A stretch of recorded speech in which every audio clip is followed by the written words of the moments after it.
was going to be one and done. I thought you guys were going to be dead by now, but You were almost one and done, technically, when you got mauled by the undead.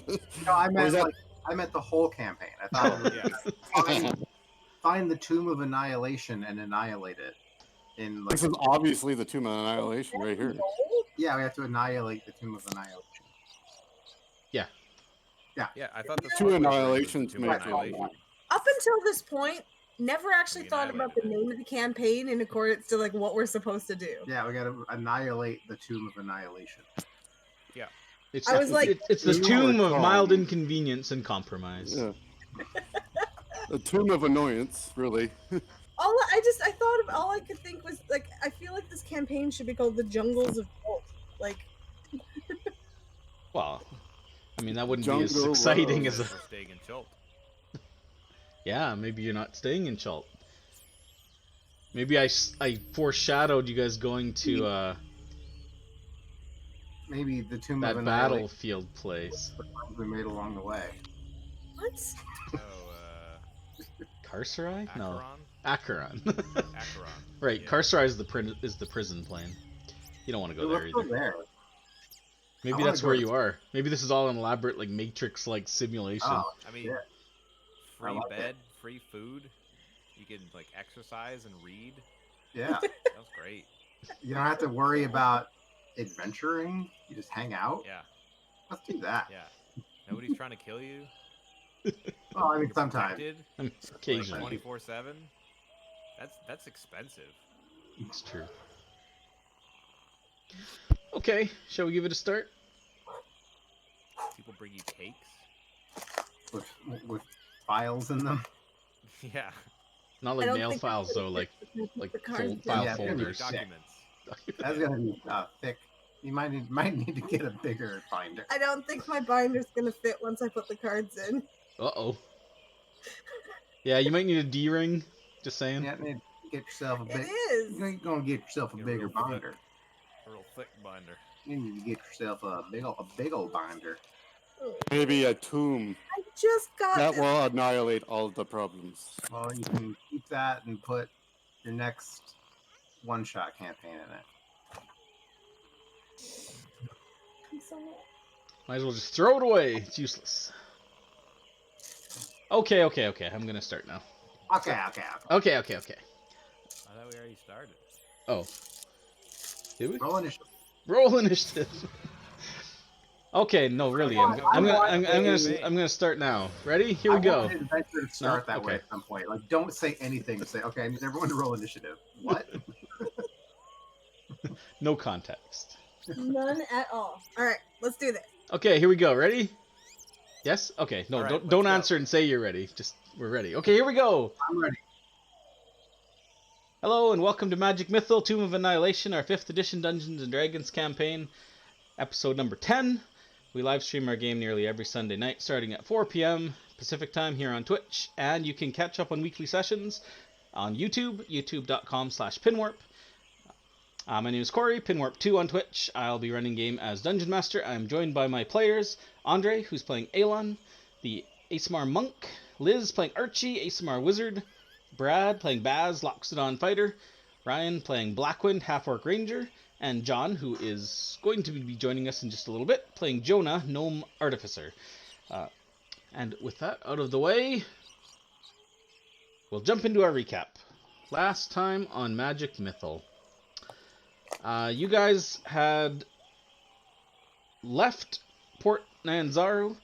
Before you did so, however, you took a little bit of time in the morning to just get some last minute supplies and ended up meeting with Zindar, the harbor master, and you met Wakanga as well, one of the merchant princes who was visiting the harbor, as he was there checking on the arrival of a airship from Halrua named the Star Goddess, which was due to arrive and had not at this time.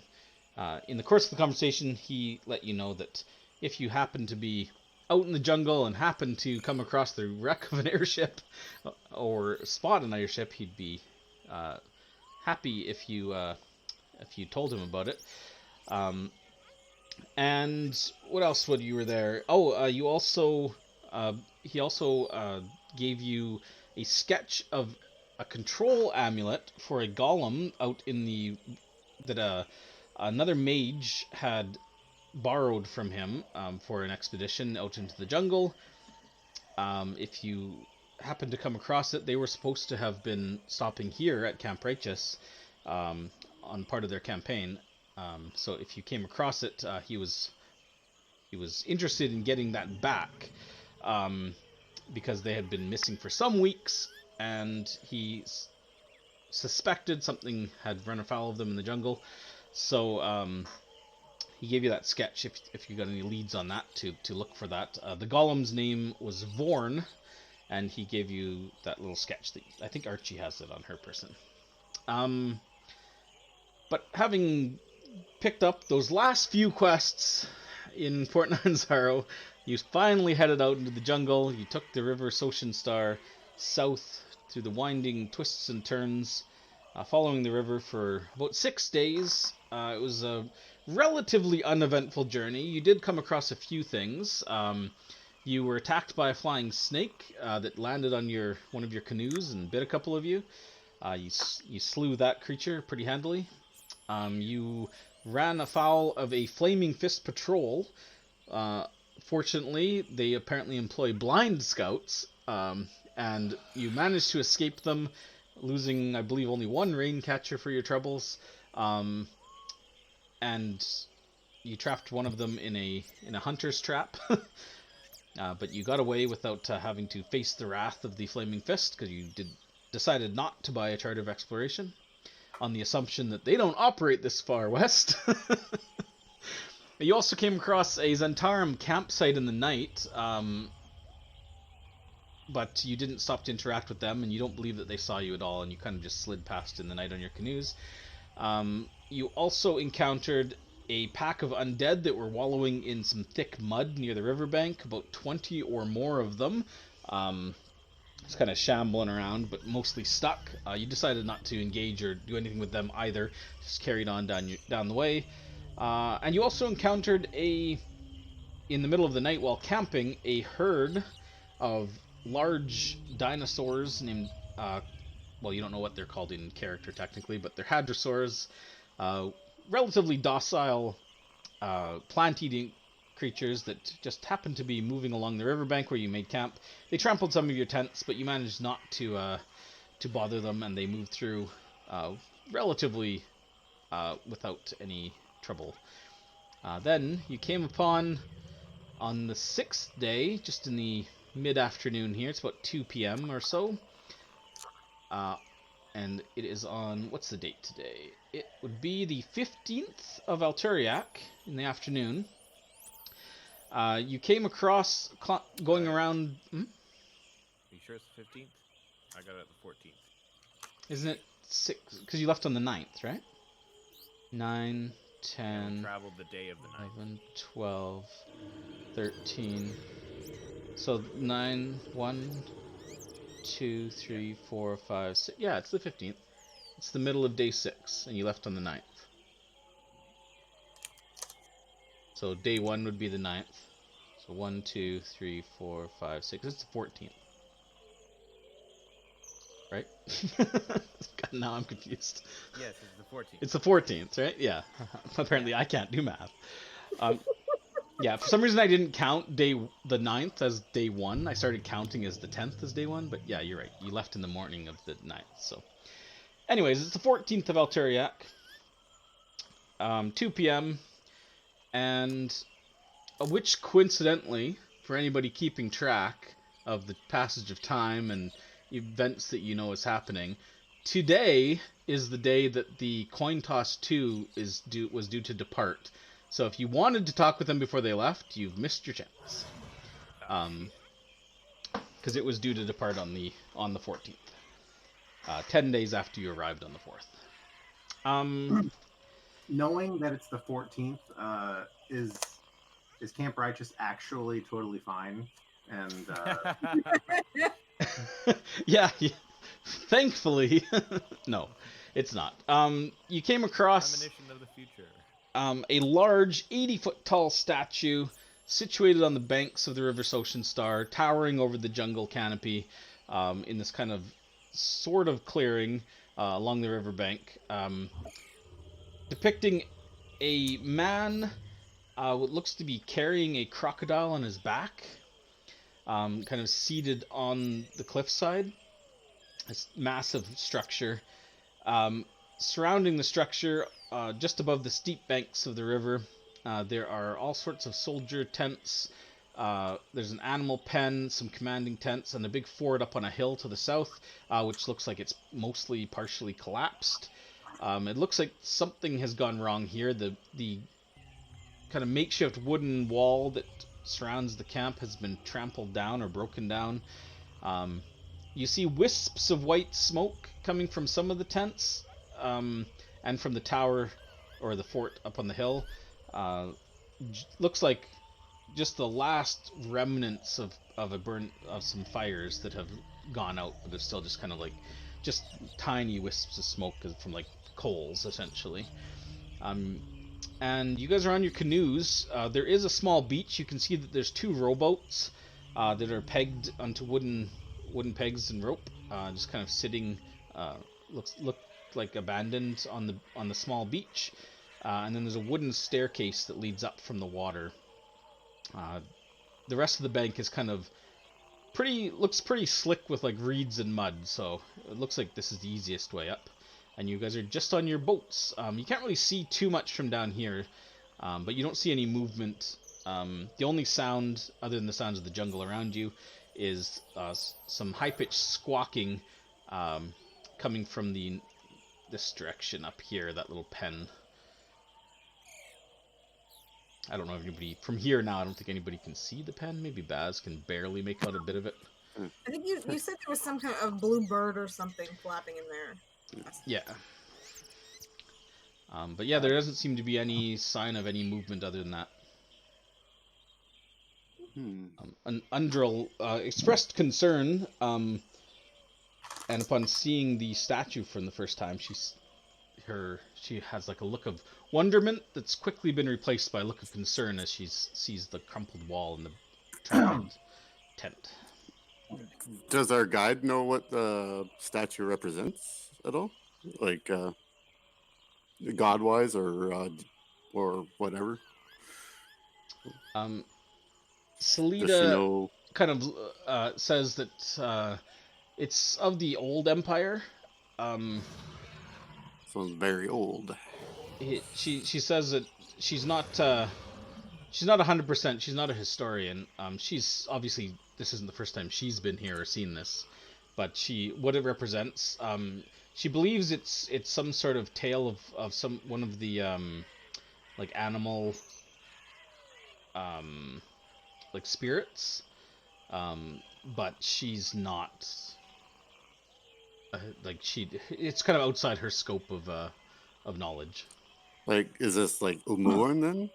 Like that old? She just kind of looks at you like, I'm not a historian. Okay, well, I wasn't sure. I wasn't really looking for that. I just was wondering if maybe that's what she meant by the old, whatever city or whatever, the old stuff. We got old coins.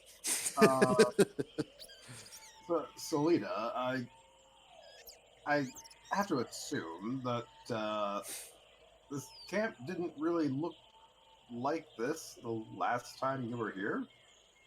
She says, well, no, the wall was definitely standing and the tents weren't trampled. I think I would have noticed that. Right. Actually, it was when she was burning it down. What time of day is this? It's 2 p.m. 2 p.m. Okay. Have we actually made it to the landing then? You Can guys we are in your disembark? canoes, just floating about 10 feet from the shore right now. There's no movement. Nope.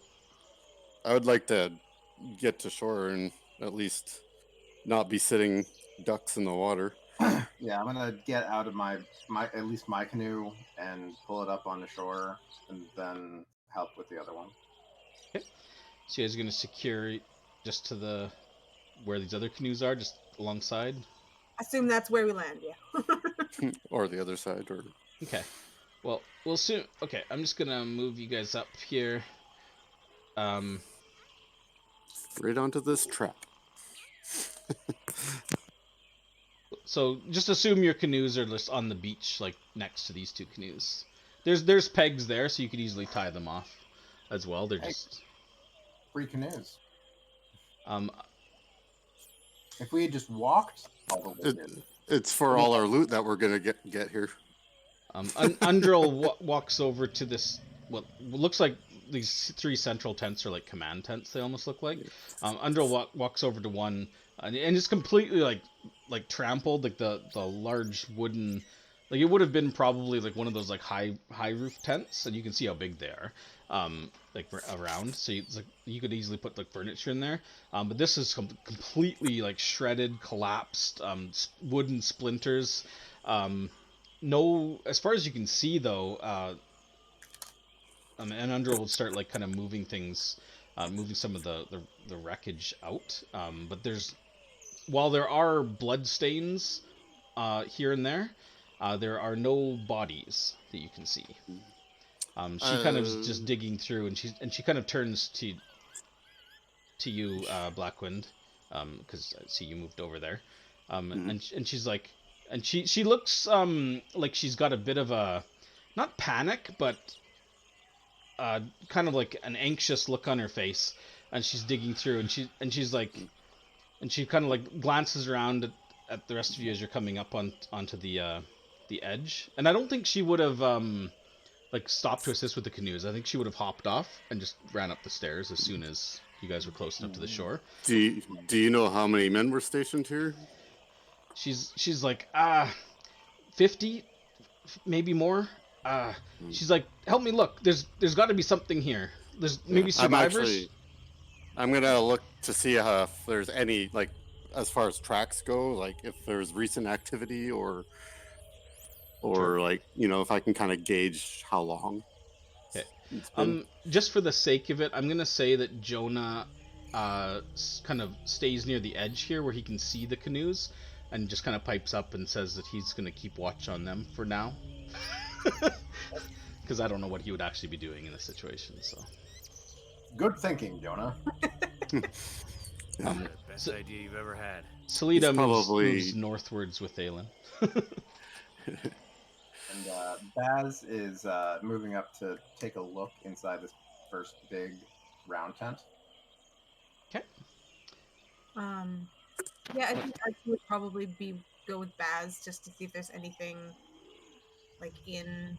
Whoops, sorry, I didn't mean to move you. I accidentally No, dragged your token when you went to move it.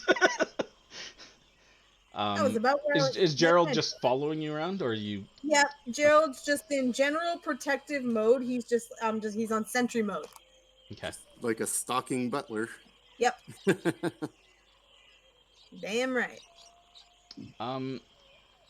Okay, and Blackwind, you're down next to Undril near this wreckage of this other large tent. What are you doing? Like, oh, you're looking for tracks. Give me like I'm gonna examine and see if I can determine how long it's been since there's been activity here. Sure. Give me a excuse me. Sorry. Or any good tracks, even, for that much. Much can be learned from. Yeah. Give me a survival check. This is going to take you a little bit of time. I assume you kind of like circle around a little bit. Yeah, I'd be searching. Basically, this looks like a central area for one. Yeah. And in the tents or whatever. So yeah. Please don't roll a 1. Yay, not a 1. That's pretty good.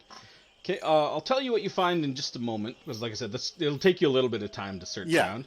The one thing you can tell right away is there are lots of footprints crisscrossing around. Like a lot. Like more than would be expected for, say, 50. Like. I mean, it's a well-traveled place. The recent rains haven't helped, but you rolled a 21. Okay. So even though the rains, you're able to pick out that many of the tracks seem to be humanoid. There are some animal tracks as well. I'm sensing something bad happened here. Yeah, some of them look like dog prints. Others look like kind of like 3-toed and clawed, like dinosaur prints, but small. And I would say you can determine that this place, especially the central area, like all around these major tents, are like heavily traveled. Um, To be expected, though, yeah, and for a camp. I will give you some more in just a moment. In the meantime, yeah, Undril is like just sifting through the wreckage of this tent here, kind of, not frantically, but pretty quickly, like shoveling through, and you can hear her muttering to herself, and she's just like, "There's obvious battle, but no bodies, none." It's like, what did this? What did this? She's digging through. Baz, you enter this central tent here. Yes. Inside, there is what looks to be set up like a command tent. There's a few like bedrolls on the ground. There is a wooden chest over on the side that's open, and from what you can tell from here, anyways, completely empty. There is a large wooden table. It's got like collapsible legs, but it's probably pretty like it's hefty. You wouldn't be able to like just I mean, well, you might be able to carry it on your back, but it's a pretty like hefty table. There's nothing on it other than there's some ink stains, and there's like a tipped over ink jar with a quill that looks like it's like dried on there. And there's a couple lanterns hanging from like hooks from the top of the ceiling, but you can tell just looking at them that they don't seem to have any oil left in them. It's like they've like burned themselves out essentially. Yeah, and it's just kind of a mess. There's a few other kind of miscellaneous things like some scraps of paper, maybe like one left boot, like and just like random like bits and bobs, like a couple cups and plates and things like scattered about. But nothing else in here. It looks like it was cleared out, whether looted or someone cleared out anything of value in a hurry. Okay. After I sort of determined that, I would begin moving towards the other tent. Okay. Well, so you'll be in there. Aelin, where are you going? Salita's kind of following along, essentially. Kind of assuming that these tents up here are like sleeping individual. Yeah, they're quite a bit larger than like your standard single occupant tent. You can like they would probably sleep like 4 quite easily. 6 if you're really squoze, but 4 comfortably. So kind of large tents. I'm just gonna kind of making my way like northward, just inspect through them, see if there's signs of anybody that's there, and then obviously seeing whatever these ruined ones are, trying to figure out what happened here. Okay. When you get up here, Salita kind of like turns off and goes down like the center row towards the even larger tent. Like this large tent here could probably sleep like upwards of 10 or more people. It's a very large, not as large as the circular tents, but it's another big tent. Most of these tents. Oh, sorry. Go ahead. Does Salita seem like? Does she seem concerned for the people that were here, or curious, or more just like looking to benefit from the fact that there's nobody here? Give me an insight check. Tower? Yeah. Okay. She's got like a mix. She's got a mix of like wariness about her, not like tiredness, but like cautiousness. I mean, doesn't look heavily concerned, but she definitely has a mix of like wariness and curiosity. And she kind of carefully picks her way through, pops her head into a couple tents and just looks. The tents, by the way, most of these tents are ruined in one way or another. You can see that just walking by some of them that most of them have like long slashes and like tears through them. So you can kind of see, even without ducking in the center, like all of these tents in one way or another have been like slashed or cut. The ones at the north look like they've been like trampled or burned. At least one of them anyways is still smoking with like some charred embers. And the ones that are standing still, or the bits of tents that are standing, they look like they've got like a musty kind of mildewy smell, and you can see that there's bits of mildew like growing on on some of the tents. And most of them have some sort of critters in them, like large insects. Like there's a couple, like one of the tents has like probably about 10 or so like fist-sized beetles just kind of like milling about, like picking through the mildew. They don't look hostile at all. They're just these big like black-shelled beetles that kind of like are just moving about. You see, yeah, or like just small like rodents and that kind of thing. Salita, how long since you were last here? Selita calls from the other. He can't really see her, but she calls from the other side, and she's like, yelling it over. she's like, last I was here was probably over a month ago, 6 weeks perhaps. It's been a while. And she would point as well towards. This is probably around the time that Baz is coming out of the tent. Archie, what are you doing while this is going on? Just before I move. Well, I was with Baz. I was just like with him in the first tent. Okay. But I wouldn't follow him to the second tent. Okay. Okay. I wouldn't. Because I would be heading towards the stairs in the middle. Okay. Drawn to the giant statue. Yeah. Blackwind, I'm gonna say that you've kind of made a full circle and you're back here again while Baz is walking through, and you guys can hear like Aelin and Selita are talking relatively loudly, like, so you would hear what Selita's saying. Blackwind, you can determine as well with that 21, now that you've kind of inspected quite a bit of this in detail. Yeah, there's definitely like heavy movement in here. You've also picked up quite a number of like footprints, like barefoot footprints, human size, in the mud as well, in addition to the booted prints. And you've also picked up that it looks to you like the most recent prints were headed. Some of them, the booted ones, were headed like towards the boat launches.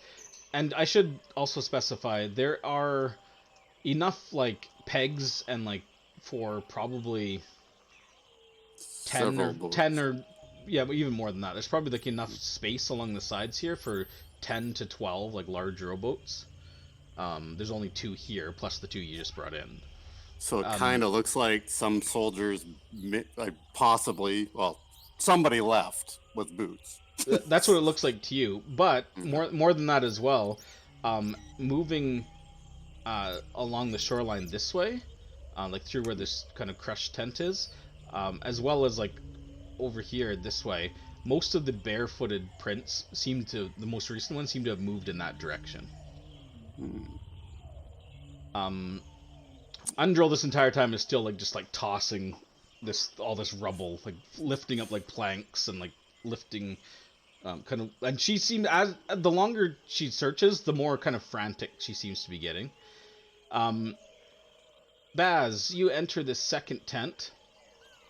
In this tent there is it looks very similar to the other one. There's a big folding table, there's a couple chairs that are like tipped over. There's quite a few large like holes in the side here where it looks like there's slashed by like claws. So there's like tears like that are big enough for people to like step through. There is what looks to be a lot of dried blood on the table and on one of the chairs and on the inside of one of the tents, like on the walls of the tent, but there's no bodies. There's a couple, you can see like broken, like a couple broken weapons, like a broken spear, a couple javelins, a short sword, kind of sitting in the muddy floor. There's another chest that's open, seemingly empty of its contents as well. But what does catch your eye with your passive 13, you do pick up as well. There is one of the weapons that's sticking in the floor. It looks like someone has looped a scroll case and kind of like hooked it around the top, and it's kind of like hanging from the weapon. It's not like swinging, but it's like hanging from the weapon. This like leather sealed scroll tube with like a leather strap. It's hanging off like the hilt. Yeah, like there's like a spear stuck in the ground, like spear head Yeah. first, and off the top of the spear, there's this thing's been like wrapped around, and like this scroll tube is hanging off of it. Okay. Is it possible to tell how old the blood is? Like, at You all? could make me a medicine check or investigation. Investigation would be a higher DC though. So I don't know which one you'd prefer. Medicine Not bad. or investigation. Yeah, 17. Examining it, the blood is like is just slightly tacky, but given the humidity inside this tent, and it's like hot in this tent, like it's like very enclosed, like the air is very close, and it's like mildewy in here. It could be sticky just because of that, but it looks old, like weeks probably. But it's still just slightly tacky, and there's like small red ants like crawling all over it when you get closer. Ew. Okay. While you're in there, let's shift over back to Blackwind for a sec. So you've determined what I've told you. What's Blackwind doing now? Just as a quick question too about this fire that is still smoldering, right? You said. Oh, it's barely. There's like a small Uh, like wisp of white smoke coming from like How- the ashes in the center. It's very This was- large. It was very large. Yeah, this bonfire Like a would be enough to. bonfire. Yeah, this is like a bonfire size, but it's like down to like just barely smoking like ashes now. I'll poke around in that quickly before. After that, I will move over to Undrill and try to get her to calm down. Okay. You know. Give me an investigation check when you're poking through the ashes. Okay. Investigation, not intimidation. I'm gonna intimidate it. Give up your secrets, Ash. I will eat your soul. Okay. 11 is enough for what I was looking for. I was only looking for a 10 because it's not that hard to find. But just some rudimentary poking in the ash. The first thing that I assume you're doing with like your glaive, kind of like poking in it. Yeah. The first thing is you hit almost immediately. It looks like a human rib cage. And you kind of like pull it up and it kind of pulls out of the ash a little bit, like uncovers when you pull it up just a little bit. Yeah, and the ribs kind of like snap, like they've been like charred, like not quite like cremated, didn't obviously get that hot, but burned down and like charred. You do notice, however, just like the remnants of like a chain shirt, what might have been wearing, but it's kind of like kind of charred and kind of torn as well, and there's a large like rent, like a tear where a bunch of the chain links have been like torn asunder, so it's like this tattered chain shirt that it's wearing. Okay. When I do that, I guess this will supersede. I'll like whistle, like make a whistle to get everybody's attention and call them over. Okay. I think this is something everybody wants to see. Okay. Just before, while you're poking around, just so I. Yeah. So Archie, you've made your way to the stone steps. Are you moving up the stone steps or just looking? You Um, can't. I- The so I steps are want to- steep enough that you can't really see, unless you go up the steps. You can't really see like in. I would want to look at the steps to see if there's like anything of interest on them, like while I move up them. So I'm kind of like moving up and like looking around at Sure. to see if there's Give me an markings or- investigation check.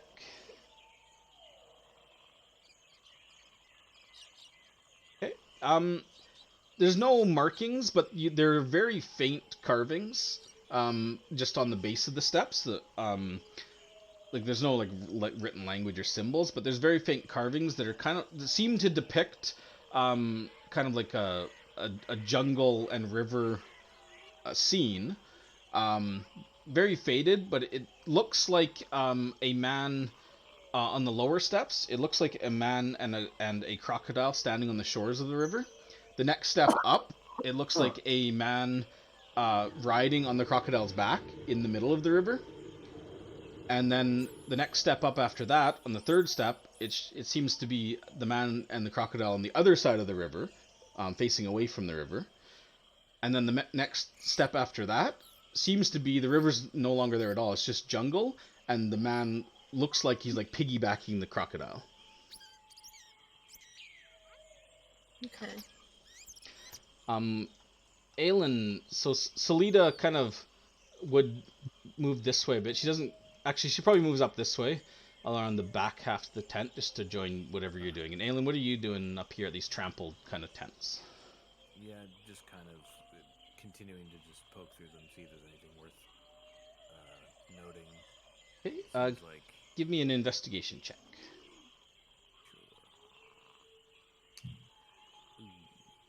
Good Okay. You're digging through. Something bad happened here. one. I don't think these tents were trampled on purpose. Can you roll me a d6? Sure. Awesome. I'm just gonna say I love that this happens to you. So as you're digging through, you kind of like digging through, move some stuff. You move like a piece of like a mildewy bedroll aside, and there is a black and white striped snake underneath that hisses and immediately darts at your arm. Son of a bitch. Why did it have to be snakes? You are If it surprised. weren't for bad luck, you'd have no luck at all right now, it seems. You are surprised, but you can roll me initiative, please. I'm gonna die alone in this tent. No. Salida's there. P stands for snake. Does your monk training make it so? The rest of you technically roll initiative 2 at this point, because you can act in case Aelin dies in the first round or something. There's just so I don't miss any. Oh, I need to roll for Salida. She's right there. Salida gets a 12. Undrel gets a 5. Good job. I mean, she's distraught. Jonah spends his whole time. Jonah gets a 1, and he spends his whole time guarding the boats, unless it looks like it's going to be a TPK. Is that 13 is Gerald, right? Mhm. Okay. Okay. Round 1, the two of you are surprised because the snake bites at Aelin. Not one. So you surprise it, like lashes out, but it like hits the bedroll that you're currently like holding with one hand. It's like A threatening bite. A warning. Blackwood surprised. Everybody's surprised. Back to... I'm pretty sure I don't know what's going on anyways yet. Not yet. Aelin, you can now react first in the first round after you're surprised. The snake like almost bites you. Doesn't even come close to you really. Just kind of hits the bedroll that you've moved. But it's obviously threatening and kind of like curls up and it doesn't have wings. It looks like a different type of snake than you've seen before. I'll try and chop its head off with my axe. Damn it. No. I'll try and punch it. That's gonna hit. Instant death! Blah! You faked it with the axe chop and Yeah, it was just distracting it. broke its neck. All right, clear initiatives. Good job. Salida kind of like has no time to react. She's just surprised, right? So the snake like darts out, bites the bedroll that you're holding. You immediately are like, swipe at it, get like tangled in the bedroll, and then it collapses. Salida kind of like gasps and looks down, and she's like, kind of rushes over and looks down at it, and she's like, "Whew, nice reflexes, Aelin. That's a white mamba. You don't want to." Good thing you didn't get bit. You didn't get bit, did you? Are No. you bit? Are you a zombie now? Why? What does it do? She's like, from what I've seen, well, I mean, you're a pretty hardy looking guy, but I've seen it turn men's blood into jelly. Sounds Jelly. So that took a whopping like 10 seconds. Doesn't really affect what you guys are doing. She probably would have heard like a little bit of commotion, but it seems to be okay. So Baz, you're in the tent. So Blackwind, at this point, Blackwind has like just lifted up this like rib cage, and then here's a little bit of commotion, and then like whistles and like, you guys should see this. What do you guys do? Yeah, I call you all over anyways. I'm gonna Yeah. grab. Oh, go ahead. No, you first. Okay. I'm gonna take the spear out of the ground. I'll like hold the leather like kind of binding that's holding the scroll case. Okay. And like other hand down here and pop it out. Okay. The spearhead like literally like snaps off at the bottom. The shaft of the spear looks like it's like a bit rotted where it was sticking in the mud. Like Okay. when you go pull it out, it literally like pulls like off the spearhead at the end. Like. Well, either way, I'll hold on to the stick because I'm not 100% sure about magic. I assume I recognize it as a scroll case, but I don't really know that much about magic, so I'm just sort of like, Yeah, you've seen mine. I'll let Archie or Jonah take a look at this, and then I will head out to meet up with Blackman. How far up the stairs did I make it? Did I make it to the top of the You probably at the top you can see that there's these two like giant stone carved feet that are taller than you are. Like literally the toe is taller than you are. And you can see that there looks like an entrance that goes in. There is two things you can see. Number one, you can't see past it. There are like thick like white webs. You can barely see through it at all, like maybe like slightly through it, but it's also pitch black beyond. These thick webs that cover it. But one other thing you notice though is, well, two other things. Number one, just north of those webs, kind of covered in, or actually it's brushed off, it looks like, there is like a carved, it looks like a bunch of carved like symbols, like writing on the wall, like carved into the wall. And you can also see kind of tacked up like on the side of this like southern foot, there is a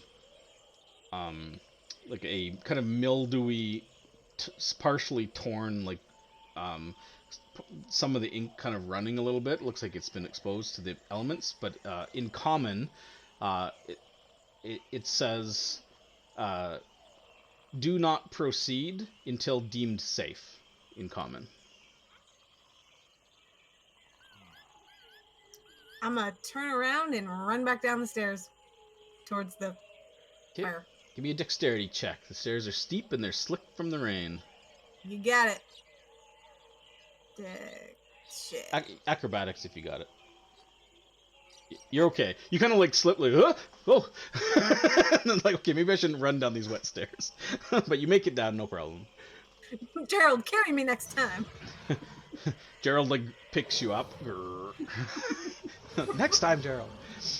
Gerald, come on. Jonah kind of turns and like looks at Blackwind being only 10 feet away. He doesn't feel like he needs to step closer. Undril also turns and looks. She's like, "What? You found something? What is Aelin, Salida? You guys are kind of north. What are you guys doing?" Yeah, I would just sort of like nod, gesture to Salida, and make my way to the fire. But I would, if I loop around to the front of this tent just so I can see inside, just get a sense of what was here. Sure. It is like torn and partially collapsed. There is what looks like, although there's not much left of it. It looks like there is a partially like digested and gnawed. You're not sure if it's human, but humanoid arm, like from the elbow down, but it's like covered in like maggots, bugs, and insects, and there's like almost down to the bone at this point. As you get to the gate, though, the animal that's in there, you would have seen it just as you came around the corner here. It's another snake. is it's about 4 feet tall. It looks like a kind of bright blue bird with bright blue feathers, almost like a mini ostrich. It looks like, except it's got feathers all the way up its neck. And it's got a large beak that's kind of looks like a half moon, like axe blade. And it kind of like squawks when you come close to the pen, and kind of like rushes to the back of the pen and just kind of sits there, like kind of like flapping its like tiny wings that obviously it can't fly, kind of like flapping its tiny wings and kind of squawking at you a little bit, but kind of stays at the far, like as far back as it can get from you. It's adorable. Yeah, so I don't know if you want to stop there or just continue. Oh, it looks like you're just continuing. Just peek into the tent, see what's there, and then. Salita would point at the creature, and she's like, it's an axe beak. I'm not sure how it got in the pen, but that one's a young one. If we don't bother it, it's not a threat. What are they usually used for? He's like, nothing. I don't know why they'd have it in the pen. And so, Blackwood, you're kind of like waiting as people gather around you, but now everybody's here. I'm gonna actually tell instead of following me, I'm gonna tell Gerald to go to the top of the stairs and just look down at the web area. If anything moves, make noise. I don't know how he gets my attention. Claps. Yeah, there you go. Roll down the stairs. Because he can't Roll down talk, the right? stairs. He can't like talk or like make vocal noises. We're gonna No, he name cannot. him Mick Jagger. He understands me, but he can't speak. All right. Well, so you guys are gathered around. Yeah, I explained the claw marks that I saw, like or whatever. I guess maybe dinosaur, and the barefoot marks, and the boot marks, and of course the grim omen of the burnt corpse or leftover corpse, which probably really signifies that undead possibly were involved, or unless there's something possibly other reason, but that's my leading thoughts. But I also point out the tracks, the barefoot tracks going out that one way as well. Do the undead usually work with dinosaurs? Well, these could have been afterwards. I'm not entirely certain, but there's definitely there's small ones. Yeah, the barefoot. I mean, you probably would estimate the barefoot tracks. I mean, there's so many of them that it's really hard to tell, but there must have been like dozens, if not. Could have been the more. dinosaurs just wandering through. Did you point out the bodies in the fire yet? Oh yeah. Well, that's the main reason for gathering you guys around the fire. Um, And the fact that it's wearing chain armor, or broken chain armor, is probably not good. The undead would burn the bodies. No, but there possibly are survivors, because there's some boot prints that left down the. Can I take a close look at the remains that he's pointed out in here? Sure. You want to dig them out of the ashes more? Yeah, I want to get a. You could probably use your move earth cantrip to clear it. I would say ashes. It's not quite dirt, but I think it would work to clear it, to unearth it essentially, because it's like mostly buried. Like Blackwood like pulled it up a little bit like out of the ashes. Like the rest of the body is still kind of like buried in the ashes. So this digging out bones with my mold earth cantrip. That's my specialty. Okay, I will. Oh, sorry. I'll let you finish with her first. Okay, so you'll give me an investigation check while you're digging, as well, and then Undril, when you say that there may be survivors, Undril kind of like I address her. Yeah, like, she looks at you like her with shock. She's like, survivors? Are you sure? How many? Where did they go? I mean, I'm not entirely sure who they are, or how many, but there's a lot of boats missing, so potentially. If there was 20 boats or 10 boats here, 8 of them are gone or whatever. So my goal with this is to try and figure out if these are like undead that humans may have burned, or like humans like the soldiers here being burnt, sort of thing. Okay, well, with a 24, they're definitely human remains. There is no way to tell whether they were undead before they were burned. Like if it was an undead human, the bones are gonna look identical to a non-undead human, unless of course they're like some sort of crazy undead that has like If there was like any armor in here with them or any yeah other identifying anything that might help. yeah. There, as far as you can tell, there's only one body. There's Okay. only one body here. With a 24, I would say, based on like when you uncover it and you're looking at it, it looks to you like this person. Uh, there's no way to tell whether male or female. Definitely an adult human though. Um, this person looks like they may have fallen in the fire, like face first. By the position of the body, they weren't placed here. Okay. That's what it looks like to you. Also, with a 24, you would also find what looks like a clutched in their hand is a holy symbol. It looks like a silver holy symbol. And you recognize it as the scales of Tyr, the god of justice. And that's one of the Gilded Eye. Yeah. Tyr, Helm, and Torm are the three Gilded Eye gods. So Um, it definitely looks like survivors got away, but it's hard to say though. as soon as I sort of see Archie kind of finishing up what she's doing, I'm going to try to get her attention and say, I found this in one of the tents. Both tents are completely empty. Like they were very much, it seems intentionally,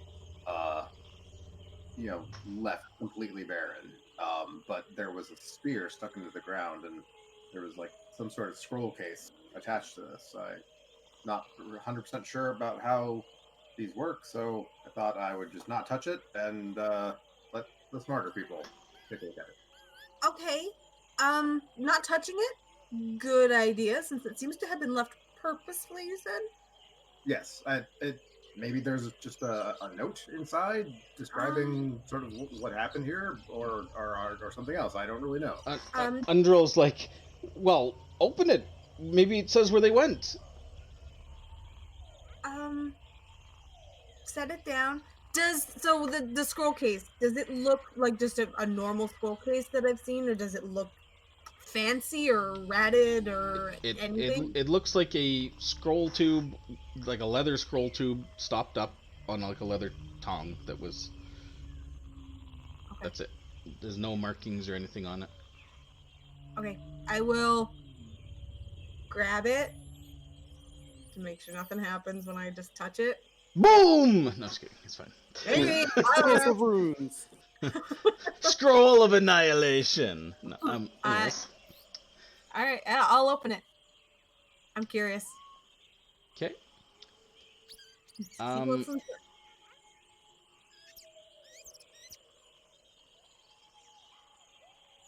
Okay. Sorry, I'm just opening up my. Where? Oh, here it is. Yeah, inside, there is a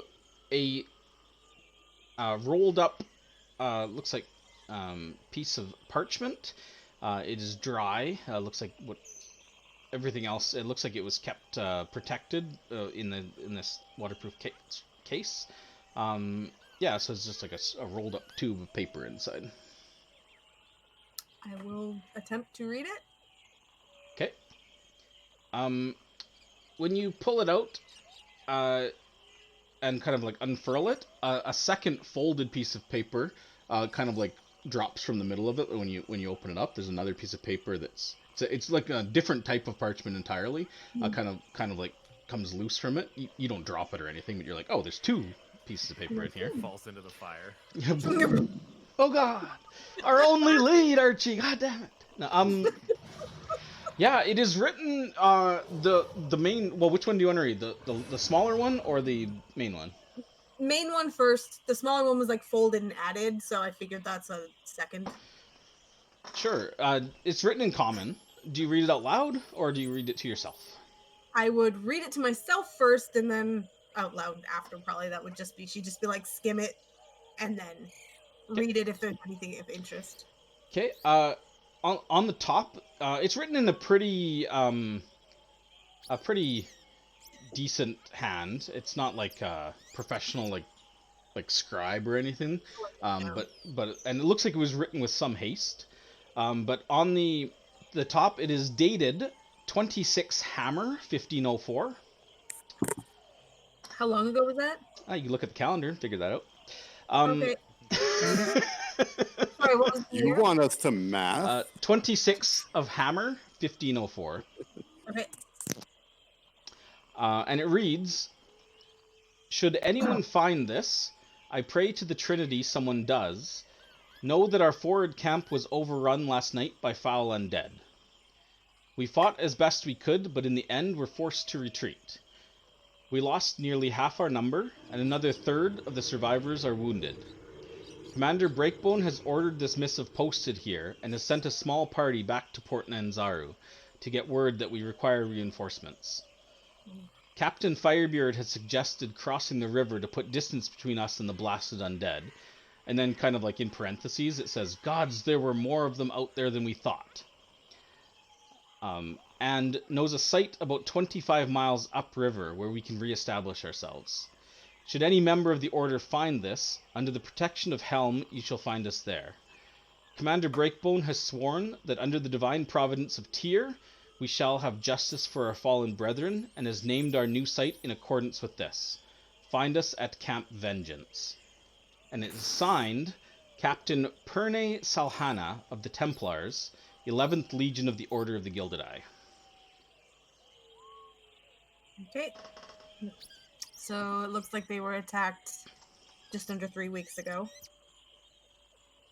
And to make it easier for you... No. Hi, John. Hi, John. Just under almost 2 weeks. Oh, 2 weeks. Okay. John, you're here. Liz, can you turn your camera on Liz phone so John pops into the frame? Yeah. Oh, you betcha. Welcome, John. Quick catch up. Basically, the party has just investigated the initial landing site of Camp Righteous here, and determined that it looks like it was, well, now they know that it looks like it was overrun by a large force of undead about 3 weeks ago, so they were forced to retreat. I just posted the full letter in the chat there, so you can reread that if you missed any of it. I'm not sure when you joined the the call. I got it. You got it? Okay. I just didn't want to interrupt you while you were doing your reading Sure. the letter. And just north, Aelin almost got bit by another snake, but managed to kill it before it hit him. But other than that, there's a small fledgling axebeak in the animal pen. Looks like it's just a young bird that's just trapped in there right now. And other than that, you found a burned body in the like the remains of this bonfire here. That's like just down to ashes now. It was wearing some sort of like chain armor, and looks like it fell into the fire face first. Other than that, that's about it for now, I think. Sounds great. And I'm about to read the second. I would hand that letter to Andrel. After I read it out, I would hand it to her and then read the second folded one. She goes to so she like snatches it out of your hand and like is scanning it quickly. Have you picked up that holy symbol? Are you holding that holy symbol that you found? Or did you leave it in the skeleton? I probably would have left it. I would have just mentioned what it was and that it was there. Okay. And then Baz would have gotten my attention. I don't disturb things initially until I've decided that it should be disturbed. Okay. Undril, So I would, Undril like snatches the parchment out of your hand, and like as she's scanning it, she kind of like crouches down and like picks the holy symbol out. The leather strap that it's on is like just completely burned. It's just like this little charred piece of at the end now. She kind of picks it up, and she kind of like mutters to herself, and then seemingly overcome with emotion. You have never seen her show much of anything other than this taciturn expression. She seems to not like burst out crying, but you can definitely tell that she's starting to cry, and she looks kind of like abashed and ashamed at the same time, and kind of like runs over to the north, like clutching this holy symbol and the piece of paper. Just kind of like crouches down on the riverbank, like.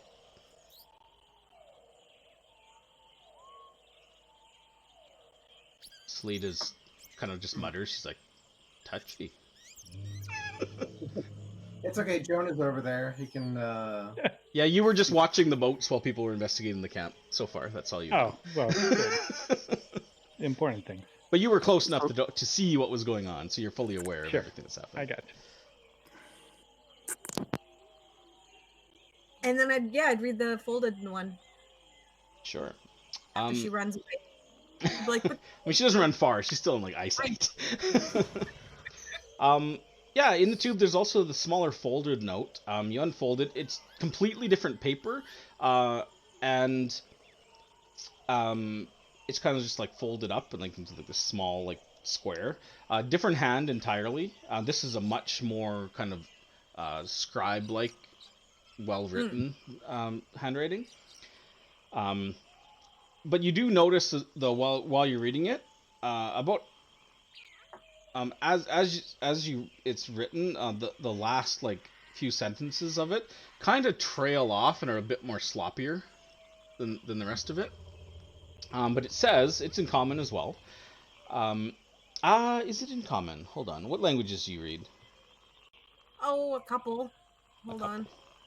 I know Celestial, Common, and Dwarvish. Okay. Yeah, actually, you can't read this. Then I would be like... It looks Elven to you. Do I know if anybody in the party speaks Elven?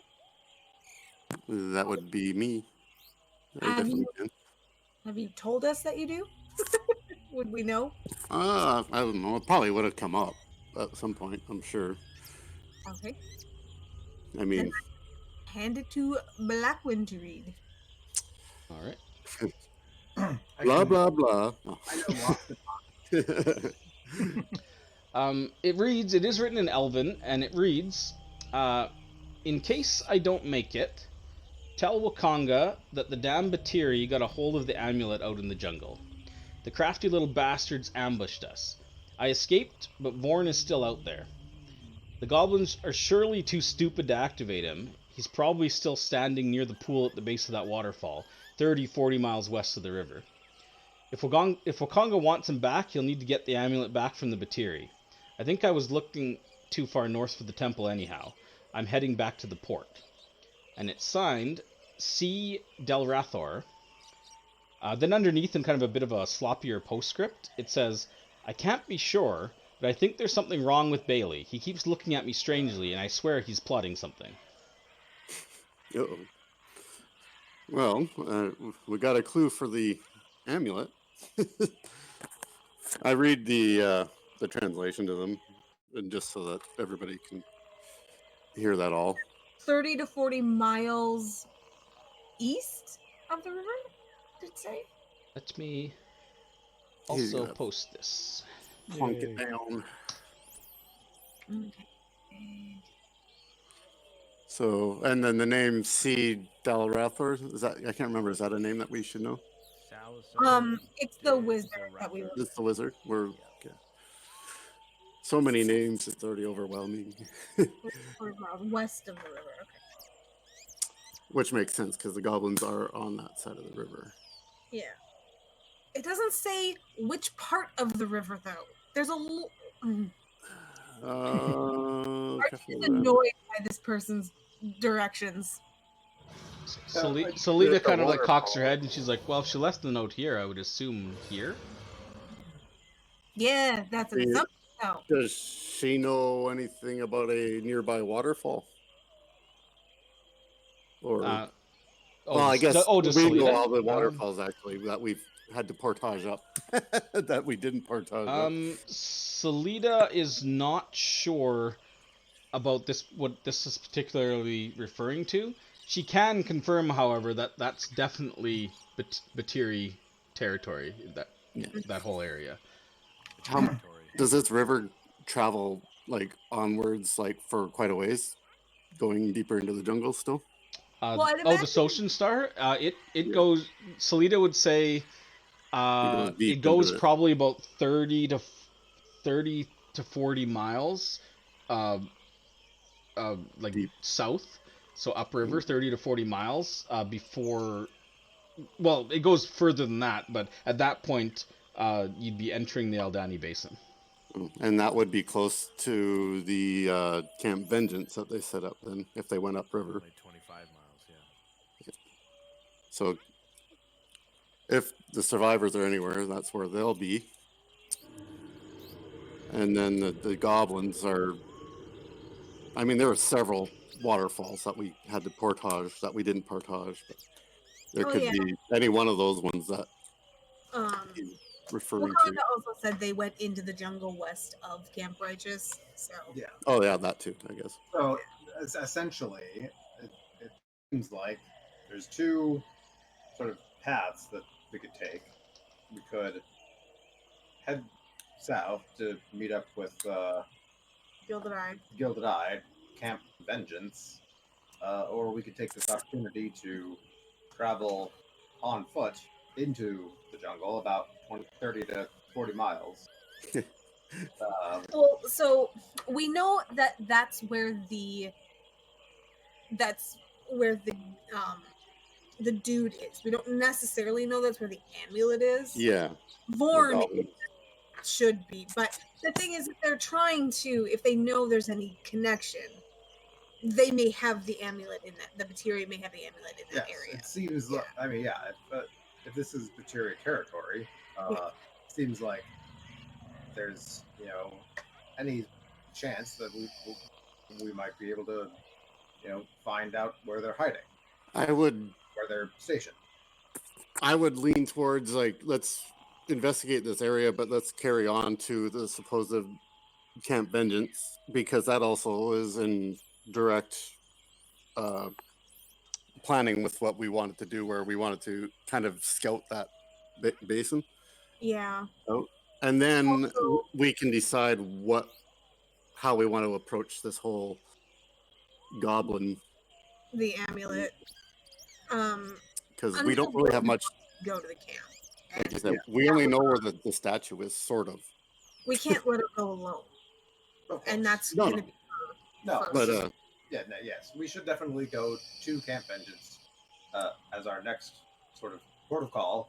But on our way back, maybe we Sure. here again and Yeah. take a day or so to travel into the jungle. but let's fully like look around here. Like this is definitely maybe there's more to learn. Sure. There's a is- bunch of big webs up by the feet. Salida kind of perks up and she's like, "Webs? What kind of Mhm. webs?" Big webs. Thick. She's big, like, thick webs. she's like cobwebs or spider webs? Would I be able to tell? Ew, Would I know the difference? And give me a quick nature check. Do it with disadvantage right now because you weren't really thinking about that before. You're probably too interested in the statues and everything. What is the difference between cobwebs and spiderwebs? Well- Cobwebs are more wispy, and like they're everywhere, but they're not really. Motherfucker. Oh, no. Yeah. Archie's like, I wasn't thinking They're about webs. that. I'm not sure. They're webs. Salida kind of Yeah, like goes over here and like bounds up the stairs, and then she looks back. She's like, "That's okay. They're cobwebs. Although that is a big spider." Is Undrill still She died. kind of off on the own? I'm over there. Yeah, Undrill's kind of like kneeling down, kind of like looking at the. Seems to be like holding the amulet that was found in the fire and looking at the scroll. I will approach Undrill. Yeah. I'll go over to her. Okay. And I will just tell her I'm very sorry.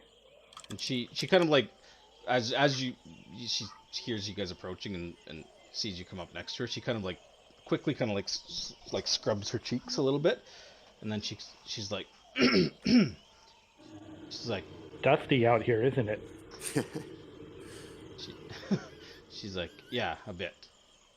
So I like tell her that we plan on just investigating this area a bit further. Then we will head further down towards where they said that they'd set up their camp vengeance. She kind of looks and she says, she's like, she kind of looks up at you, and her eyes are a little bit red right now, but she looks up at you and kind of like stands up and like brushes her knees off, and she's just like, truly, you would take me there? It wasn't part of our original agreement. We were planning on going this farther that way anyways, but I think I mean, obviously it's the decent thing to do. Yeah. He's like, there's no reason to do otherwise. And she Something's out here. She kind of like seems to like relax a little bit, and she kind of like takes like a big breath, and she's just like, ah, my damn allergies, and she kind of like turns away from you and like kind of scrubs her face a little bit more. Did she know any of these soldiers stationed here personally? She kind of looks back. Or- She's like, just one. Was it? And was she kind of like looking at where the body was when she said that, or like? No, she's not facing you right now. Oh, okay. Oh, okay. Okay. I would maybe I suggest that maybe we dig a grave for the poor soul, have a decent burial even after he's been cremated. And she kind of nods. She's like, all right. And she kind of like looks up at the sky, which it's like 2:30 or so. She's like, well, I don't know that we'll be moving on tonight. Perhaps I'll see about clearing some of the debris, and we can set up a camp here. Perhaps go in the morning. Yeah, I think we definitely should check this place out more thoroughly too, just to maybe there's more information to find. Anyways, I think we've all agreed on that, right, guys? Like basically what we were saying earlier. Yeah. So, Okay. yeah. I mean, I guess we got somebody that knows how to cast a move earth spell, so making a grave It's should be true. pretty quick. It's not nearly as hard as it would be without, but Like an hour's worth of work turned into 10 minutes. Yep. if that, If that. probably turned into like So- 5 minutes to clear. Well, yeah, sure, 10 It minutes. depends how deep you want it. So while you guys are doing that, will what's continue. Aelin, Baz, and Archie doing down here? I know you guys were discussing things. But... I would say Baz is he's gonna start heading up towards the steps. He wants to get a closer look at these webs and statue and stuff. Sure. Solita like climbs up and like sits on the toe. and she kind of like points up to like the top. Like the top, by the way, like in the passageway here, it is about like 20 feet high. The top of this like entranceway. And Solita kind of points to the top where you can see that there's like a hand-sized like black spider that's got like kind of like small like white bands on its legs, just kind of like sitting there in the corner. She just kind of points at it with a dagger. That's quite the big fellow. She's like, yeah, not poisonous. Looks scarier than it is. Well, The entrance. go ahead. Go ahead. No, it's a separate thread. I don't suppose he'd be too happy if I cleared these cobwebs. Can I hear that? I mean, yeah, you're very close. You're all within earshot of each other. Once you said, I was like, please clear them. And the spider Yeah. too. And Looks like spider meat's back on the menu, boys. Aelin, what were you doing, or what were you asking earlier? So there was an entrance up at the top of those stairs going into the statue, or Yeah, between the feet where the webs were blocking it, and I wasn't gonna. I didn't want to. I just decided not to go through. yeah, I wonder why the Guild that I must have been here for weeks. I wonder why they didn't There was a do note. anything about it. There was a note that said don't enter until it was like cleared. I guess they just hadn't gotten around to it.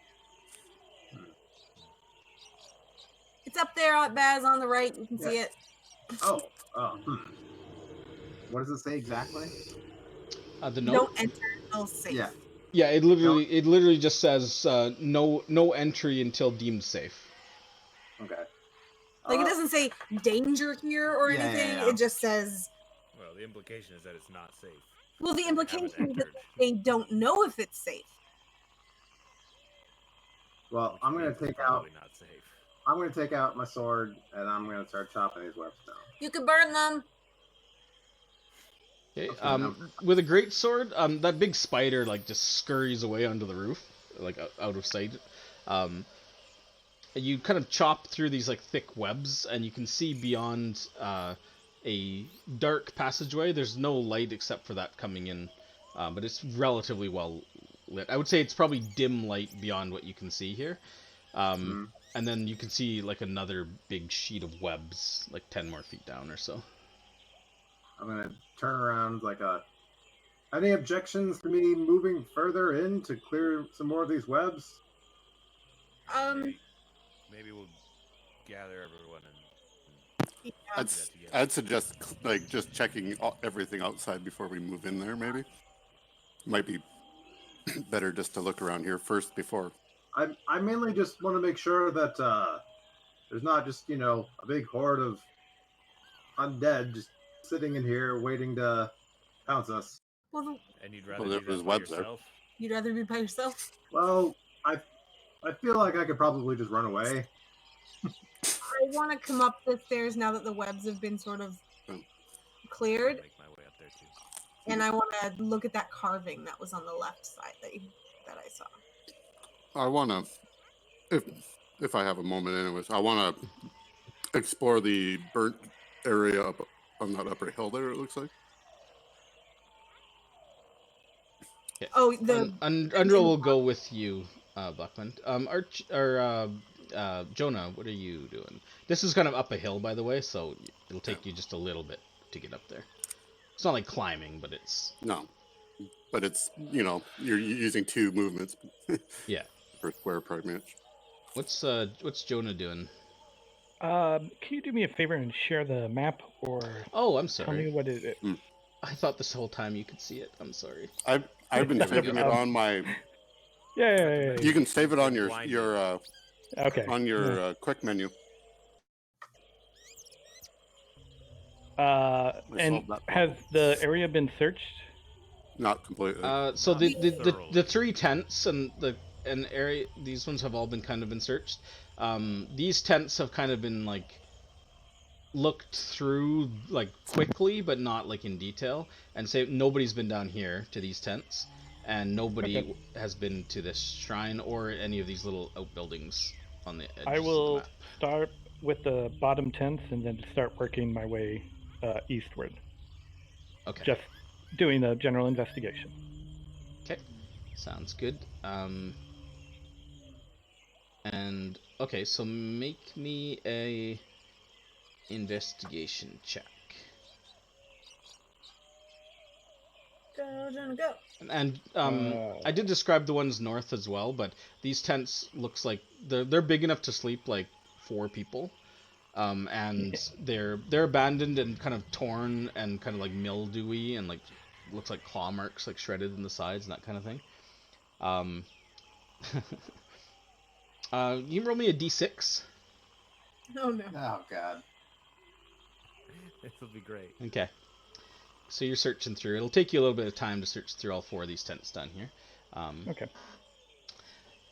And so Archie has approached. So Baz, while Archie was approaching up here, were you waiting then, standing Yeah, where you were? Okay. yeah, I didn't. I assume it. Like I may have like called back after like my first sort of swipe through, and I saw that there was more cobwebs further in. And I was like, so while I was saying that, I'm still sort of like hacking away and cleaning it off my sword and all that kind of. But yes, I'm still standing. Okay. Cool. Okay, and alien's moved up there.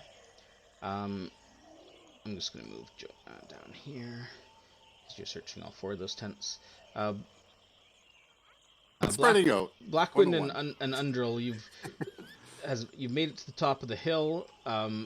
Archie, you cannot read whatever script this is on the wall. I sit down and I ritually cast comprehend languages. Okay, that's 11 minutes then? Well, it's 10 minutes plus the normal casting time, which is an action, right?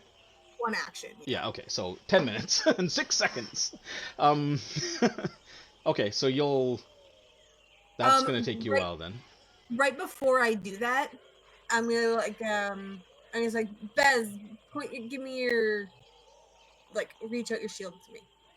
Oh, sure. I'm gonna cast light on your shield, just in case. Are you like the guy in like the Fifth Element? Aziz, light! And yeah, Baz, light on light. Bez's sword, just in case you want to just like peek. I'm gonna be like 10 minutes. So. Okay, I won't go too far. And then I'll start. Okay. Blackwind, at the top Yes. here, you see that this is kind of like looks like it was a partially destroyed by fire. It looks like it might be some sort of stockpile of like materials and things. Like looks like there's like chopped lumber and wood and everything, but it's all like charred and burnt. A couple barrels are burnt and crates. It's impossible to tell what was in them. Perhaps food stores and things. You're not sure. It looks like I mean, all that remains is this burnt out ruin. But it looks like it was like the beginning of like perhaps some more permanent fortifications. But it is destroyed. You can give me an investigation check if you want to search through the rubble more thoroughly. Yeah, why not? Maybe there's something Undril will assist you, so you'll have advantage on this. cool with my blinding intelligence. Nice. While Okay. you're searching, Undril would kind of in the middle as you're like moving like bricks and timbers and stuff. She'd kind of turn to you and she's like, I want to thank you again for agreeing to help me, and I want to apologize for my unbecoming attitude earlier. I was momentarily overcome with well, I'm fine now. That won't happen again. I said, I just take it off as like I saw nothing, but helping each other is what my mother taught me. So I aim to follow how she taught her and shared her teachings of I can't even remember her name, but Alessandro. Elistray? Elistray, yeah. I'm actually kind of curious if she knows who that is, because it's not really a well-known That's a name. good question, actually. Let me see. She does. She kind of like looks at you and she's like, oh, well, I wish I would have known my mother. She died when I was very young. But Elistray, I'm sorry, I'm not familiar with that. Is that is that one of like? She is from the deep earth, but I'd say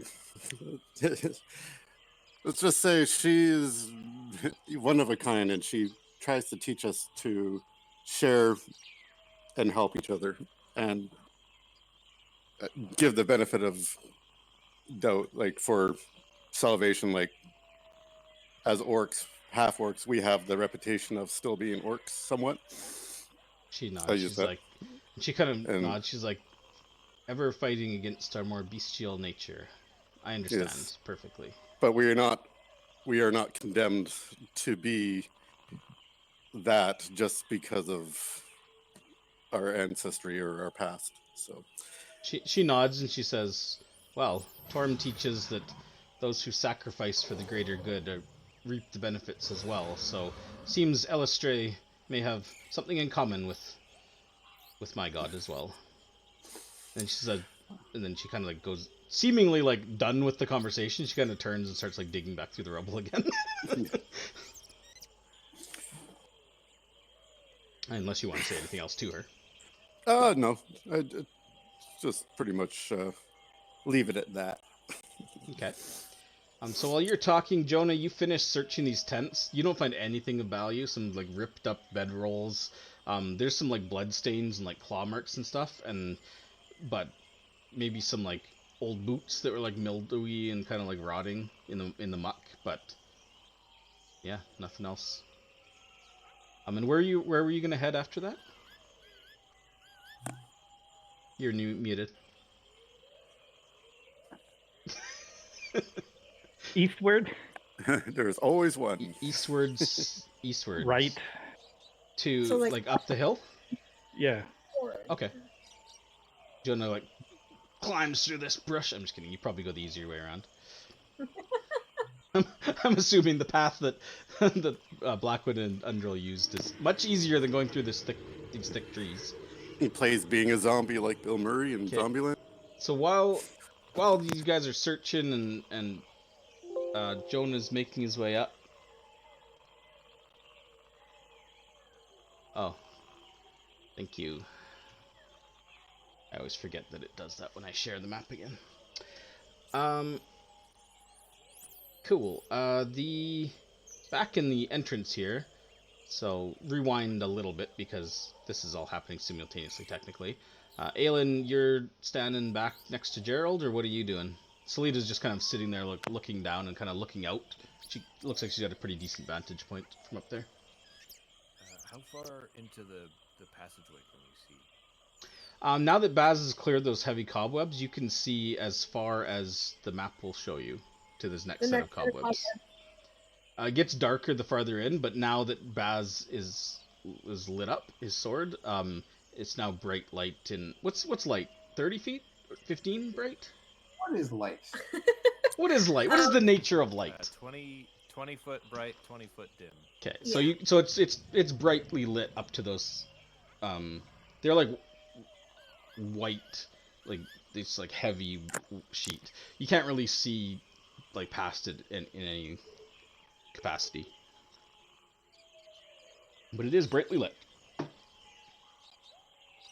And Archie is currently preparing a ritual. She's probably a few minutes in. So I've got a few glowing runes popping up around. I'm gonna sit up on this toe. It's very easy to climb. You don't even need to roll. You're an athletic type. If it was Archie, I'd make her roll, but Aelin, you can make it. Salita like calls across. She's like, "Hey, we're toe buddies." Totally. I regret this already.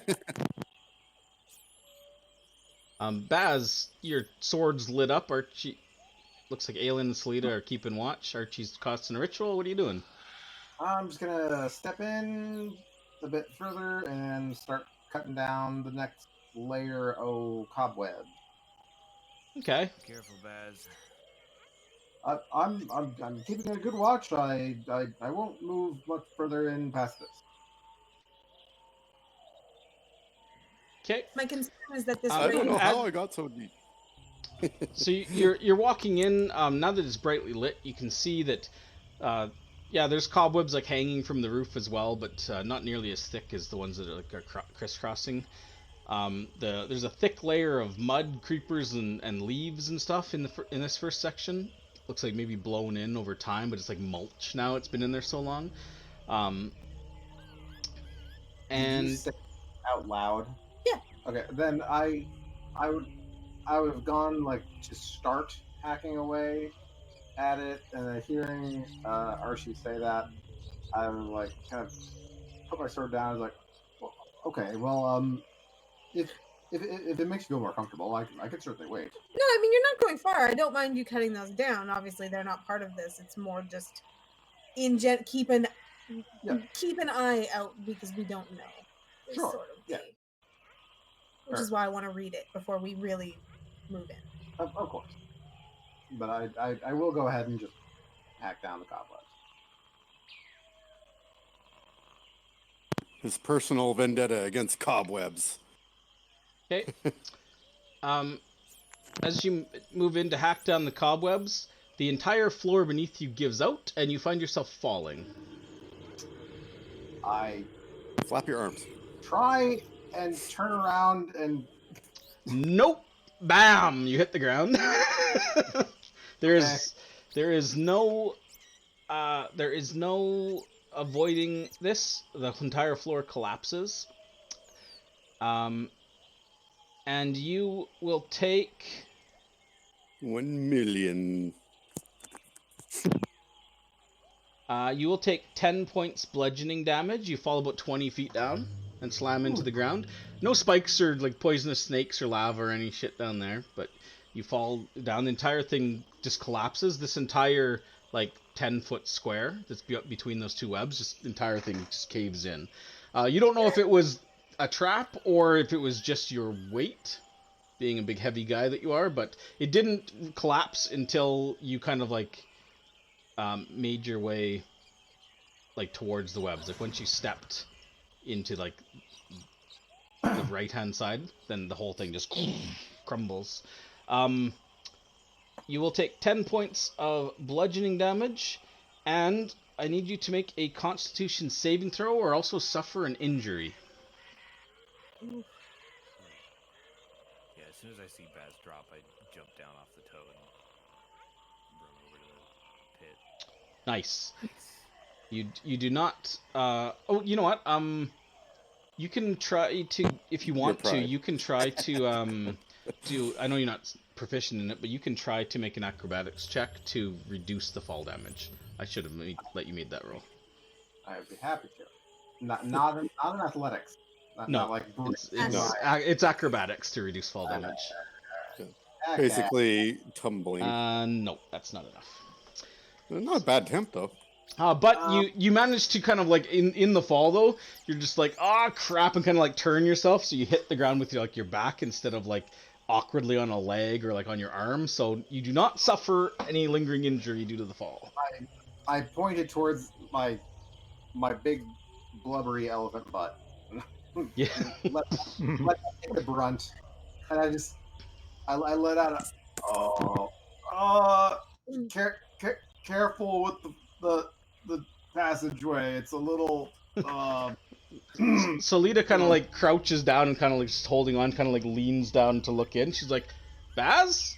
Where's the edge of the hole? Yeah, this 10-foot square, or this this entire like between the two webs is the hole.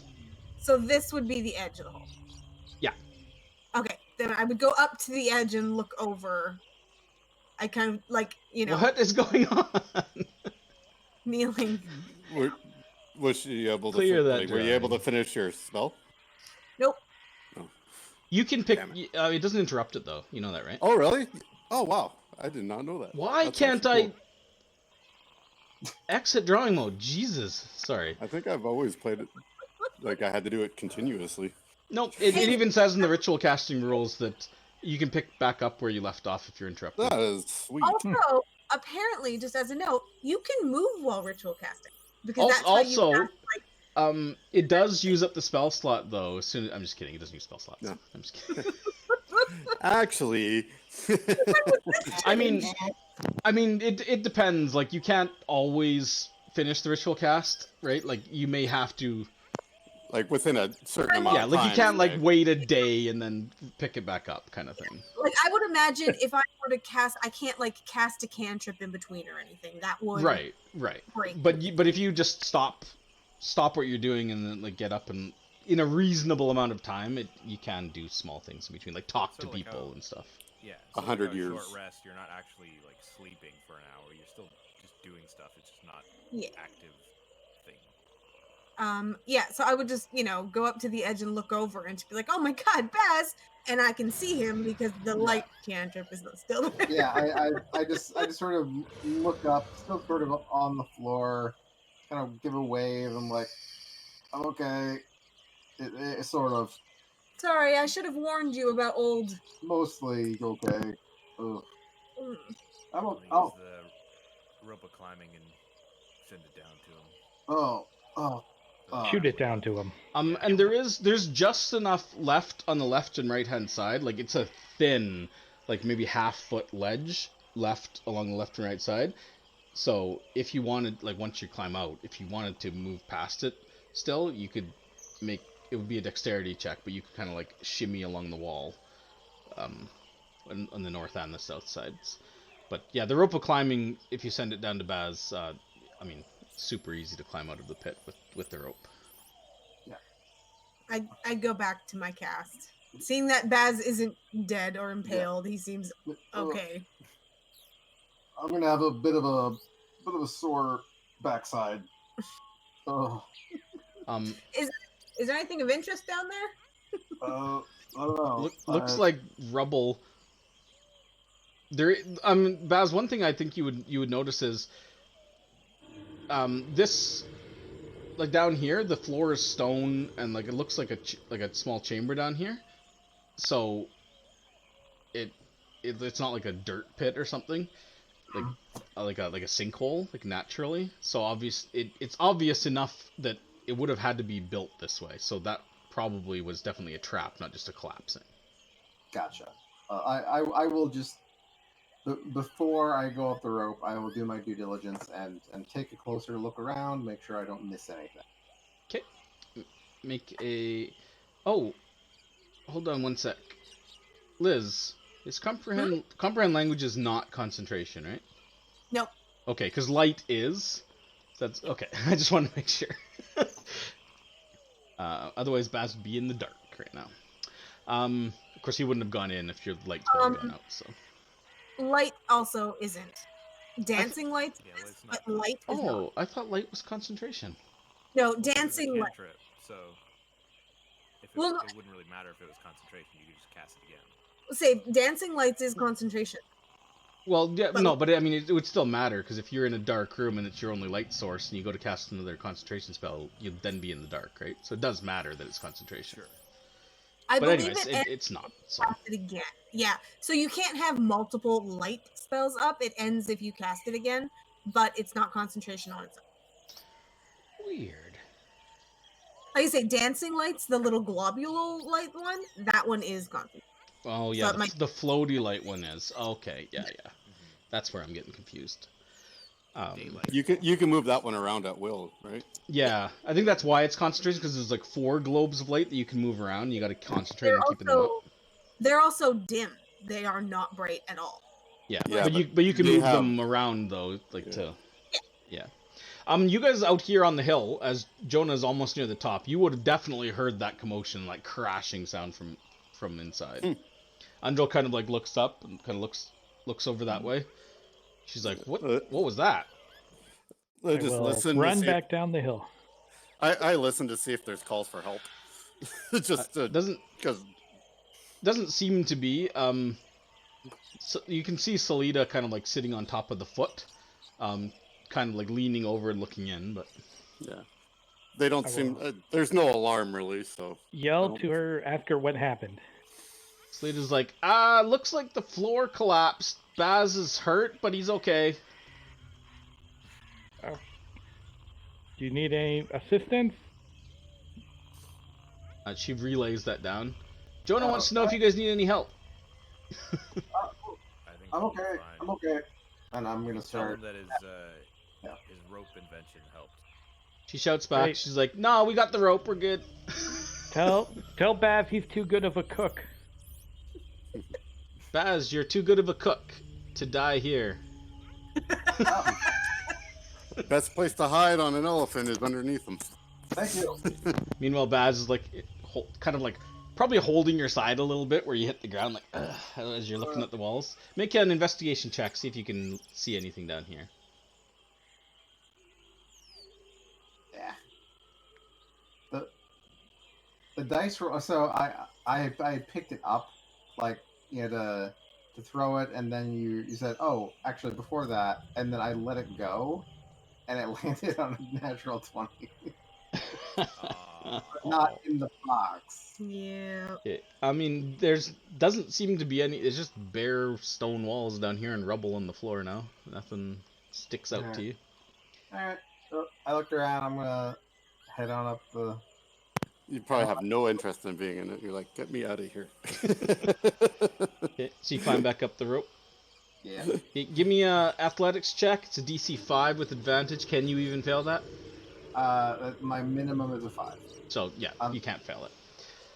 Natural 1 isn't an auto fail, so on skill checks. So. Okay, so hold my beer. Baz climbs up, no problem. Wow. What? You're Yeah, Archie's probably gonna wrap up by the time you climb out and everything. Archie's probably your spell goes off. cool. And suddenly these images of the script on this wall kind of coalesces and but give me an Arcana check if you will. I will. Beware of false floor. Beware of explosive runes. Archie, you notice the script kind of like coalesces. For a moment, it kind of like shudders and goes back, and then it kind of like snaps back into place where you can read it, almost as if the script itself is fighting your attempt to decipher it. You've never seen that before, but ultimately it does work, and you can read the script. Do you read it out loud or to yourself? Out loud. It wouldn't be like super loud, but I'd just kind of like be muttering it while I'm Excellent. reading. Until I learn otherwise. Everybody make a wisdom saving throw. Hadouken. Also, give me a history check too at the same time. Absolutely.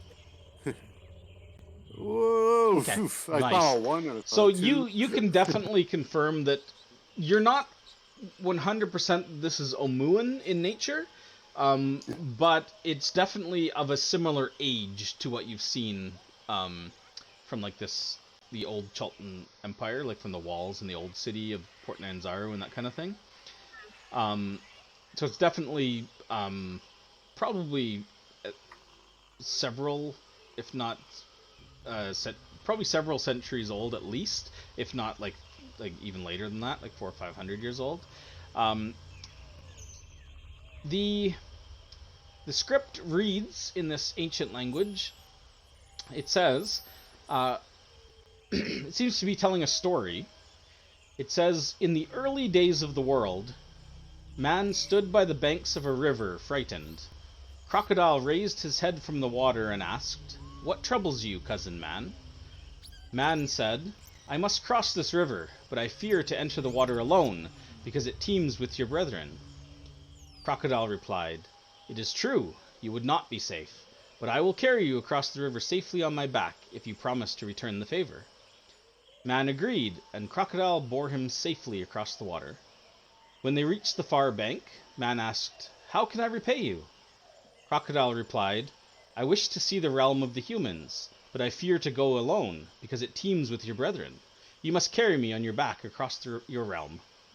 Man had been tricked, but a promise is a promise, so he carried Crocodile safely on his back across the entire realm of the humans, a journey that lasted many years. He also swore, in his anger, that never again would Men and Crocodile be friends, and so it has remained to this day.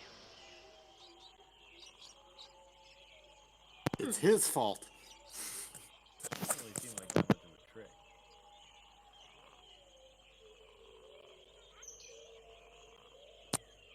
Weird, because it doesn't seem like a trick. It seemed like he knew exactly what he was getting into. You carry me, or I'll carry you, and you'll carry me. Except for the amount he thought maybe like tit for tat.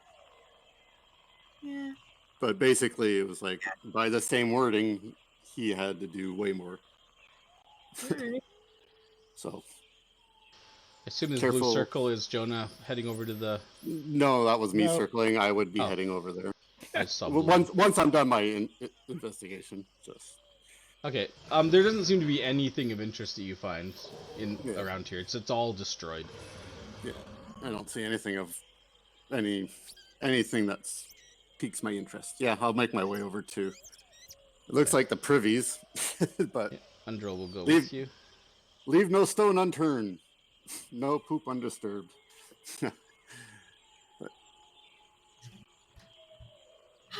And just give it a quick little poke around there, and then at Sure. least find out it's cleared.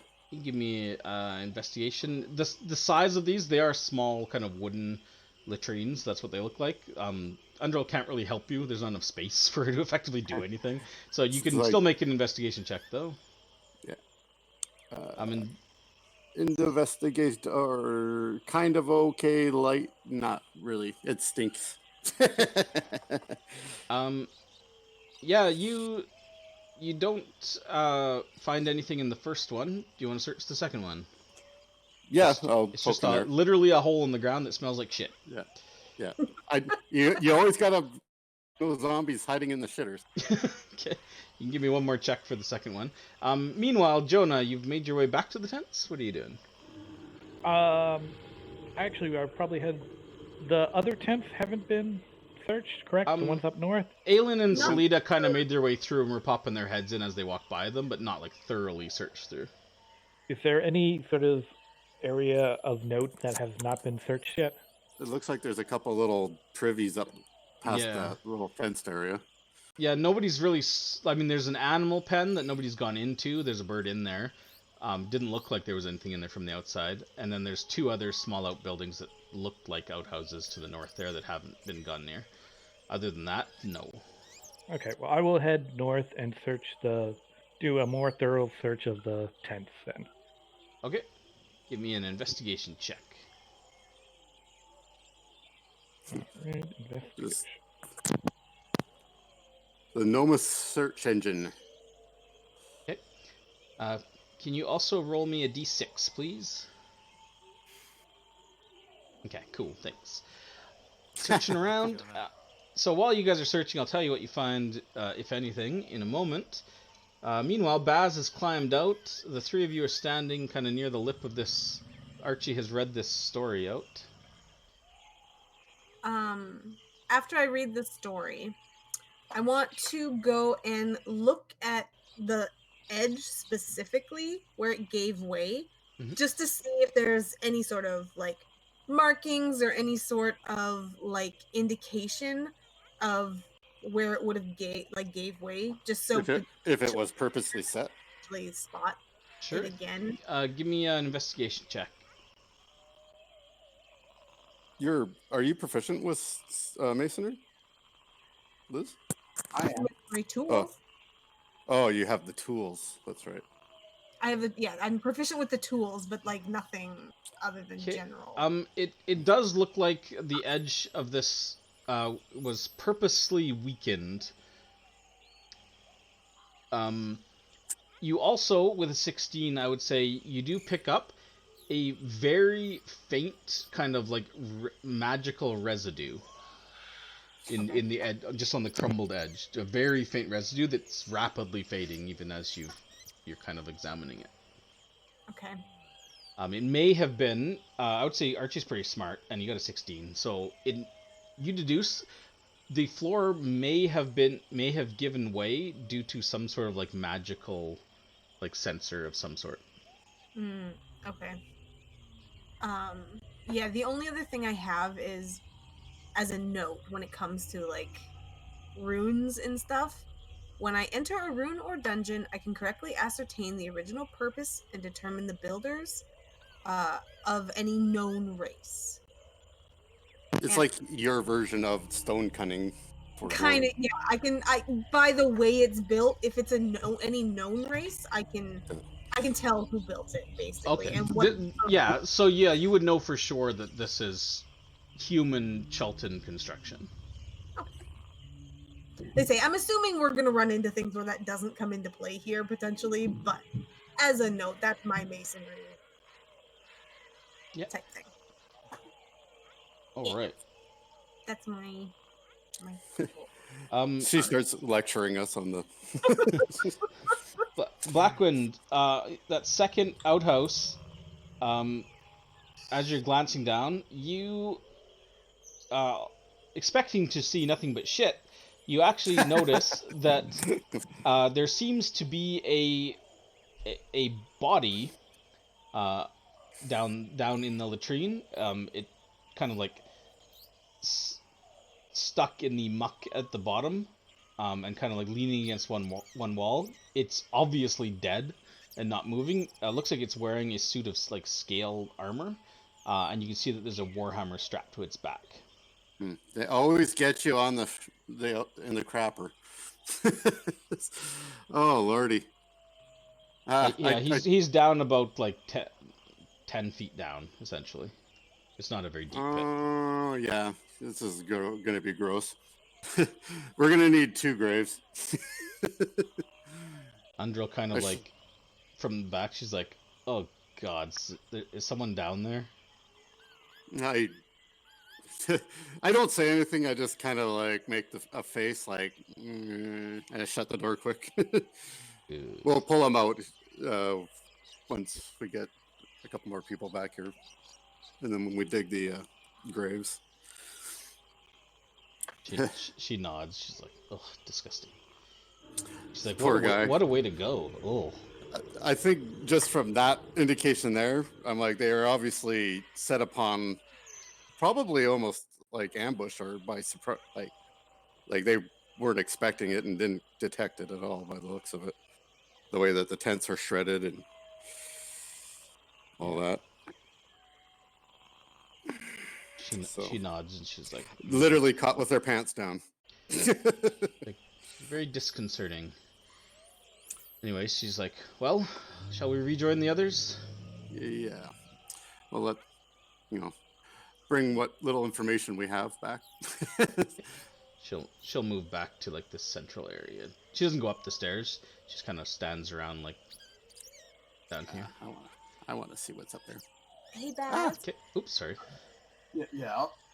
Should I just throw some fire on those other cobwebs so we can see what's past them?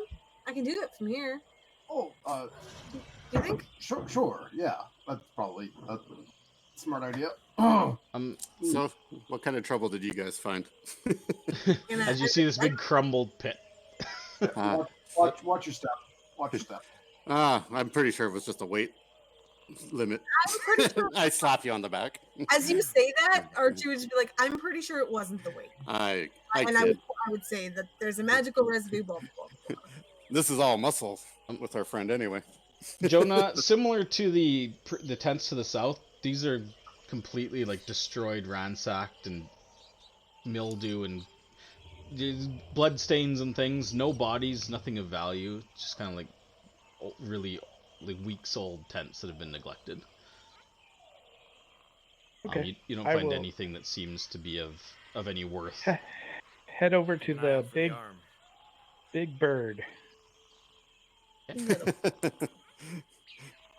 and I will try to get its attention. Okay. The bird is slightly taller than you. It's got bright blue feathers and like a kind of a beak that looks like a half moon, like of like an axe. And it kind of squawks. Definitely notices you coming. The fence is taller than you. You can still, it's like slatted though, so you can see through it. And you can see this. It kind of like just bobs its head and squawks and stays on the far side. Oh, can I take apart like a little bit of my rations and start throwing it to it? Try to get its attention. Yeah, sure. So, yeah, it would kind of like squawk and like tentatively kind of like step forward and snatch a piece off the ground and like rush back to the other side and like chew on it. And it kind of like squawks. It's like, rah! What are you guys doing inside? I'm I'm gonna throw a firebolt or two, or to try and clear the webs across the way from here. Sure. Why won't... Is this... Sorry, just one sec.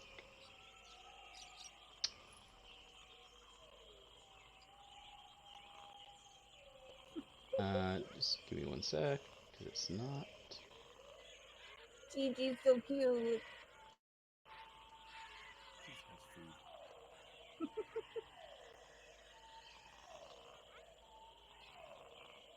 don't know if you can see, she's got one broken whisker. Oh.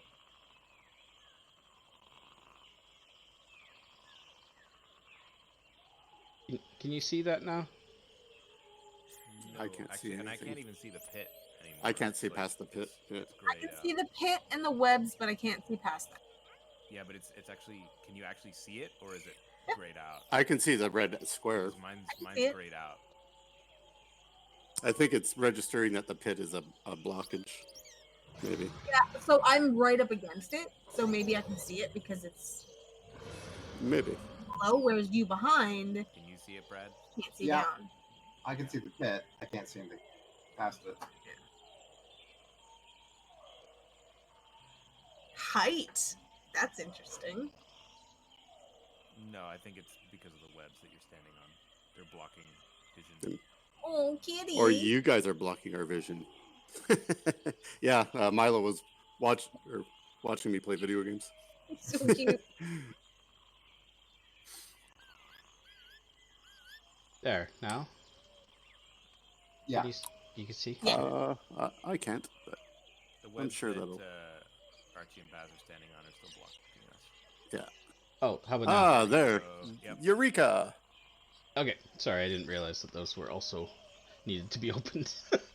They made the webs like doors, so I had to click them to open them, but they made the one web a wall instead of a door because they're fucking idiots. So I had to go and delete the wall manually to actually open it up. So you fired through, like, they just evaporate, like, whoosh! Like, kind of a burning, like, you know, like when a moth, like, lands on, like, and starts sizzling? That's kind of what the smell is that kind of fills the air. But it... and you can see like a bunch of like small like black and white spiders like scurry around like away from the flames, like scree! Some of them like burn and like fall. I target them as much as I can. hate much? You're like Jonah and the fish.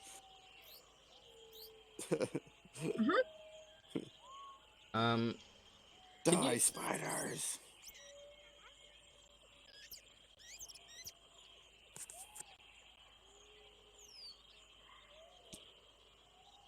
Here's a Pathfinder skill list too. Just it kind of neat to have that information. All right. Yeah, you burn through, and you can see that on the other side, as soon as the webs are out of the way, there's a like 10-foot passageway,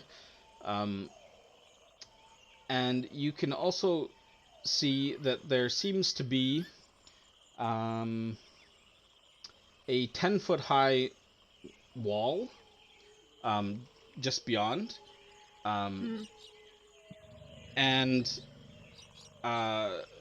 then it looks it almost looks like a step. So the wall goes 10 feet. There's a big wall, and then it looks like the passage continues forward, like 10 feet up. Is the collapsed area like an easy climb? It's like 20 feet down.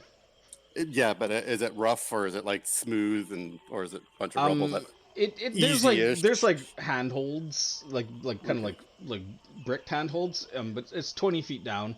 I mean, you have the rope of climbing currently still attached to get down there. There's a like I said, a thin ledge on the north and the south along the wall that you could like shimmy across as well. I'll climb down. Okay. When I get a chance, anyways. Both Blackwind and Baz, both of you can also notice that on the sides, to the north and south, there's two sets Actually, there's quite a few different sets. It looks like kind of like maybe a half foot wide, not even like gaps in the walls to the north and the south. They run from floor to ceiling in the north and south walls. 2 sets of them. Murder holes or stabby holes or something like that. So they're connected like across the bottom of the floor too, Nope, or just on the just sides? in the walls. Okay. Looks like something you'd Yeah, shoot like through. like right there's like right here. You can kind of see them, right? Yeah. Kinda. Yeah, so you can see those.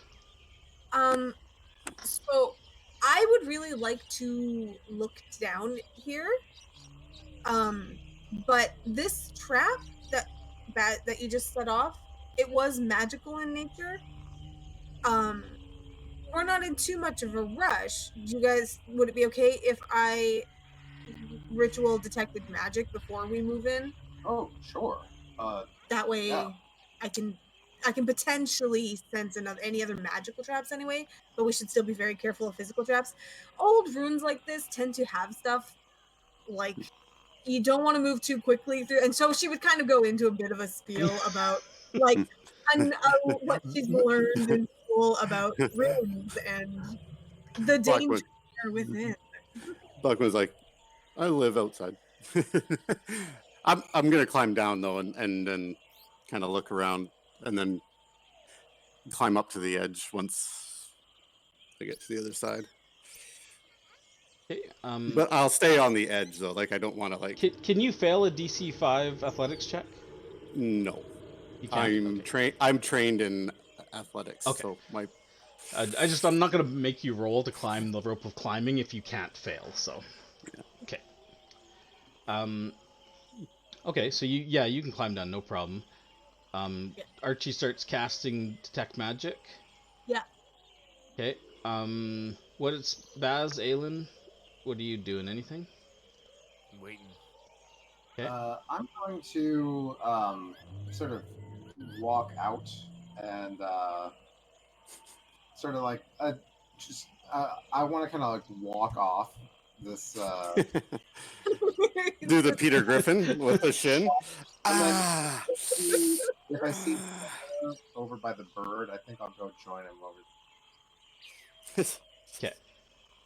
Yeah. Jonah, I mean, so you're sitting there, you're like tossing little bits of rations. It kind of rushes forward, grabs it, and immediately runs back each time.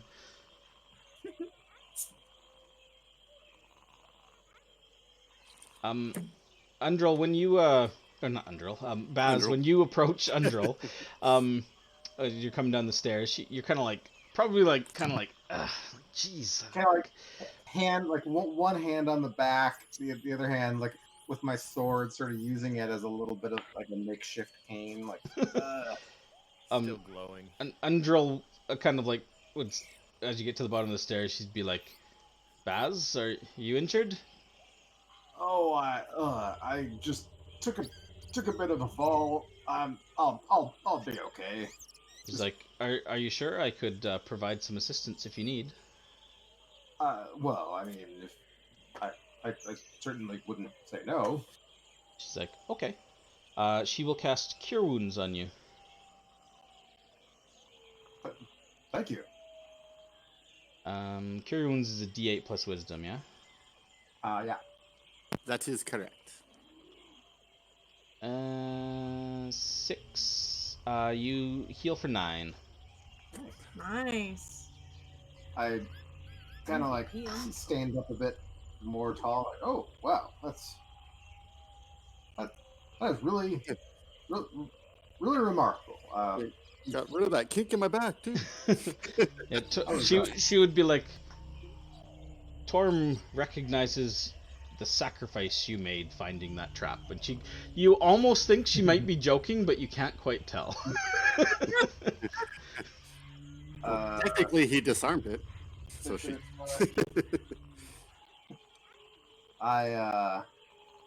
Yeah, you're not sure. You've never actually heard Undril joke before. I'll take her at face value and be like, I'm just glad that it was me and not someone else. But if you'll excuse me, She kind of nods, and she's like, and she kind of just takes a step back and nods, and she's literally like standing in like the military like at ease position, like hands behind her back, just kind of looking around. Yeah, then I'll go over to keep Jonah company. Sure. As lumbers north, Blackwind, I mean, you can give me a quick investigation down there if you're looking around.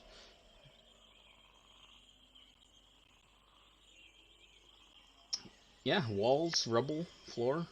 Nothing of interest that you can see. I found a rock. All right. Yeah, and once I get to the other side, I'm gonna climb up, but I just want to like climb up to like about the edge, and then I want to be able to like, look, Like for climb me. up like to the edge and like peek over kind of thing, Yeah, or like so climb that up I and climb up and then just like with my head up there, you know what I mean? Just like and then look. like peeking over the edge. Yeah, so that Yeah. I can detect traps or whatever. Or Sure. pressure. So the rope of climbing's on the other side. You want to just do I know. athletics to climb this? It's Yeah, I'm gonna it's attempt going to be a that. DC 10. It's a pretty easy climb. Yeah. It should be. But who knows? Maybe there's loose rocks. We'll find out. Oh, easy. So you climb up, kind of hold yourself up on the ledge and kind of like peering around. You get a better vantage point here. You can't see anything in those holes. But they're like these kind of like about this wide, holes in the walls. And they run from floor to ceiling, and then another set of them a little bit further back, like 5 feet beyond those. You could give me a perception check. You can't really investigate just looking over the edge. Okay. Damn. Well, that's not bad. Yeah. I have a big there. I mean, you don't see any sort of like pressure plate mechanisms or anything on the floor that stand out to you. No levers or triggers or anything that looks different on the floor than what you've seen all around you. And from down here, you cannot see like above the ledge of that wall that's 10 feet up. Is there like say a loose rock nearby me, or would I have to climb down to get a loose rock? Yeah, you'd have to climb back down. There's like rubble all over the floor, all down in the bottom there. Okay, how about would I be able to stand like on that flat ledge, but not be in line with a possible shooty hole? I would say it would require a dexterity acrobatics if you're proficient to be able to do that. To kind of climb up just on the ledge without actually getting in front of that hole, you'd have to kind of like maneuver yourself up and then kind of like balance there. Okay, I'll go back down, and then I'm gonna find a rock that's sufficiently heavy, but not so heavy I can't throw it up there, and see if I hit a pressure plate. And like toss it from like down below. Yeah, I'll just like toss a few of them up over there. Okay. Just like, yeah, they clatter, hit the floor, hit the walls. Nothing happens. It's just making noise. Just Okay. as Archie's trying to concentrate. I'm just kidding. I mean, I'm running like a chance that I might hit the pressure point, or yeah. So while you're doing that, and Archie's, you're getting through your ritual. Baz and Jonah, you're over by the pens. When Baz starts approaching, the creature kind of like squawks and like goes to the far, like presses itself against the wall and kind of like squawks and seems to like try to like flap its wings to make itself like look a little bit bigger. Sure. Oh, I would welcome Baz. seems like this creature was probably being held here for some reason by the Camp Righteous folks. But Do you think that we should maybe set it free? I think so, unless you want to take care of it. Oh, I don't think I can. I could really manage that. Oh no, I meant like eat it. But yes, we should let it free. Well, do I recognize this creature at all? Make a nature check. Can I assist him? Sure. If you want to either roll or re-roll, whichever one you want to do. Yeah, okay. This creature is some sort of flightless bird. It looks young, but you cannot identify the species or whether or not it would taste good, but it's a flightless bird. And this one's, yeah, it's probably no more than, it's like a juvenile. It's not like a baby, like a chick, but it's probably like less than a year old. The sharp-looking beak it's got on it, looks like it, to you, it doesn't look very, very dangerous given its size, and like it seems pretty scared of you, so it doesn't look like it's going to be much of a threat unless you, like, you know. I'm gonna, yeah, I, I'm not exactly sure what type of bird it is, but seems like probably doesn't want to be cooped up here, and without someone to take care of it, it might have a better chance out in the woods. So, yeah, I think that we should just open the gate and let it go. I think that's a good idea. Do we see a gate? There's a gate right in front of you. Oh, I will. Jody, you might want to maybe stand back. This thing might stand out of here. all right. I will stand back. And I will open the gate and sort of like, is it an open in or an open out? It's an open, I don't know, out, sure. Open explodey. Then yeah, I'll open it out and sort of like hold the door, like myself right behind the door. Okay.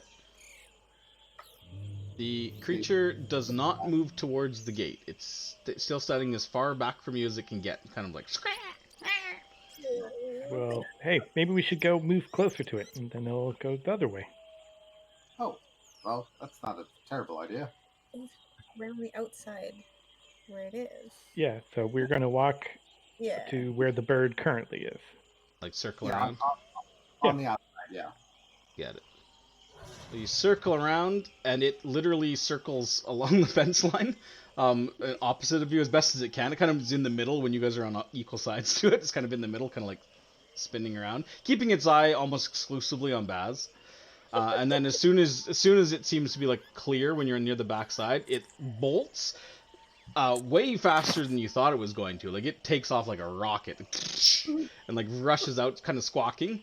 It kind of goes north as it misses the gate, and gets to about here, kind of pauses for a second, looks back at you both, and kind of like cocks its head and kind of like gives one last squawk, and then takes off into the bushes north. We'll meet again, Spider-Man. I was thinking more, and it comes back a couple hours later with its big grown parents.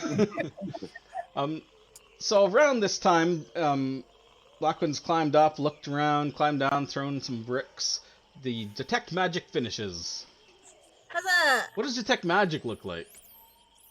Does it have a special thing? Oh my god. You know, I don't know if you've cast detect magic before. I haven't. Sandy goggles that swirl around your eyes. It gives you gold dust vision. Yeah, Everything. I will think on my detect magic. I didn't actually think about that one. I thought it just usually illuminates. Does it illuminate only for the caster, or is it for everybody? I can't remember. Only for the caster. Yeah. So it's just visual. It gives you like magic anyways. vision, essentially. Yeah. What's the range on detect magic? I believe it's 30 feet. 30? Okay. You can sense, and you've got enough light to see. Actually, no, you don't have enough light. You've got dim vision though, because Baz took off with your light source. Oh, I would have recast once Baz left the door. I would have recast it over here so that we had it. Yeah, so you can see the light illuminates all the way back. from back here, the wall is tall enough with the angle of the ceiling and everything. You can't see what's up above that wall. But you can see that this area here, it seems like the walls, the ceiling, and the floor, in that like kind of cube, are all kind of faintly emitting divination magic.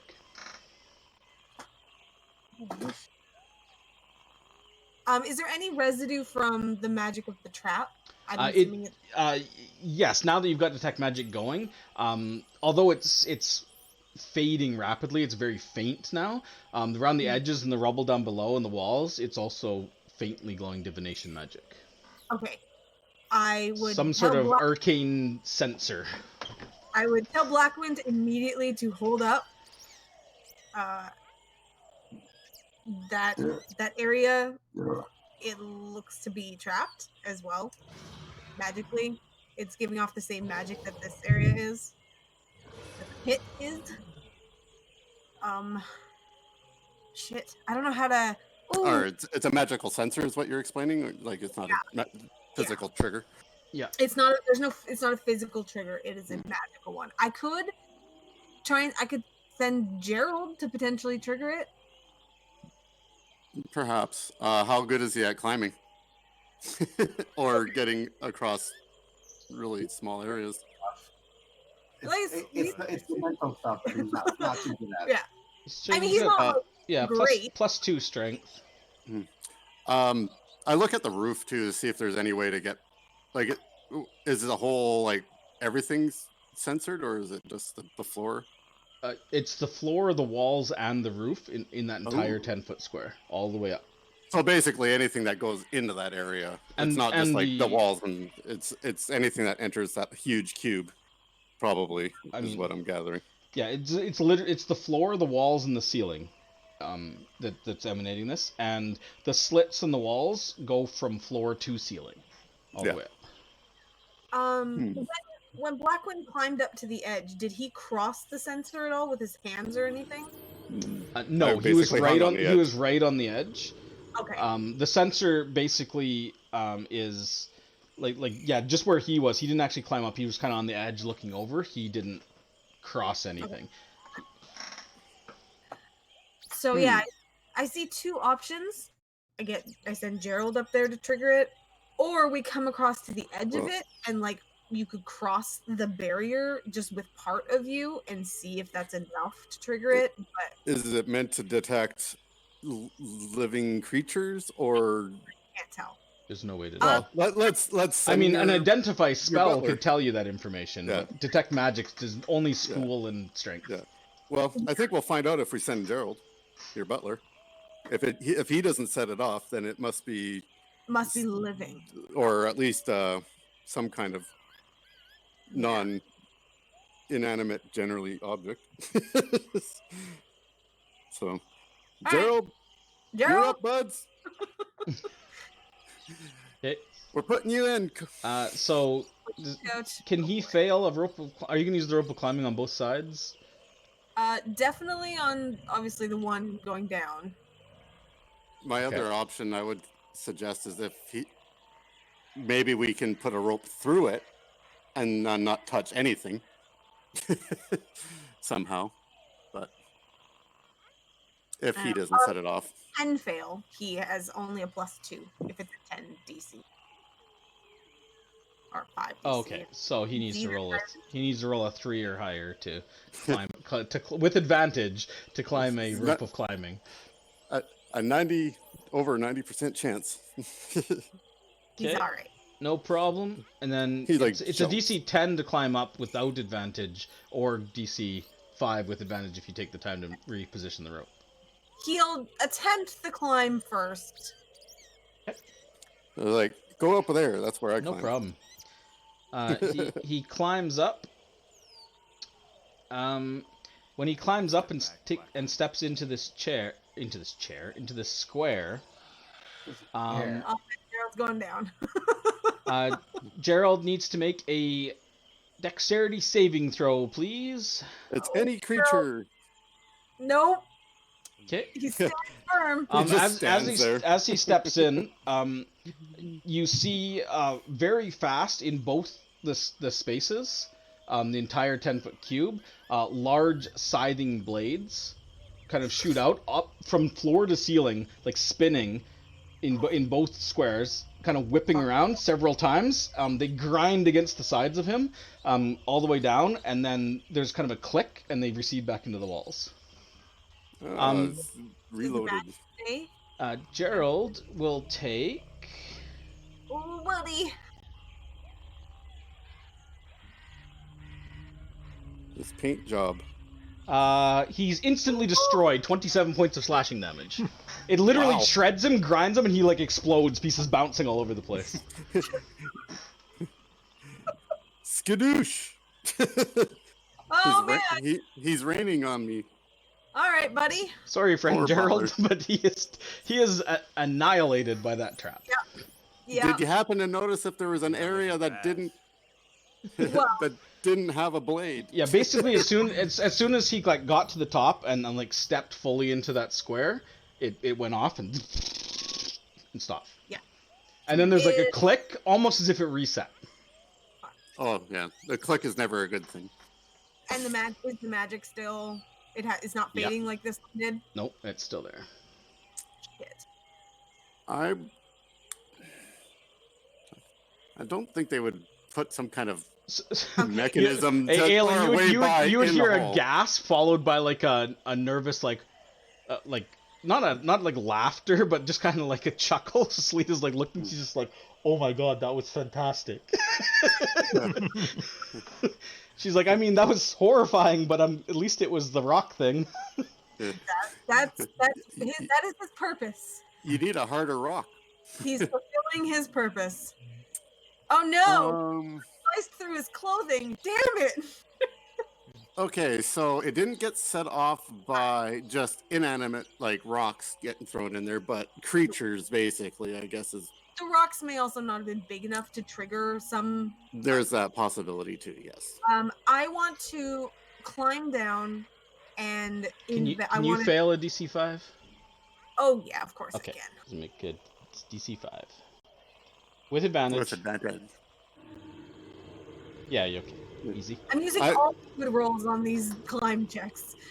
Where are you Hey, looking? falling 20 'Cause feet's no joke. It can hurt. All right, so I'm gonna. Because if you're looking down here, I'll tell you where I looked, and just Yeah. as a so basically I'm helping you, but I I didn't find anything. Okay. Yeah. So If I you're want looking down here, to see the wall itself, just first to see if there's any sort of like physical triggers or anything that look like a turn off trap thing. First. actually, I have another idea too. I need to poke my head up there again, but not step on it. So, No, I'll be doing that. Do the two of you want to climb up to the edge of the ledge together? You can assist each other. can you assist each other while climbing at the same time? Sure. Why not? Why not? Oh, okay. Well, I mean, Yeah. not with the I- climb, not with the climb, with the whatever you're doing. Oh, at the the top, investigation, at the top. Yeah. Although Um, I guess I couldn't help her because And also, Baz and Jonah, you would have definitely heard this like grinding sound of like metal on stone, and then this like clattering sound of like rocks like bouncing off walls and shit. I would Everywhere. I would start like kind of hoofing it towards the staircase and start saying, "Is everyone okay?" Yes, I can climb. Salita like looks down at you and is like, "Gerald, scrap." yeah. Aw. Gerald didn't make it. Oh, So do you want to assist me looking for a turn off trigger?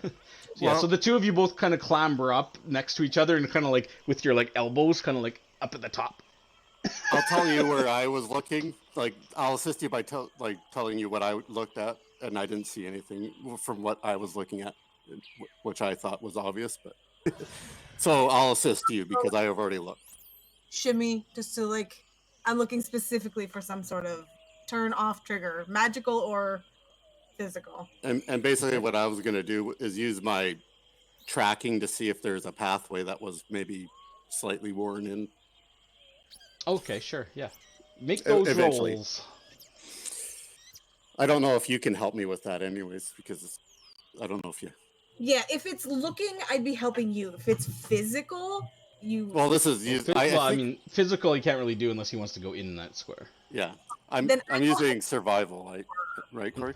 Yeah, I'm just gonna Like move for- Gerald's token over here for now. Yeah. Yeah. To the timeout corner. Yeah, I'll help you.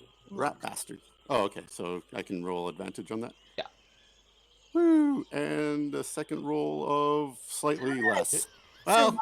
Wait, I I mean- thought it would perception. no, I was using survival to look for. I was using a different skill altogether. He's trying to locate, figure out if maybe there's a like a worn pathway. path where someone might have walked. But I don't think I did with that. But you, I mean, looking at the floor, there doesn't seem to be anything noticeably different about anything on the floor. There's a lot of rubble on it now. I want to look if he sees nothing on the floor. I want to look at the walls. I'm looking for something like turning off. Sure. Make a perception, because you can't really investigate Oops, with ignore that. that. I accidentally had a thing clicked. Ignore that. Double Or- fours. I guess they're Oh. the same. Is it the same? No, that's Yeah, it fine, was the because same. it's advantage. Yeah, I So- was helping. I was telling you where I looked. Yeah, there's other than what I've described, you don't see any carvings, runes, triggers, I can- switches, nothing. I can see the end of the wall, though, right? Or that end of that room. Yeah. The end of And then- you can Well, you I can can- you I can can see see this that. wall here. You can see that Oh, there's that something wall, above okay. it. Like that's a There's 10-foot nothing wall there. up, but you can't actually Oh. see what's up there from down I here. gotcha. I kind of see what is going on there now. It, yeah, it there's a doesn't for little some bit of a reason it drawing. doesn't really close it off, but yeah. There's another I was wondering why you could see the wall, but it's a lift. Yeah, and the ceiling is kind of like angled so that it's you can't see over the lip above you unless you were like climbing up. And Oh. those blades came fast. Pretty fast, yeah. Okay, on the opposite side, so there's no magic on there, right? At all? Right. It's just the surrounding. Yeah. And my perception was only 4. I didn't see shit. Yeah, you did worse than I did. You're afraid of the Well, chopper. well, because if there's something if we can figure out if there's something to press, I can do that from a distance. Were you able to see, like, did it, like, basically all the blades, like, cover the whole 10 Floor- by 10 area? From floor to ceiling. And there was no space well, I mean, it was probably fast, so it probably was hard to see. It, it was pretty fast, but it seemed to be both sections at once went off at the Like, same time. Yeah, and there's no, like, I was just, like, hoping maybe she happened to see it. That was a long shot, anyways. Yeah, I Let's mean, see. there's not. I mean, yeah, there's not enough space in between the blades to like fit a full person, essentially. From I mean, could we here. swing through it? From here, if I reach my hand out, is the barrier close enough that I could get to it? Like, just, like, touching the very edge of it? The magical... Yeah, I mean the very edge of it. Yeah, you could reach your hand out and I just want to, like, touch the edge of the sensor. Like, just the very, very edge of it. Just to see if that triggers it. Or if it had to be, like, a full entry. sort of. okay. You kind of like put your hand over just a little bit. Nothing seems to happen. I'm like, I, like, what if snap- we swing through it? Okay, so just anything crossing doesn't trigger it. I don't know if it was his size or if I'm guessing it's like a minimum size-ish type thing. What if we throw a log in there, like a big log, like, well, not a big log, but like a tree, like, say 10 inches around. How long? It would probably reset it anyways. How long between the clearing of the blades and the reset click happened? Like seconds. Alright. It might have had a slow delay because it was going through stone.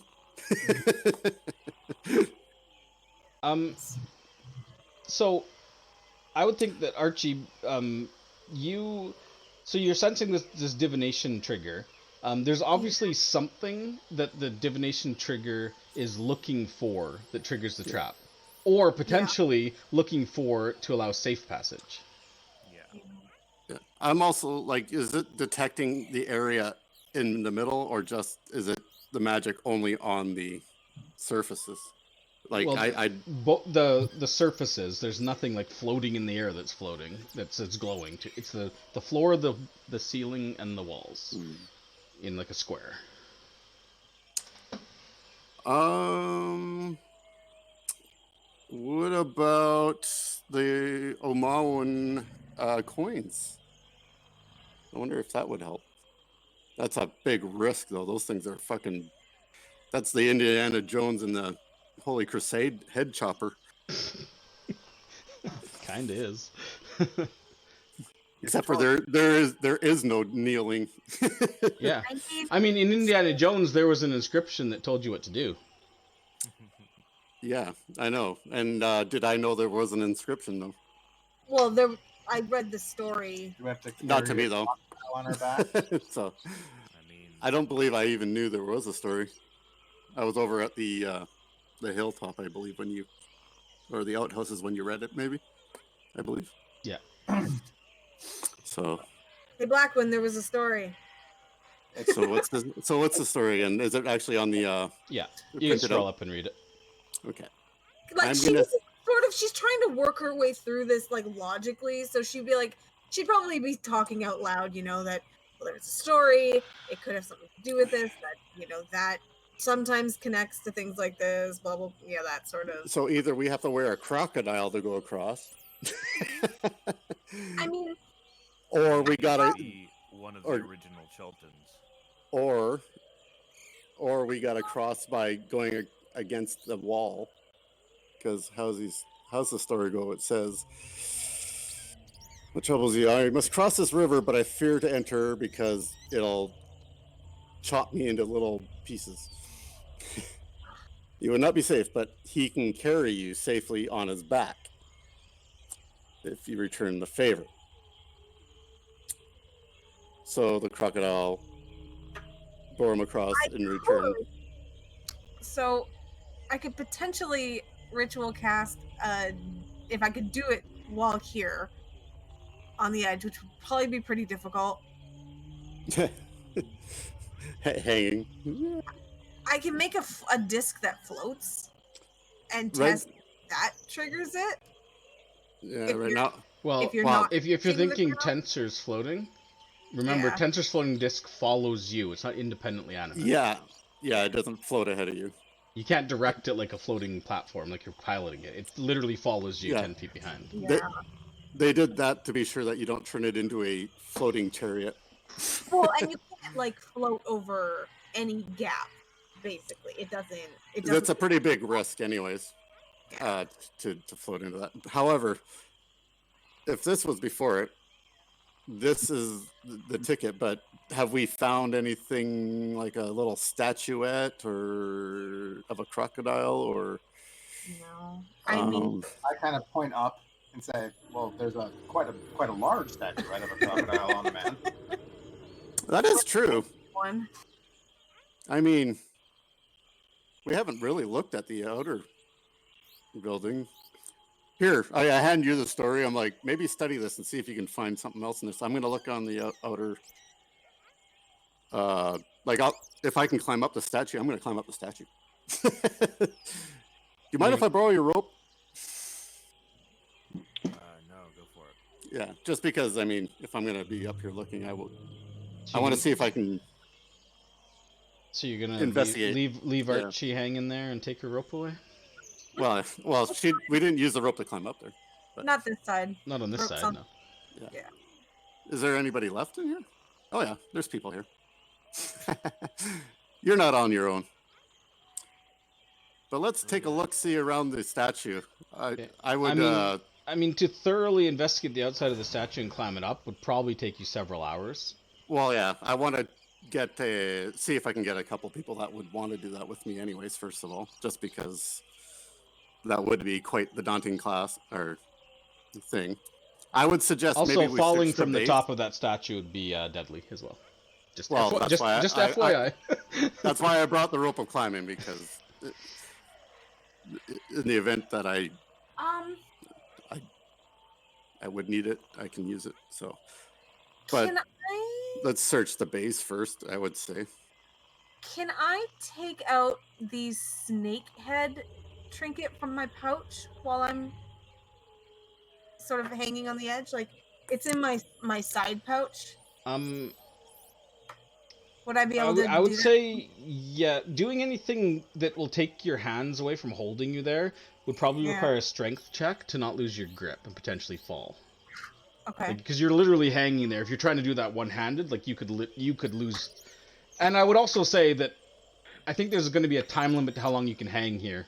You're not Sure. like standing on something. You're like holding yourself there, and there's only so long Yeah. that you can do that before you're going to get tired. Okay. Salida, I know you I said work that out. you're not a historian. Have you ever been in any of these ruins, any of the old Chultan ruins? She's like, well, no, not. I don't really make it too much of a habit to go poking around inside. I'm more of a bring you to the entrance kind of girl. That You said, live longer that way. she's like, yeah, I mean, obviously, as you've seen, they're often traps, but most of the time, there's usually a way to bypass the traps, a riddle or a puzzle or something that can get you through. Do you, Did she hear do you the story? normally travel with Mhm. other Chultans? She's like, Usually outsiders. she's like, both. I mean, outsiders are typically more inclined to go poking around. The locals tend to leave places in peace.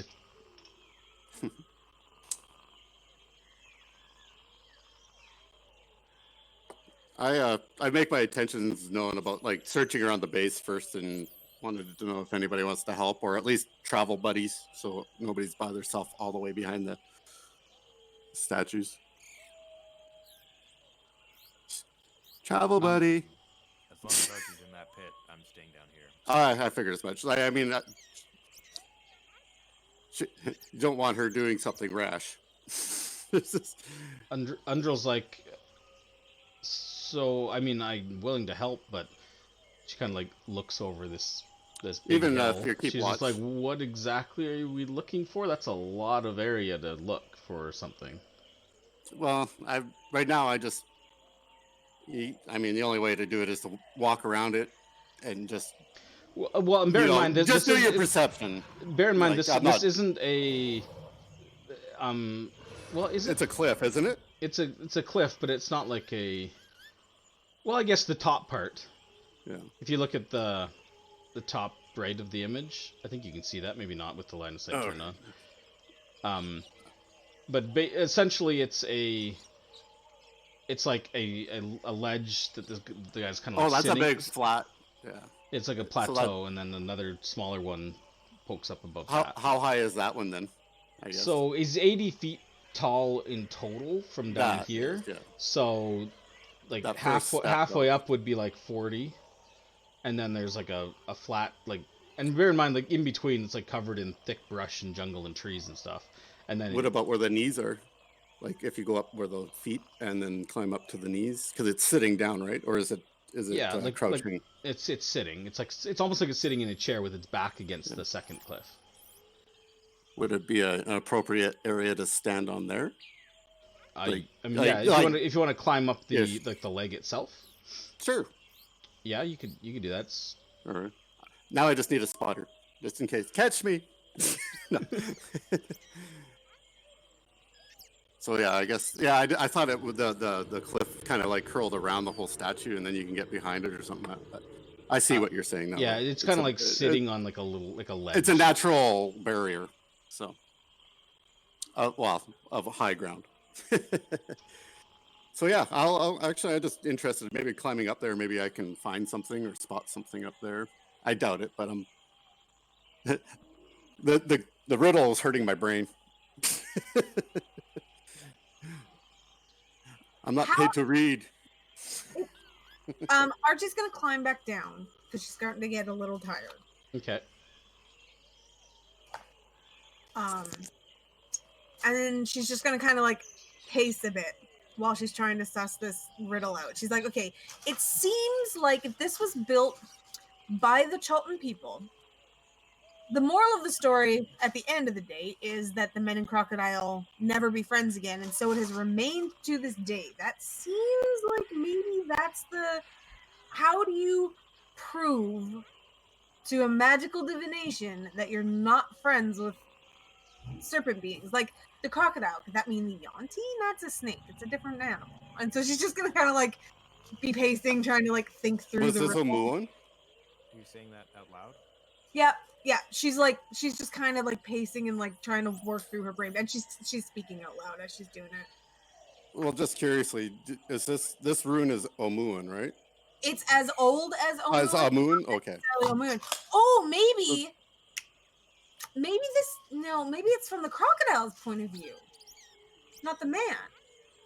No, it was built by Sultans, so it's got to be man. Or was I it? think that the not being friends is the moral of the story. We got to find a crocodile and carry it across.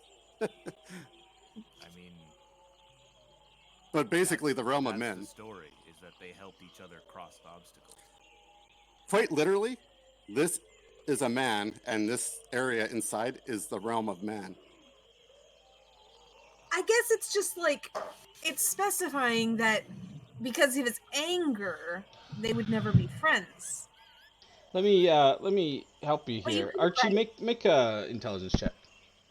Okay. Are we like just? Oh, Okay. I was gonna give you a decent hint. I'll give you an okay one. are we like? The divination sensor? Okay, I'll say this. Here's your hint. Number one, you're looking a little too deep into the riddle.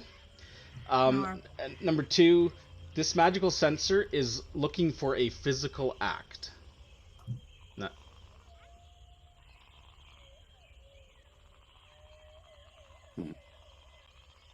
I'm too dumb for riddles. A physical act. It would I mean, be. again, if you intuited that and said that, Aelin would just repeat. The crocodile carried the man carried the crocodile. So you think if Well, that's too literal. Us? Okay, Ryan. No, it's not too literal. Oh, really? Oh. Yeah, you're looking way too deep into morals and meanings. It's looking for a physical act to get through a dangerous area. So we have to go across on the back, possibly, of some. We got to go on our back. Help each other crossing the obstacle. I mean, it's a risk, obviously, if we get hit. Yeah. If we're wrong. We get diced. But meat's back on the menu then. It wants a specific action. Let me see if Salida or Undrill are You must carry me listening on to your this back. and are smart So enough to. if it's literally you must carry me on your back That's what I'm saying. Across- it seems like you just across your realm. carry each other. Oh, I at this point, I imagine I would have joined everybody. Oh yeah. Yeah. Well, I'm happy to carry someone on my back. But I mean, first act, the divination is definitely beyond his understanding, but it's also beyond mine right now. Like on the detection action, all I know is that either anger or carrying on the back. So my On hint back. was it's looking for a physical action. Anger's emotional. So Yeah, I know. But you also have to realize after seeing a guy get diced up like that, it's actually put the fear of slicey dicey on us. well, The fear of slicey dicey. Yeah. carry me. The slicey dicey death. Oh, I'll do it. Okay. We're all gun shy basically. Archie's not. Well, how much do you trust in? Like, what are you going to try exactly? Sorry. Right. I'm gonna try going on Baz's back. Archie, why don't you let me go? Baz might be hard enough to take it. I might be quick enough to dodge it if it goes bad. If there is a dodge, that's the scary part. I do Oh, there is have a dodge. a spell that could help shield me if it hits as well. I don't know if that makes me any hardier than I don't think it was. but... It wasn't shielded. It didn't matter what your AC is. It was a dexterity save. I am talking about shield, yeah. It doesn't because there was no attack roll. Yeah. We don't know that. Yes, you did. Here's what Gerald had to here's make a what dexterity saving throw. Here's what I think then will happen. If you have to help somebody across, the person that helped that person across has to carry the other person across in return. So, like, But then if you get across one way, back through it alone. you have to reverse it because they reversed, possibly. Maybe on the way back. You know what I'm saying? Like, it's a Sure, trap that'll we're not catch you on even the way there back. yet. I know. But that's, if this works, I think that's the catch on that too as well. Possibly. So I'm just throwing it out there to muddy the waters. Right. I certainly hope that's not the case because I don't think that anybody can carry me on their backs. Okay, I can buff myself up with hit points, so I could probably take the hit. Possibly. I'll go with Baz. Okay. Okay. So Baz is gonna carry Aelin on his back. Yep. Yeah, But Archie wouldn't argue it. We'll take how it would on you back. flip flop if you had to flip flop? We're not gonna worry about that right now because we don't even know if this is gonna work. Okay. So, Baz, you can easily carry Aelin's weight, right? Oh yeah. I should assume so. I just didn't know what your total weight is with all your gear and what Baz's carrying And I capacity don't was. have my and everything. backpack, so I'm like 140 pounds or something. Okay. And Baz has like the double or the massive carrying capacity, so he's good. Okay. Yeah. Whoa! He What's works out. happening? Ah! Keeps trying to open Baz's. That's- Get out of here, that- Baz! That's Baz getting chopped up. Sorry, I'll leave if that's what you want. My backpack. So it says. So at what point 40. are you going to? I mean, the roof is tall enough. You don't have to worry about like crouching or anything. But So how There's are you a gonna? ledge that you can. Yeah. So are you you're gonna climb on his back and then Baz? You can use the rope of climbing to get up into that square. Yeah. I was gonna jump across. What? You were gonna jump across. Yeah, I can jump 10 feet. If you land on that, you're going to be in the activation area. Well, yeah. No matter what, he's Well, going to be that's in the it. idea, right? Yeah, we're going into the activation area. But there is a ledge on the edge that you can shimmy across. I don't think that Baz can shimmy across it. Yeah. What's your jump? You can jump with a running start. Yeah, you can jump like 20 feet or something like that. Yeah, 15. You can jump up. To Are you your doing strength. this with Aelin on your back then? Yep. Apparently. Wow. Yeah, so I would say because you're carrying Aelin on your back, you're not at carrying capacity. You're not even at lightly encumbered, right? Or are you? I don't think so. Because I just want to make If you sure that drop I won't all make a your gear, difference. like My current weight is 17.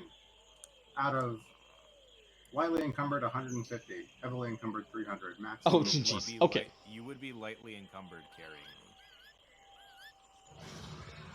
Because I'm about 150 with me and my gear. Which But adds, it would lower my movement by 5 feet. Yeah, So fine. yeah, it's fine. You can still. Okay, so yeah, you're technically you're lightly encumbered. Technically, you're slightly slower, but it's not enough to impede you. You're not heavily encumbered. It's not enough to impede any of your checks or anything. Carrying him. So, yeah, I don't even think. I think you can just automatically. You don't even have to roll to jump up to your No, strength and no. feet, right? No. Yeah. So Baz, you're strong enough to carry him. Lumber forward and. Who says elephants can't jump? Yes, they can. Loxodons can, anyways. You clear Archie's like down in the pit. Big Loxodon with his leaps over her Like, head. that's so I can see if they trigger it when they hit the edge. I fear you, nothing. You land on the other The side. dodge action on his back. Sure. Why not? Okay. You're like sitting there literally ready to dodge anything that comes at you. Yeah, sure. I can. Yeah. Baz, you land on the other side. I'm just gonna move Baz and just say that Aylin's on your back until. Sure. You land in the square, and yeah, nothing happens. You're standing in the square with Aylin on your back, no blades. Archie cheers. It's the elephant rodeo or Loxodon rodeo. I'm still dodging. Aylin, now that on Baz's back, slash shoulders, you're high enough now that you can just see over the ledge, like barely, but you can see over the ledge. What do you guys do? Well, what do you see? Well, let me tell you what you see. You guys are like, Yeah. we're not dead. You can see what looks like another 10-foot section with another wall going up 10 feet with another ledge on top of that you can't see above from down here. But you can see, just peeking over the edge, that it looks like the floor there's some sort of like grid drawn on the floor, in like a 4x4 grid. Oh, maybe this is the other realm. Somebody carry me. Somebody carry me. I think currently I'm actually outside climbing the statue, technically. Uh-huh. So. Yeah, you're not there. What are you talking about? Wow. My apologies. Actually, this ledge in front of you is only about 7 feet tall, so it's easier actually to look over this now that you're standing on this square, and especially on Baz's back, you can see over it quite easily. Actually, it's. Okay. That doesn't have crap written all over it. Yeah. Well, Do I see anything that looks like? Yeah. No, go ahead. Go ahead. Just seeing if I see anything that looks like a switch or a lever or a mechanism to. No. I mean, from here, no. Maybe if you got closer. Did the magic change at all? Nope. Still there. Yeah.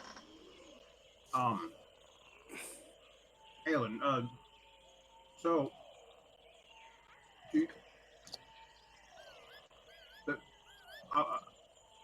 I could try and put you down and then go down into the pit and pick up Archie.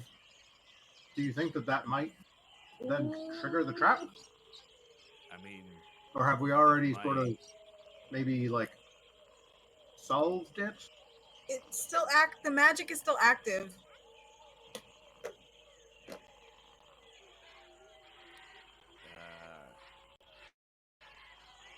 It didn't disperse like the first one did. Yeah, it might still trigger it, but it would be good to know in case. But does anybody really want to take that hit? I might be able to avoid it. You might be able to, or you're probably the most likely. But then once that person crosses those, does that in turn just cause the other person possibly to have to do that as well? I who knows? I just sounds like you have to go one way, then you have to flip flop and go the other way. Maybe. Or else that second part right there is the other way. Who knows? And it doesn't matter. Well, why don't you, before we experiment, why don't you just walk a little closer to that ledge, just so I can get a better look at what's coming up? Sure. I'll go over to the ledge. Okay. Walking forward, nothing triggers, nothing happens. Archie, you can't see up there from down here because of the ledge. So now they're out of your view. As soon as they move forward, you can no longer see them. Okay. I would have transferred the light to Baz before they went up. Okay, sure. So Baz, you're holding on to you've got Aylin on your shoulders / back. So Aylin, you can see now easily over the ledge. You can see that there is a grid, a 4x4 grid on the floor. There are absolutely no symbols or writing at all on the grid. There is no way to cross this without stepping on the grid that you can see. But there's not enough ledge around the edge. I know it shows kind of in the image that there might be like a tiny little edge, but it's probably like this thick around the edge. So you don't see of any way to cross without stepping on these squares. But there is nothing that distinguishes any of the squares from any of the other squares. And then beyond that, you can see another like 7-foot ledge, but you can't see what's beyond that 7-foot ledge because of the slope of the ceiling. If you were up on there, you would probably be able to see above the next ledge. There is enough space, barely, before you get to where those tiles are to climb up and stand on that edge, but you'd be kind of like just like you have nowhere to go. You'd be like standing right on the edge, but you could climb up onto there without stepping onto those squares. There's enough space there to do that. I don't want to leave Baz alone in the blades potentially, though. Well, Let's the story says that you have see to what flip. happens. Let's see what happens if we go back to the pit, Baz, and I jump off and you jump into the pit. And Why don't you travel if it back with triggers, them? Hopefully, if it triggers, hopefully I'll be able to avoid it. What if you travel back with them and at least? You're not there. Right? Yeah. Well, I mean, he's only like 20 feet away. Yeah. thought he- But the other thing is, On the outside. this is also a puzzle though, so I'm just like trying to figure. My intent as a player and as a character is I want to see if this trap triggers after we've successfully crossed, but then one of us gets off the other's back. Okay. Because that's information we can use. Yeah. Okay. So how do you do this? Okay, so I will go to the edge of the pit and sort of like put my hands on Aelin, and then like I'm gonna jump forward and push him back. So that he stays I'm in the gonna square dodge. and you're jumping into the Yeah. pit, or So Baz is clear, yeah, and then I'm still there. okay. The So good news is that so Baz, you're jumping down. Correct. Okay. There's a rope there still. the Right. good news is that you traveled back across and it didn't go off. So True. that was It didn't go good off, and news. you turned around and walked back. so Um. that means one way. So, Baz, I think that's fine. You're okay. Aelin, so you are left behind in this square when Baz kind of jumps off, and you kind of like hop. I assume you kind of like hop off his back backwards. I don't think he really needs to push you back. He can focus on. Throw me onto the ground. Yeah, it's not like a mannequin or something he's carrying that he needs to throw off. You can just jump off. When you do Body that, slam. as soon as you guys separate like that, and Baz is out of the square, there is like an immediate click before your feet even hit the ground. Just in the air, and the blade just whirled. Give me a dexterity saving throw. I think you get advantage because you're dodging. Yeah, and can I say can I use inspiration on this? Oh, you've already got advantage because you're dodging.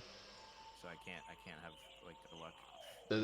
No, there's no double advantage. It's All right, dexterity saving throw. Oh god. Double 16. nice. Okay. So that's a success.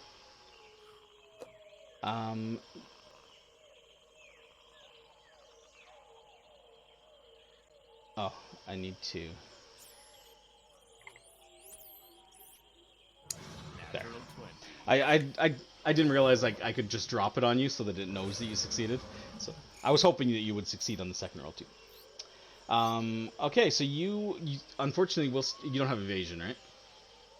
Not yet. Okay, so you will take half damage, Shit. which is was some reason it didn't half that, but you take 9 points of slashing damage. Okay. That's still rough. Not as bad. I don't know why like I put this. It said you succeeded. Then when I rolled damage, it didn't half it. Like what? Why? I don't understand. Anyways, you take 9 points of slashing damage and kind of like land in the square. You're kind of like, but you kind of dodge most of it, but you still got some cuts on you, and the blades recede and click. You're still standing in the square though. They don't, and it doesn't immediately like trigger again. Galen? I'm gonna wait. Okay. Galen? Nothing Oh, seems I'm to be okay. happening. The magic is still there, Archie. You can still see that. It went So off. it definitely But went nothing's off happening when now. as soon as Baz let go of you and you stopped being like on him. So, two things learned. Splitting up is bad. And if you do trigger it, stay there. But if you move, is it gonna trigger it again? I don't know. Let's find out. I'm gonna Aelin! take action and then jump into the pit. Okay, it does not trigger when you leave the square. Land in the pit. Yeah. I mean, I meant if you moved the other way, but Oh no, I'm not risking going back in. Move further in. Suckers. So the yeah, treasure's so I mean, mine. Aelin, you took 9 points of damage, so that was a little hairy, but you survived. Yeah. No, it was not great. Okay, so piggybacking good, splitting up bad. There was a grid on the floor on the next ledge, mm-hmm. but it didn't look like. Oh, I should have thrown something on it. It didn't look like there was anything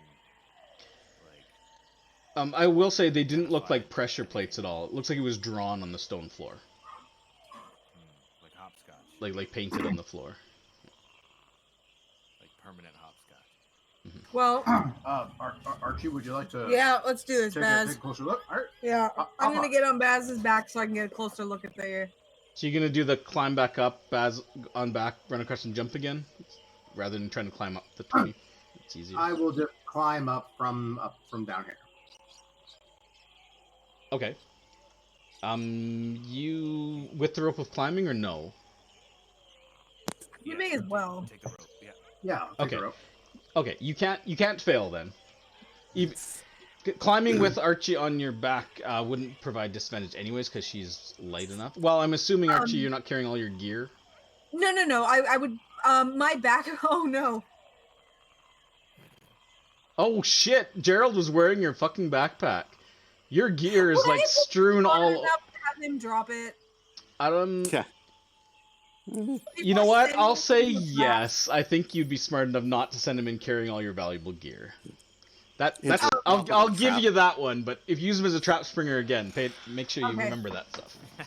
So my stuff's in the pit. So, yeah, my backpack is in the pit. I would just have my regular pouches on me, so my magical components and stuff, just the small waist pouches. Don't worry. I'll stay down here and guard your stuff. I would have grabbed some rocks though, like a handful of rocks, so I could throw them. Sure. And before we leave, no, never mind. I'm not carrying this on me. Never mind. Forget it. All right. Archie on the back, climbing up. Okay. You can't fail with the rope of climbing. You climb up with Archie on your back. Nothing happens. All right, let's go. Let's go take a look at this grid. What do you make of this? Well, let me take a look at it with my magic and my eyes. X's and O's. It's the exact same divination magic that you on the walls, and the floor and the ceiling in a circle here. It doesn't look any different than the where you're in. You can see, yeah, there's another ledge about the same height that because of the slope of the ceiling, you can't see what's beyond there. And you can see that, yeah, there's a grid. There's no discernible markings to differentiate the squares. It's literally blanks, like a 4x4 grid of blank squares on the floor. There's nothing on the walls or the wall in front of you that would. Okay. Hmm. Same magic. I'll toss a few rocks just to. They clatter along the ground and seemingly do nothing. Okay. There's no, and again, it looks like it's like painted to the floor. It doesn't look like there's any like pressure plates or anything. Painted to the floor.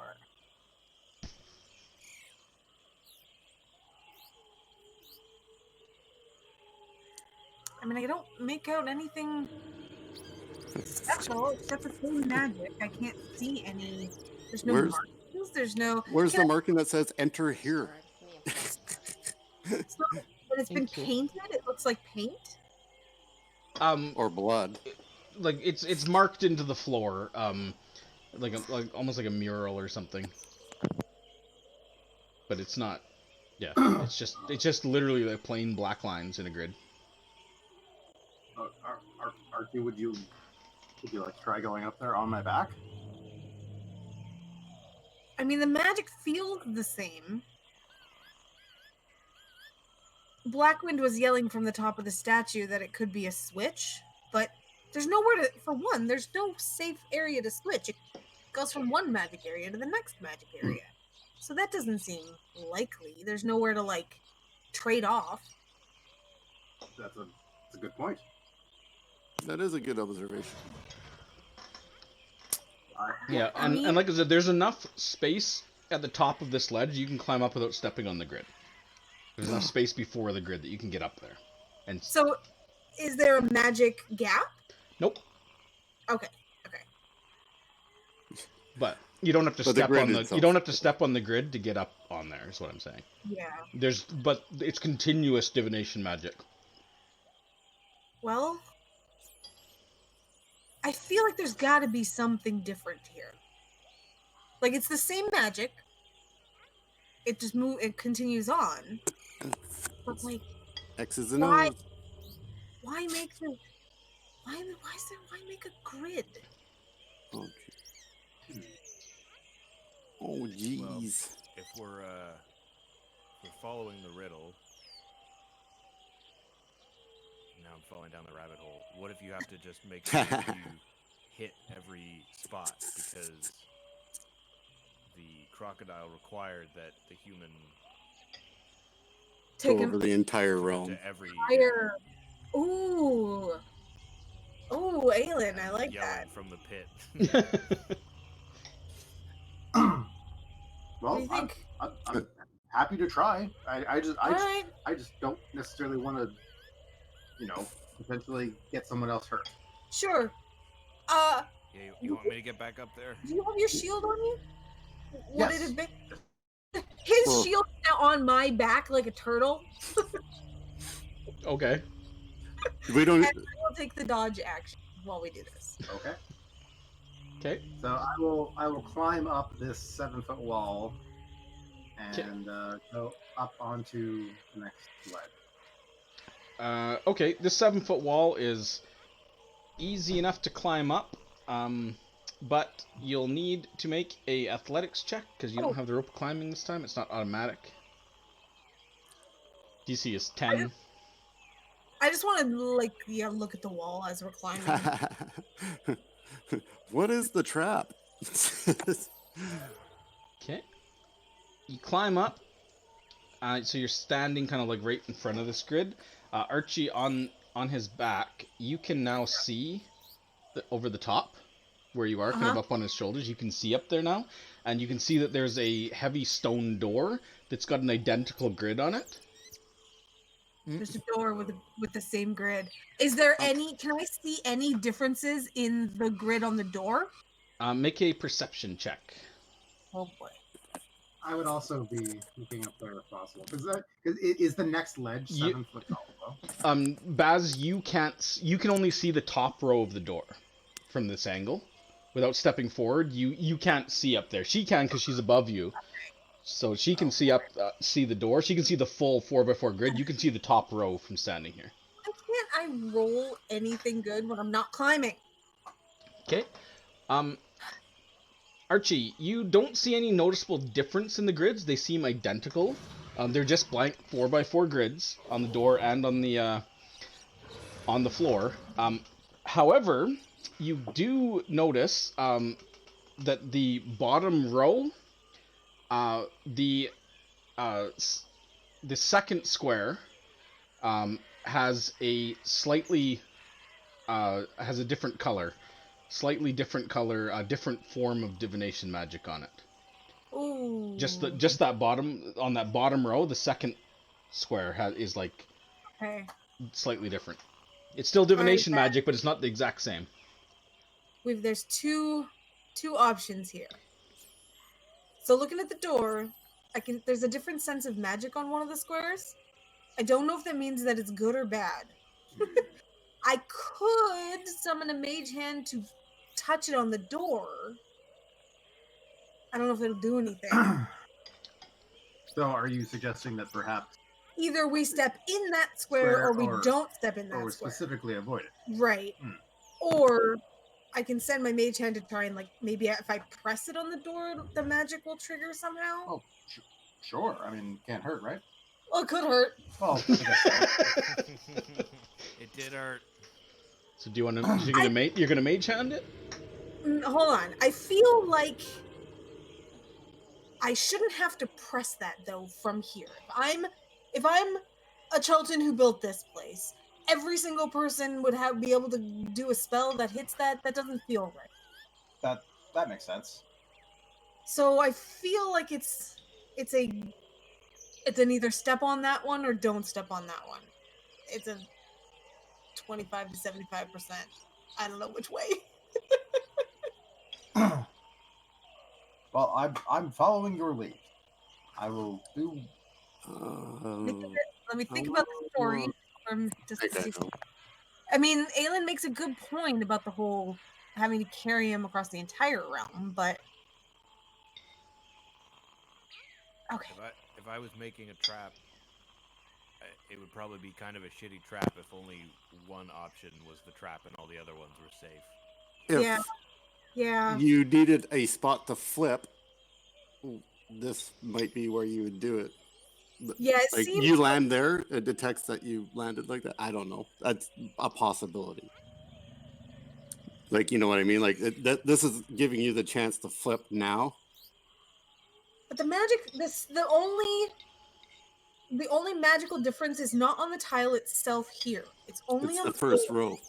It's only on the door though. It's not physically in front of us. This is the same. Is it representing the grid? I mean, they're identical grids, so. Yeah. So that's Perhaps possibly try stepping on the one square. Maybe the grid on the door will change. Maybe. All right. You want to do it? Do you want to do it? Sure. Okay. Dodge action. I'm going to step. Can I take the dodge action too? Yeah. Oh, sure. I'll take the dodge action. And step forward. And step forward onto the one that I have indicated. The one that Archie has indicated to me. That is okay. Different. You step on it. There is a faint chiming sound.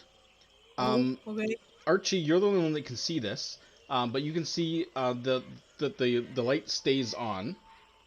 In the bottom row. The next row over, you can see the fourth square lights up. Yep, there you go. already. So we have to go in the specific order. What happened? What's going on? What does that mean? I would be calling back what I'm seeing. I'd be like, okay, we did this, you heard that. The magic on the door changed a bit.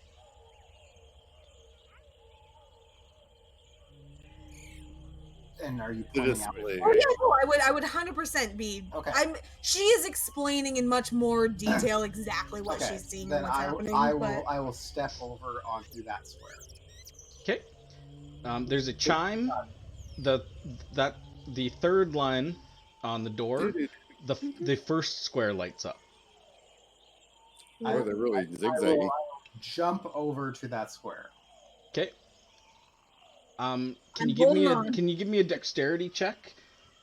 The squares aren't that big, and you're kind of hopping with someone on your back to try to land just on that square and not on any of the others. I will use my inspiration. Sure.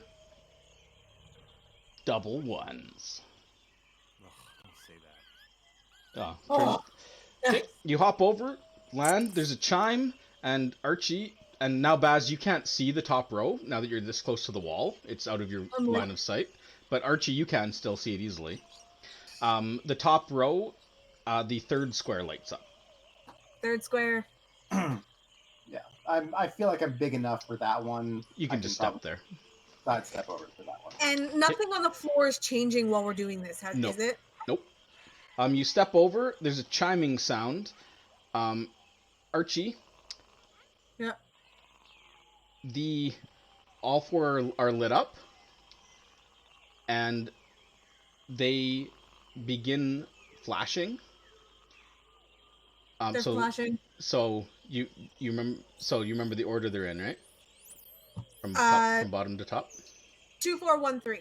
Okay.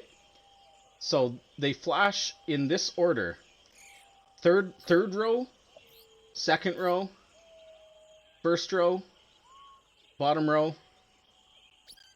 Wait, what? 3, third row, second row, first row, bottom row? First row, top row. First row, top. That's what I meant. not. So it goes second. So first row, say first row from the top. So 1, 2, 3, 4, as if it's descending. 1, 2, 3, 4. Uh-huh.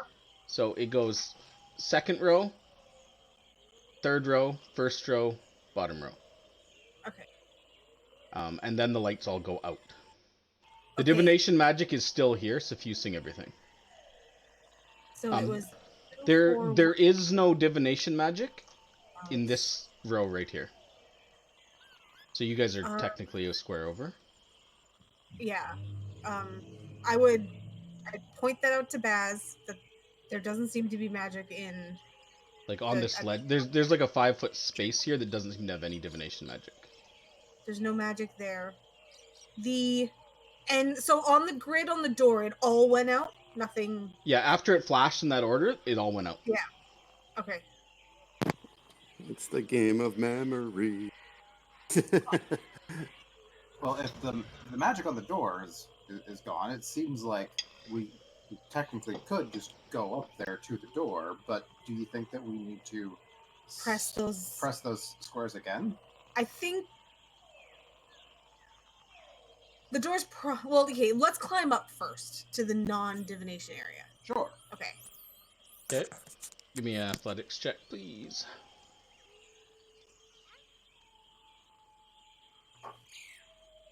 Okay, easy peasy. You guys climb up to the divination area. You are standing in front of this large stone door with this full grid in front of it. The grid is smaller than the grid on the floor. Like, it's only on the door, not the whole wall, right? But yeah. Okay.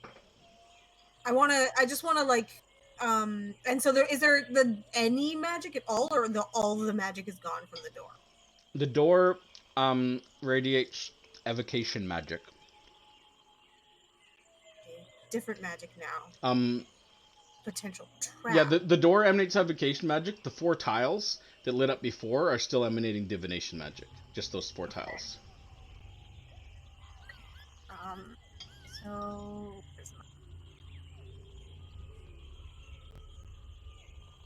okay, so evocation is like usually blowy uppy stuff. Yeah.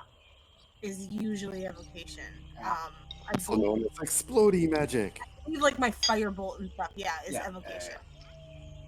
So different kind of trap.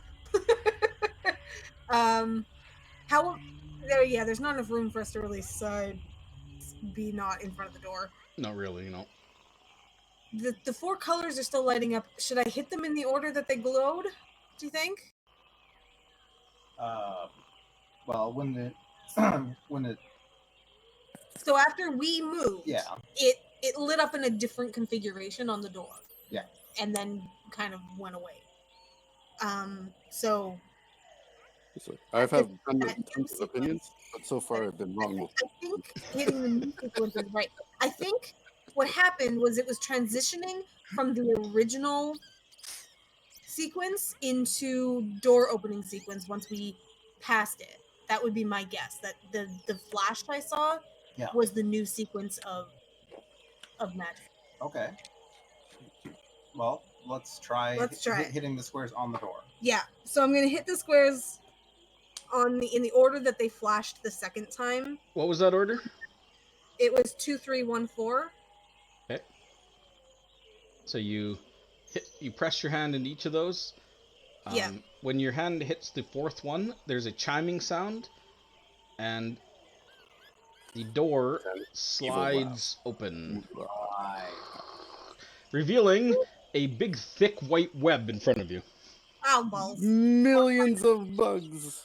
If I look back, do I still see all that divination magic still happening behind me? No. I don't see the magic anymore. I would explain that. How long has it been? Since what? Oh, you're saying did my detect magic fall? I haven't seen magic for years. It's probably been like 10 minutes or so. So it's pretty close. Do you want? How about before we move forward, I recast it to make sure. Wouldn't you know that it's worn off? I would know if it's Technically. You would. It's still going. I'm like, I'd hope you know that it wore off. You never know. Like it would like wear out slowly. Yeah. No, your divination magic still, or your detect magic. I guess that is divination magic. Is still operating, and it is the previous back there is no longer registering magic at all. No magic being registered. It may be safe. I'm gonna drop For down. you. All right, I'm gonna stay here. I'm gonna drop down to the previous thing. Does anything happen? Nope. I'm gonna keep an eye just to make sure no magic pops up as he's moving. Yeah. Once I hear Psych. it's all clear, I'm gonna start climbing back up to where the blades were. Okay. Give me an athletics check, or no, the rope's there. You can make it automatically. Yeah, I'm that not would. even, I cannot make it automatically. would I be able to be around the area now? Oh Black yeah, light, I don't think know. so. Okay. I think you'd be back by now. Okay. I'll go then too. Seems Well, like it's all clear. I'm just an idea spitballer. I'm not necessarily very good at solving puzzles, but I put spitball ideas out there. Sure. Yeah. And there every does- time they were, you can guarantee they're wrong. there doesn't seem to be anything that's triggering traps as you guys were moving through here. John, you've been a little quiet this whole time. Are you doing anything? I assumed you're like hanging I about, but you haven't said anything. So. Wanted to check the outhouses. Oh shit! Yeah, sorry, I didn't get it. Shit, yeah. Anyways, Yeah. sorry. Give me an investigation check. You definitely would have been able to check those outhouses during this time. And that. All right. Yeah, they're shitholes. All right. There's nothing of value or use in there. There's no bodies in these ones. There's shit. Jonah thoroughly checked. At least you didn't. At least you didn't find a body on one, like I did. It's a little Then disturbing. can I also check the corral where the bird was? Yeah. You can investigate that too. For a second, John, I thought you were gonna say Jonah uses the outhouses. Yeah. Other Finally, than surprise. some animal droppings and some feathers and things, there's nothing of value in here either. Okay, I will return to the party then. Oh jeez, forgot. I'm like scrolled all the way up at the. Riddle. Given how long that took, you probably came back while we were in the middle of all Yeah. this. For some reason, I thought he came back when you came back. For some reason, that's why I was like, okay, he's just hanging out. He hasn't moved his token, but. Yeah, we were spitballing ideas, or everybody was. Yeah. So, like I say, when it came to a riddle, I didn't really mind spitballing. I know that it's a little metagamey, but it's just Well, I mean, you guys are. Riddle. Yeah, I mean. we weren't miles away. Ooh, what are you guys doing? All right. I'm gonna, once everybody is like coming up to this area, I'm gonna burn the webs. I've still got light going. Oh no, that was on bad. I would have transferred it back to myself and then burned the webs. I'd like to get up on the ledge. Seems how I got a pole arm, so if anything, it's probably good to be going first or second at least, because I guess Sure, I we could gotta get technically through the use webs it. or what? So I figured I'd burn them and then I'll look to see if I see anything else.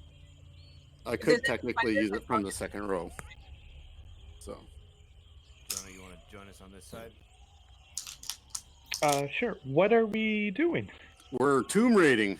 Yeah, that's a great question. Guys, is this the Tomb of Annihilation that I've heard so much about? They risked life and limb to get in here. They definitely they have to find out what I they've earned. think I would have actually like kind of continued back and jumped across the pit again, and like just let give Salida and Undril like a bit of an update. Like, I mean, well, Salida's been watching this whole time. She's kind of just Yeah. been, like lying on the toe, like looking in, watching. okay. Watching the piggyback challenge. Yeah, and I'd let them know. So, It looks like we're going to investigate this statue tomb thing a bit. So I we don't get annihilated. Could I Yeah. join Archie up on that ledge? Why are we investigating the statue? It's a point of interest. it's here.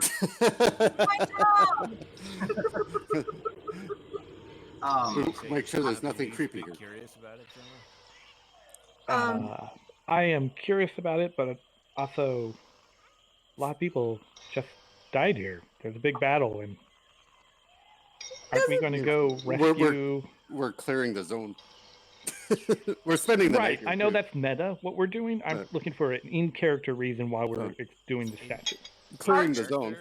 In character, you weren't here, John. We already talked to Undril about Okay. this. We're planning on spending the night here and then continuing down the river to where the rest of the Gilded Eye went, per the note that Baz found. Overall, we were looking for more. We're just gonna be here anyway, so we're just kind of checking. Looking for more information too. Technically, Archie would also explain that once Baz triggered a trap, it usually, if there's a magical trap, there's usually something of interest behind it, and it's prudent to investigate that before spending the night here. And what kind of place would trap nothing? And Baz would have explained that his main interest in initially coming up here and starting to clear the cobwebs and everything was there was clearly some sort of an attack here. He wants to make sure that it didn't come from inside of this huge mysterious place. True. And overall information But wouldn't gathering. the cobwebs mean that they didn't come this way? I wasn't going to point that out, but in a few weeks.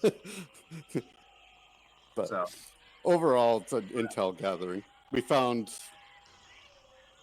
a letter Corey, that basically said they lost half their numbers. while they're making their way through here back and forth and stuff, Archie is gonna start ritual. She's gonna recast detect magic. Okay. Because she knows it's gonna fall soon. She wants to have it going. Sure. I will. Is this door open? Yeah, it is open. Can I peer in there and at least look around to see if there's any immediate dangers that I can notice from here? There's a large room. Well, not large. It's larger than the hallway you're in. There's a room. The ceilings are quite high. There is a pillar in the middle of the room that has a winding stone staircase that kind of winds up it. Look, it's only about a foot wide. That winds all the way to the top. About 40 feet up. It kind of winds up this pillar, and other than that, there are all around the strewn about on the floor. There are old dusty bones. There's a lot of bones in here. At the top, bones. at the top of this large pedestal, there seems to be a chest sitting on the top, an old stone chest at the very top of this spiraling staircase. That's definitely not trapped. I wouldn't move in there yet, Blackwind. Let me finish this cast. Bones could reanimate. From the previous 30 feet, yeah, there's definitely a good chance that there's something unsafe in there. Yeah. Obviously, I probably can't, with the description, that's all I see, so. Any sort of pathway? There's no pathways or anything, once again, that I can see. It's just old dust and bones. Old dust and bones. Looks like it hasn't been disturbed in a very long time. In, at least a week. Rocket, quiet. So yeah, I mean, I think it's very, very prudent to wait for her to cast the spell. It's definitely paid dividends on keeping us safe. Okay. It's only 10 minutes. What could happen in I 10 minutes? started it like right away. You guys were sort of moving That's in. all right. Yeah, so I would explain to Undril, that we're just sort of checking this out. We made it safe. We want to. The plan is still to stay the night here and take her to Camp Vengeance tomorrow. Well, So if she wants to,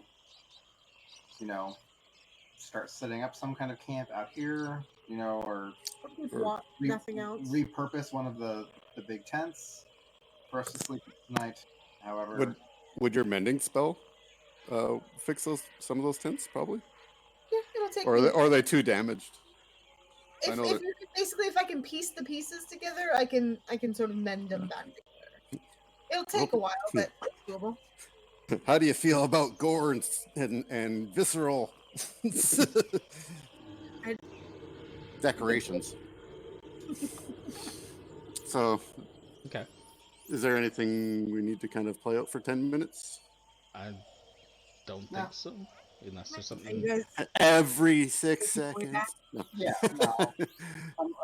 Unless Undril has any specific things to say, I'll head back. No. Well, I guess all Under will say is well, if we're planning on spending the night, if you're certain that you've made this place safe, could we camp in here? It seems a bit safer than just out in the wilderness. Definitely not burnable. as long as we. Sorry, yeah, you're talking, yeah. not me. Well, I mean, I suppose I would maybe just up on this ledge. I'm not 100% comfortable with in there, regardless of what we find. But who knows? We'll see. This place had some very deliberately placed protections that hurt us a bit, but we Just kind of wave. seems like we've across the pit.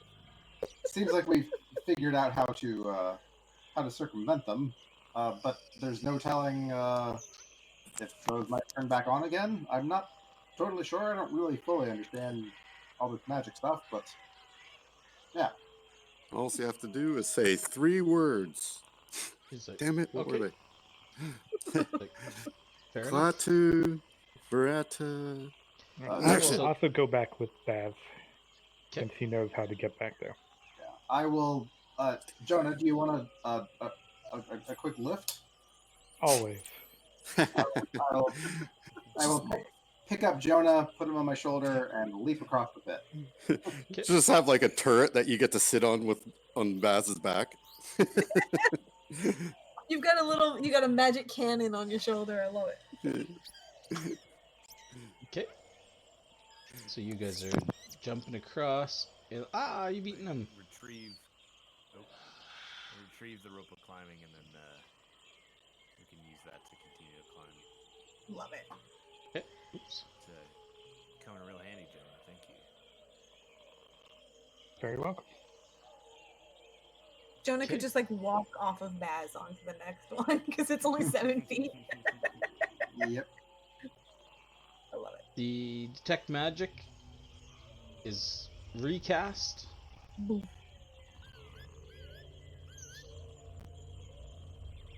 I kind of picture it once it finishes, it's kind of I'm trying to think of like it kind of goes boof out from her in a golden burst sort of thing, like a big golden bubble burst out. It's always like a pathway in front of you, right?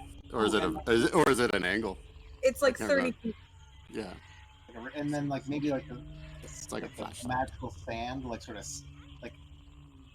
gravitates towards and sticks to. Settles to magical things. It's like Diablo with the big pillars of light. The beams. I'm trying to think of the. Oh, it's like what's that game? It's like Batman, detective mode. It's like a sonar pulse, Boom. or no, Yeah. no, like more like Assassin's Or Creed. Assassin's You, know, Creed, you Eagle like Vision. you pulse it out and like just pings everything within a radius around you.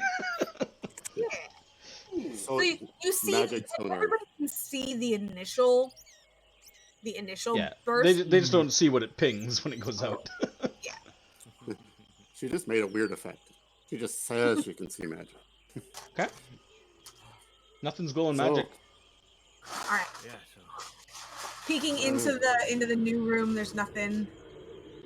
All right. Well, Nothing I magical. will.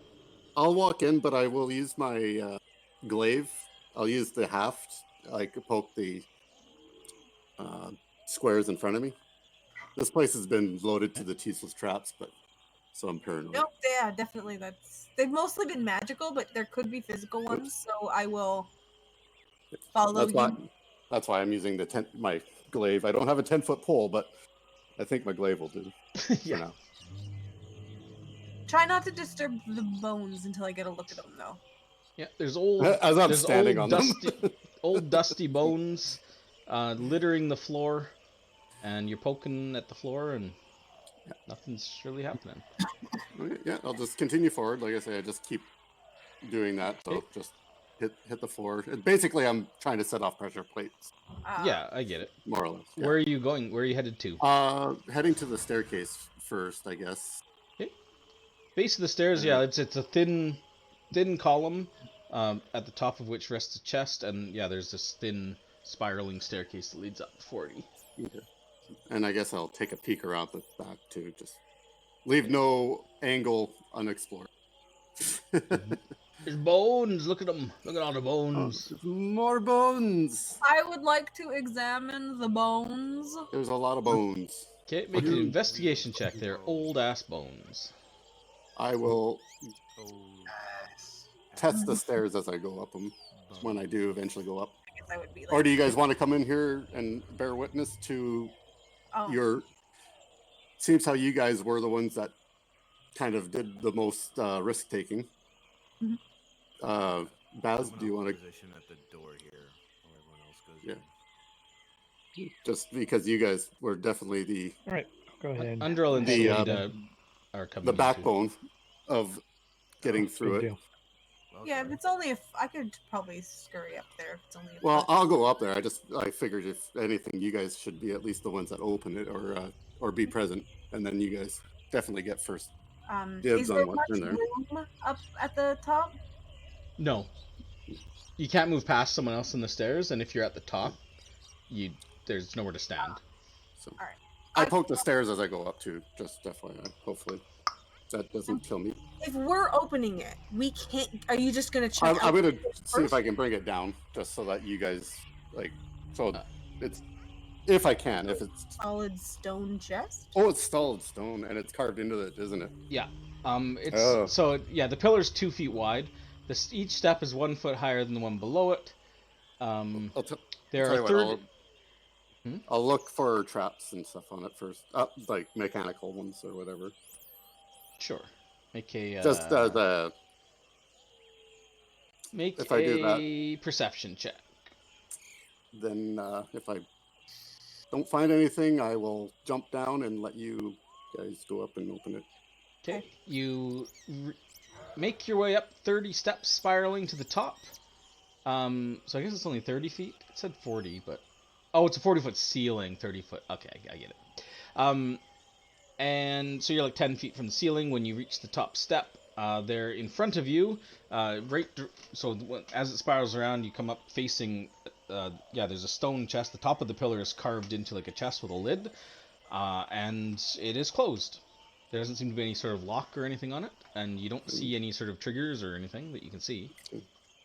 All right. I let them know I don't see any obvious dangers on it that I can notice, and it's safe to come up. So I'll go down if you guys want the honors of popping it. Do you actually? I guess you're kind of strong. I was gonna say, can you even open it? I'd like to take a look at it just to make sure there's nothing. You bet. On the outside, I won't probably be able to penetrate it, but I'd take a look. It depends. Yeah, it's a 1 foot of stone, I think. Where did Jonah's token go? He's on the Jonah's outside the door. I'm right above right Baz. beside Baz. Oh, Oh, he's under me. okay. Oh, Yeah, Yeah, I was like, where'd he tried go? Move Oh. to a different square, but you only sent me halfway. Yeah, because there's weird things going on with the walls here where the door is. It's kind of Yeah, it's I preventing noticed that. movement. I have to drag you guys through it. That's why it's effing up a little. Oh, that's what happened there. Yeah, it's being It's because it's that halfway in between and yeah. weird stuff. So where's Jonah trying to go? Oh, Are you- just on the other side of the door. Okay. You know, and while everybody's doing their thing of opening it, I will poke and search around like Okay. the bottom Well, floor area. maybe take a Archie, I mean, you guys have searched thoroughly. There's nothing of value on the Okay. floor whatsoever. You searched it Fair enough. first before you even went up the stairs, and Well, Archie has I also just investigated peeked. while you were going up the stairs. There is nothing of value on the floor. Yeah. The bones themselves, yeah, they're very, very old. They're human bones as far as you can tell. There's a mix of like sizes and types, but they're all human bones. Yeah, kind of scattered about. So they're just randomly scattered about, like they're not in full skeletons, like Nope, laying down or anything. nope, they're scattered about the floor. You know, I'll kneel down. Like if and someone do took like a big bucket of bones and like just like Yeah. scattered about the floor. Set deck. I'll kneel down and make a little prayer to the spirits of the dead. Maybe keep Just- an eye around the room. These bones are very, very old, but they seem like they're not in full skeletons. They're scattered, which means something scattered them at some point, which is odd. So maybe Also while have I the go up gap. What's the roof look like?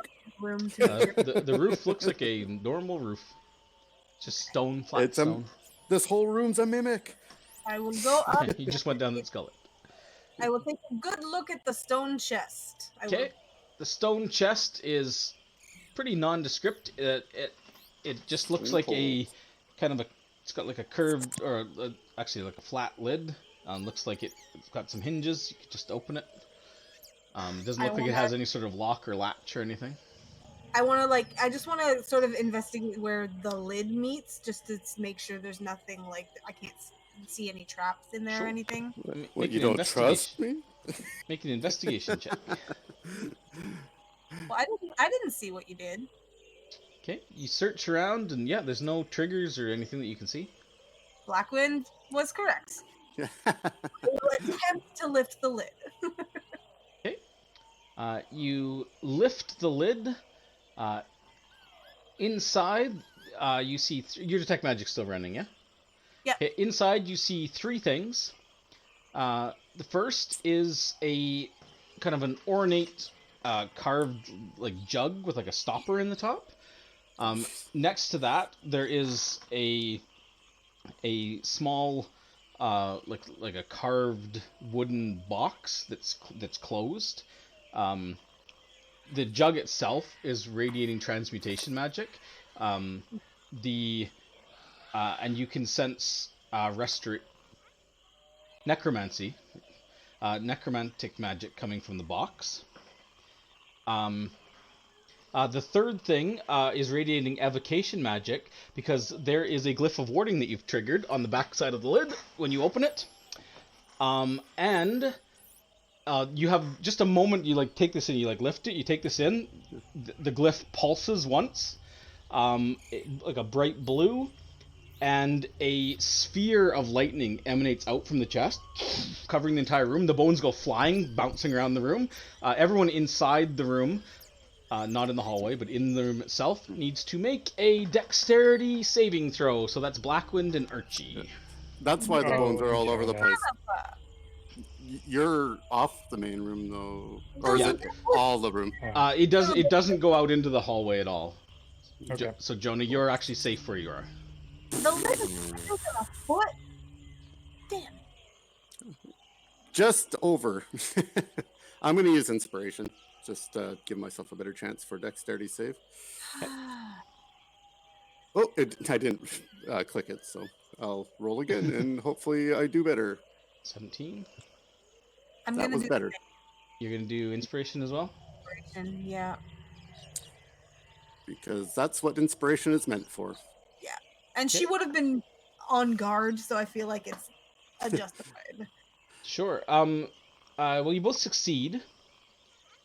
Lightning's not my enemy anymore. Right before it goes off, you just hear Archie go, "Son of a boom." You will both take half damage, which is 11 points of lightning damage. So Archie, you take 11, and Blackwind, you take 11. Archie, you are also blown back 10 feet, hit the wall, and fall. So you get blasted off. So you'll hit the wall and fall 30 feet. So you'll take falling damage as well. You can attempt a dexterity acrobatics to try to reduce it by 10 feet.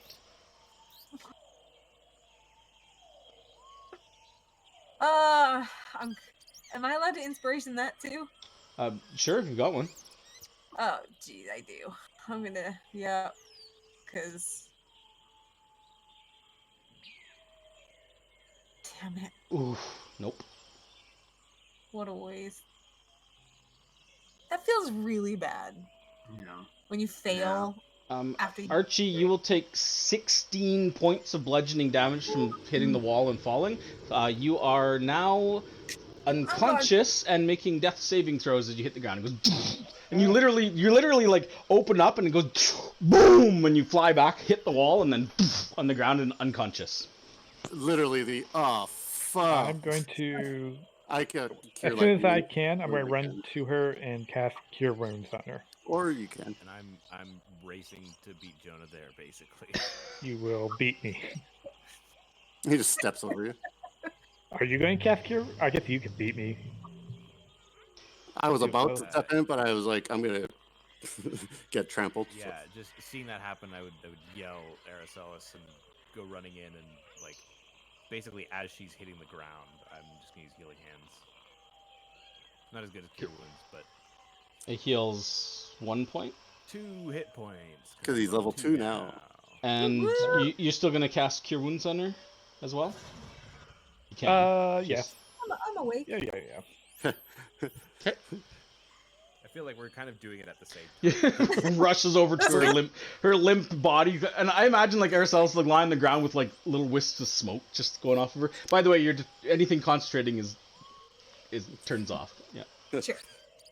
You got 2 guys that are just mauling you. Okay, so you hit the ground immediately. Joan rush over. Heal. She's still alive. It wasn't instant death damage. That's a good thing. Archie, I need you to make a Constitution saving throw to see if you get injured. Yep. Ow. That's the check. You're gonna have bad hair. No. Okay, so you're going to take an injury from this as well. Magical healing is going to fix it, though, right? That's what it usually does. You said. Was there It can get rid of 1 minor. I think he said the regular. Yeah, we have to see what the. Hold on, I have to open it up. I think.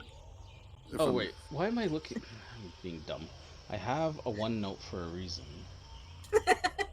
You have 1 note to carry them all. Because I listed everything in my OneNote. First injury of the campaign. Let's see what it is. There was opportunity for one, but saves were made. Once it loads. Come on, you're loading a Google Doc. It's not like I'm not starting. I'm loaded. I just clicked on it. So healing, resting and healing, points of interest, healing kits, treating injuries, healing effects of injuries, minor, DC, major. Well, you can't treat it till we give it to her, so we have to give it to her first. Is reduced level. Threshold level is reduced by 1 per extended rest. Or I know you're reading the treating rules. We need to figure out what kind of injury it is first. So injuries may result from environmental hazards. Okay, so you need to roll me a D8 and a D12. A Oh. D8 and a D12. Here's the D8. And here I never read the injuries.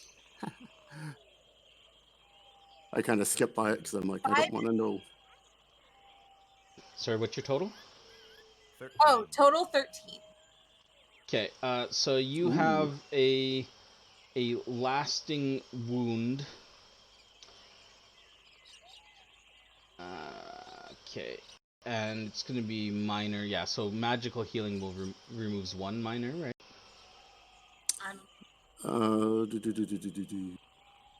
It's confusing. Actually, everything I was reading, anyways, was for normal healing. Non-magical Yeah, healing, yeah. non-magical. So I was like, oh, what I'm reading is useless. Any healing Anyway. magic of at least 5 hit point healing automatically ends a minor wound. So you got 5 from the cure, right? In one go? It has to be in one go.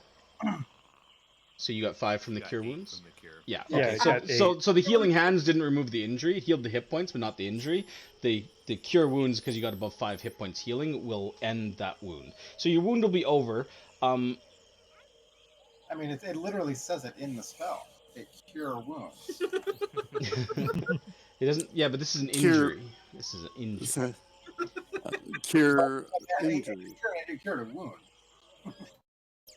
All right. My lasting wound. Cure lasting wound.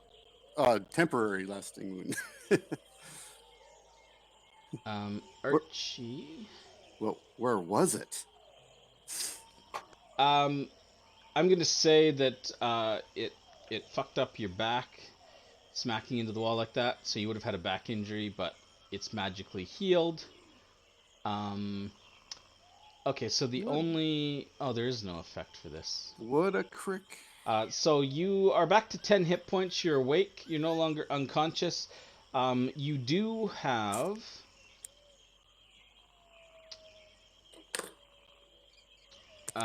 Yeah, so you're just kind of sore as the healing magic soaks into you. She just kind of chuckles and then goes, "Ow!" There's like there was lightning in the chest. It hurt. Lightning. How many fingers am I holding up? Gonna happen again. It should not. I mean, okay. Okay. Do I recognize what just happened magically? You could make an Arcana check. Yeah, you triggered a glyph of warding. Typically, glyphs of warding are expended upon triggering. The lid, by the way, is still open up there. Yeah. At least we were right. It seemed like a one-off explosion. There was a couple of magic items in the chest. I don't know if they got wrecked or not. But, ow. Be careful. I would say to be careful that one was in a carved box. It was radiating necromantic magic, so be careful of that one. Until we can figure out what it does. I feel like we were at least right, though. There was one more surprise. And then she's just gonna hug her brother. she's being a bit of a baby. When Aracels touches you, there's like a little shock, like a static. Take 1 point of lightning damage. I'm Go just back up. imagining your hairdo right now. Like, Oh yeah, my hat probably would have gotten knocked off and blown off. So she got big Hermione hair right now. shocking. Good. We wouldn't have gotten here without you. Shocking. Selita's like climbing up. She's like, that was really bright. She's kind of like rubbing her eyes a little bit. It tickled. I'm like, Tickle. He's a half-life. Tickled. I'm like a little tingly. I couldn't see it through the rocks, through the stone. All right. Has anybody gone up the stairs to collect the items? No, or is everybody still kind of like hovering around? I'm just on the ground. I will go get the jug. I won't touch the box. What's in the box? No. It's in the box, so it's not. Jonah, as you're climbing up, you get halfway up. There's a chiming sound, and you see the lid click and close. Oh come on! Note Oh. where you stepped. No, there was no magic emanating from the stairs. Well, Nope. there might have been afterwards.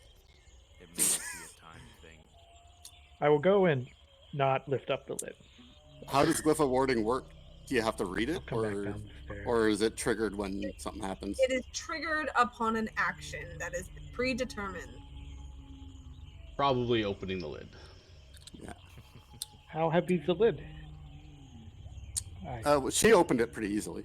Yeah, I mean, it was just it's a pretty small box with it's only like, I don't know, probably like I don't know, however thick it needs to be so you can't detect through it. I know that, I but believe it's 1 oh, foot or 1 foot. something. Like Okay, so it's a big ass lid. It's a big box. That's why So I pretty. was confused, because I was like, holy, that's a Actually, thick yeah, ass- it doesn't say there's a strength check. Yeah, there's But- a lever. Maybe there's some lead in Yeah, there. Or yeah. something. It's carefully balanced. A Yeah, lead lead pipe is thinner. would also block Yeah. it. Yeah, let's say it has a Uh, lid. The Because- explosion does take up this entire room, though. So when Do we, you think it was less than 5 pounds? oh yeah, oh no, actually that lid was probably more than 5 pounds. I think it'd be more than 5 pounds. Yeah, Okay. unless My- there's some kind of leverage mechanism. My mage hand can only lift 10. Oh. So, Attach a rope to it. huh? Pull it open from Oh yeah. safe distance. Oh. Yeah, you could attach a rope, bring it down and around to the door, and then pull, and then some. My only thing is, and then I could mage hand out the items. Then nobody even has to go up the stairs. Sounds like a plan. Probably not. Actually, with the mage hand, it's probably I too could far. probably get up those stairs quick enough. My concern is that going up it's either on a timer or going on the stairs triggers the reset. Well, I mean, if we open it with the rope Yeah. and nobody gets hurt and it resets, then we're fine. We can just try it again. Do you know what step you stepped on, Jonah, that set it off? Huh? Does Jonah know what step he stepped on when it clicked? Like, it would have we been. can try to avoid that one. I mean, it would have been step 17. 17. Okay. Well, I can't count that high. No. We'll run out of fingers. Yeah, we could. Can we set up something Dress it like up. this?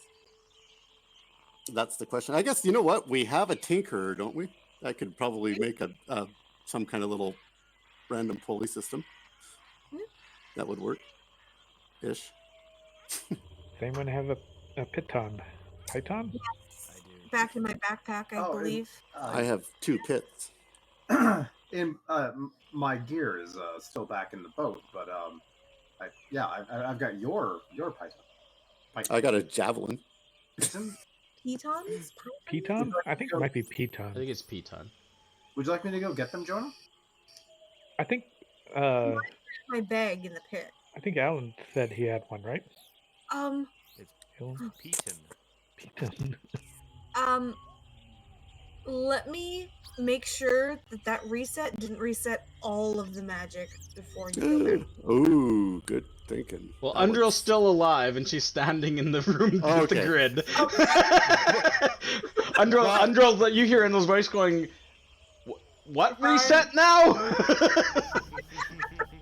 Nothing, but don't move. Okay, that's fine then. The pitons are back in the pit in my backpack that I took off Gerald. Is detect magic It's gone. concentration? Yeah. Yeah. Yeah. Yeah. Okay. I will- I went unconscious. Salida is like, "I got it," and she rushes down, grabs it, comes back up. I was Yeah, gonna say, I got a javelin. That's it. I got all sorts of stuff in there. We just need to put one in the ceiling. Can anyone reach the ceiling? We can, Can we Aiden. get the 10 rope of feet climbing? above the chest. I mean, there's nothing to fasten the rope to in the ceiling. But if yeah, we but that's what the piton's for. We have Pitons are rope fasteners. Oh, between the yeah. piton. Sorry. You mean to get We the just have to piton get in up the to the ceiling? roof. Yeah.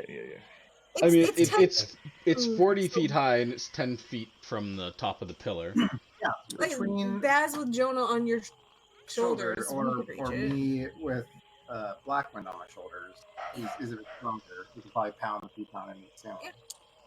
But Yeah, I always wanted to join the circus. Grab like the hammer and stuff. Not really, though. the mason tool and everything. Probably grabbed your pack. And I So doubt what- she like rummaged through your stuff. Yeah, she went and grabbed the pack and brought it up. She didn't go and rummage through for pitons and just bring those. She grabbed your whole I mean, Then we've got a hammer like from my mason tools and stuff, so you can. And luckily, she didn't get diced to pieces or anything on the way there or back either. So would putting a pitten as high as I could into the column, like at the top of the stairs, would that be a good enough location, or do we have to put it right in the ceiling above? You put it in like the ceiling, attach it to the thing, and then it comes down underneath out the door. Basically, is the. yeah. Okay, okay. So I trust.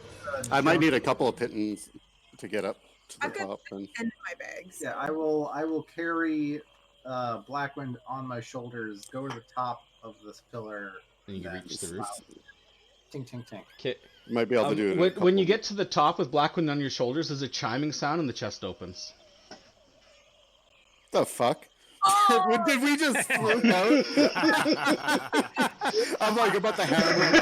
You know, That I was knew that my was gonna plan all along. I was that like, was by gonna happen, pure that's why I was luck, so they went up on their shoulders. I'm like, yes. From the But bottom, it- Archie is just like, son of a bitch! But it makes sense for this place.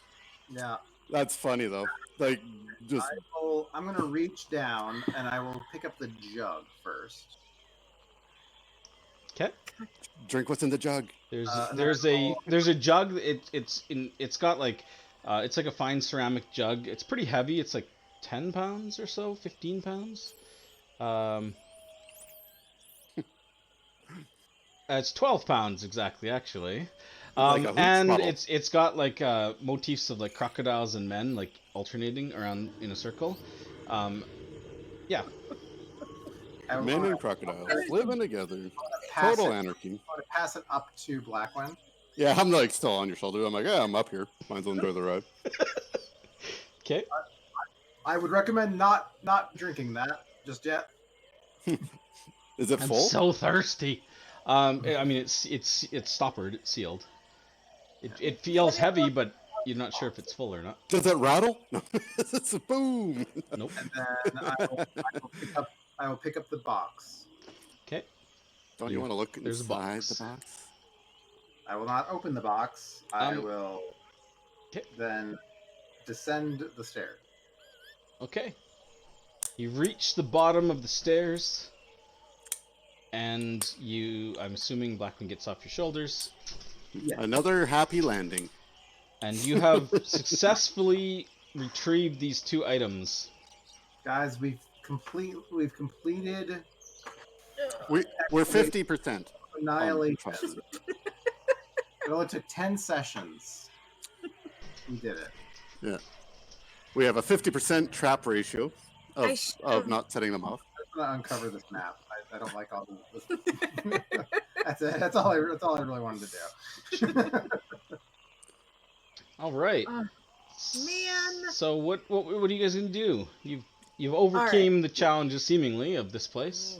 Well, I definitely think Baz and Archie and Aelin, they probably sacrificed the most, so they definitely should get the first dibs on if they want the items or if they're usable for them anyways. I will sit down.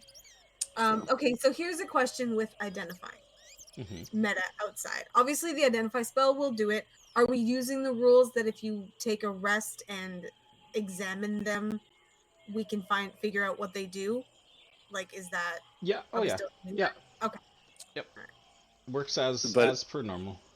Okay. Does it detect- Identify tells you immediately. Otherwise, you have to do it over the course of a rest. Do you determine whether it's cursed or not with regular detection I or do not? not believe. No. Okay. Identify is. Even Yeah. Identify doesn't do that. Actually, identify could, but it depends on the It doesn't power. Tell you what the nature of the curse is. Yeah. Actually, or what was it? Not detect magic, but crap. Lost my train of thought. It's gone. Okay. I would suggest to let her take a look at them once we're. Oh. Identify is good for like detecting like the spell effects on people too, though. As if you have time to cast it. Oh, you can cast it. Time out. You know, It takes an Yeah. action in combat, doesn't it? Oh, I thought it was a minute. Identify No. the minute. Is it? It's a minute. Yeah. Yeah. Oh, is it? Oh, So, okay. yeah. You can't do that in combat. I mean, you could. Time out. Taking 10 rounds to figure this out. Keep me alive. Okay. So what are you guys doing? Okay. Well, Can I suggest that maybe we exit this room? I mean, I'm like okay. everything is, exactly Yeah. dangerous right now, but it's not exactly the most welcoming. It is sturdy though, ish. As long as you don't count that floor. I mean, I think the safest place in here is the pit. Well, except for the low ground. We all know what happens with high ground. Did I Yeah. actually have a good viewpoint when I climbed up to the knees? Or did I get up to the knees? I mean, you had a decent viewpoint. I mean, really, I mean, you couldn't see very far. You could see just jungle for a little Yeah. ways. Like you weren't like super like above everything. yeah. So, sorry. Didn't mean to cut off. Were you looking for something in particular? No, I'm just curious, like, once I got up there, like, how much my view improved, but obviously not as good as the top. But Yeah, I mean, yeah, you could see like towards like over the river to the other banks and probably like a couple miles in any given direction, but it's just more jungle from what you can see. But the statue technically does go over top of the canopy? Or At no? the very top, it would, yeah. I might climb up there at one point, but So my concern with us staying the night in here or in the pit is there's only one entrance, which allows us to guard it well, but it also means if we have to run, it's not an option. do you see those tents out there? I'd rather have the one entrance and the one way out than having whatever did that tear its way through tents. But what I'm saying is if the horde of undead is big enough, they're Yeah. Well, they're come at that's us. what I'll watch. The other option would be to camp by the boat. Yeah. This is, I would say camp in here or camp by the boat. this would be the ideal spot. It's defensible and a nice spot to watch from. So we could probably definitely get ample warning if we're alert. They obviously were taken by surprise, but I would say, my personal opinion, they can't get through the sides. They can only come at us from one way. And it's hidden. Well, I don't know if they were taken by surprise because they had enough time to. I found a guy on the shitter. Yeah, well, he died on maybe the just shitter. really had to go. Montezuma's revenge just didn't ever let up. Oh yeah, that reminds me. I guess we should get to burying those guys too. Anybody want to help me with the pooper guy? I thought you were gonna say, "Oh, that reminds me. I need to go take a shit." Oh no, I used the one with the body. Poop Like, writing anyway, makes me gassy. We can. I would have. Yeah. So my detect magic. I was. Right. She's not there. I didn't get it. Okay. Never mind. Because Umbro's still there. So yeah. Well, are we leaving? We're going out. Yeah, let's go back up for now. Hey, And then we'll get out of here. Where we're gonna Where we're sleep. gonna sleep. Okay. Ideally, because there's shelter, like this area would be my preference. I guess it's just my concern is that if they had to run and they had a lot bigger force here, if we have to run, like. Well, if we're running and we are in the middle, if they get to this point, we're in the same boat.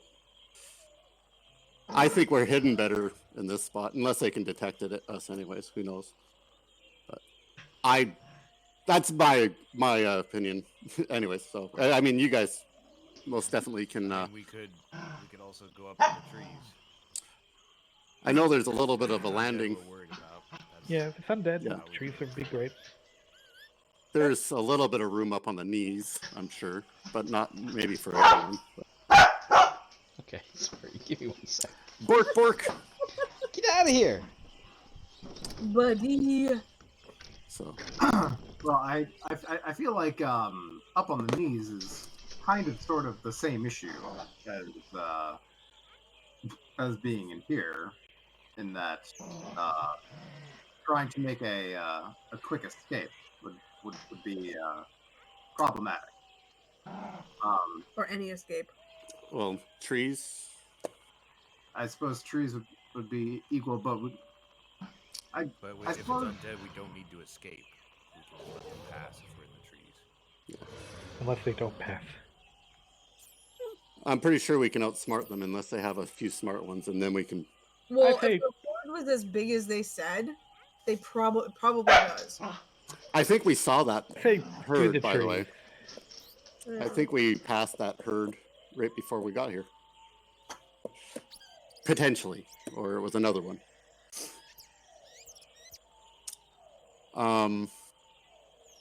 Yeah, I mean, it's kind of safe up on the knees as long as there isn't big, like, if there's enough room for people up there to kind of. I'm just not sure I can climb up there. Rope of climbing can make it up to it. stick a python in the knee, and then it can't adventure he anymore. used to be an adventurer like you. Until the statue took a pitten to the knee. So, okay, so you guys are... I'll I leave, mean, I you're leave having that- this debate in here? What are you doing? I would say highly defensible is better than out We should in. head out anyway for now, and then They finish don't up even have a wall anymore. side. Let's take a short rest. Yeah. Maybe what we have might change what we want to do. A short rest is an overnight. Oh, Oh, yeah. your point of interest. Wow. Your point of interest. Short rest is an Yeah. hour if you want to take a short And rest. it's cleared. Yes, Yeah. please. Okay. And I Sorry, are you will- taking a short rest in here or? No, at the entrance. I want to leave Yeah. this place for now. I Well- want to go. Okay. For a- Enough. Hey. Holy moly! Rocket doesn't want us to take a Rocket short does rest. not want us to leave the building. He's like, "Don't do it. It's a trap." He wants to play tug of war with me, and he's getting mad because I'm not playing with him. Not-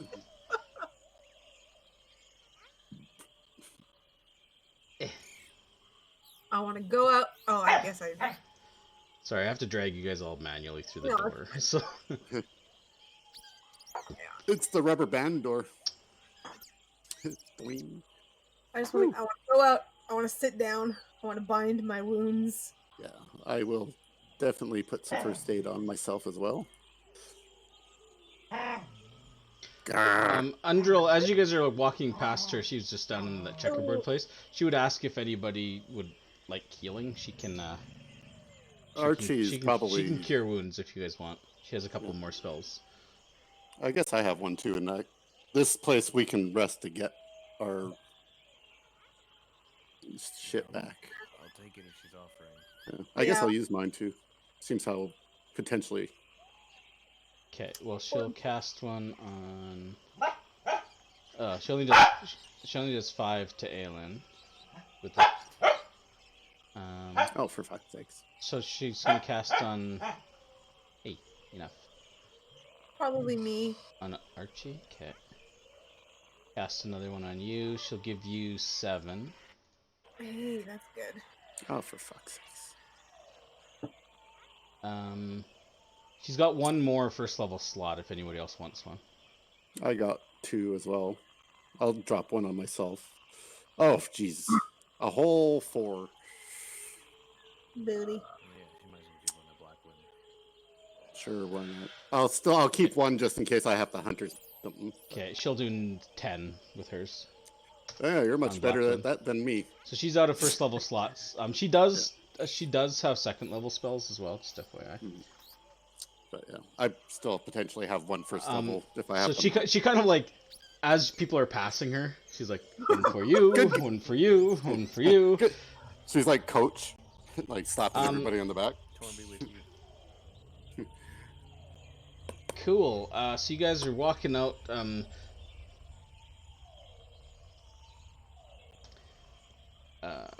if I can. Electricity really puts a spring in your step. I'm just trying to like smooth my hair down again. I'm like, oh yeah.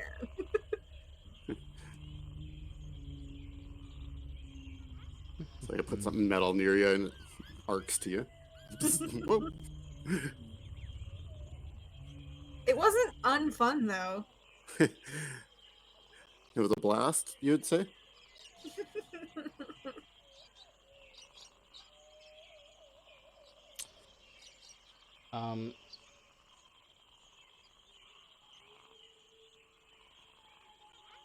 You exit, and just give me 1 sec.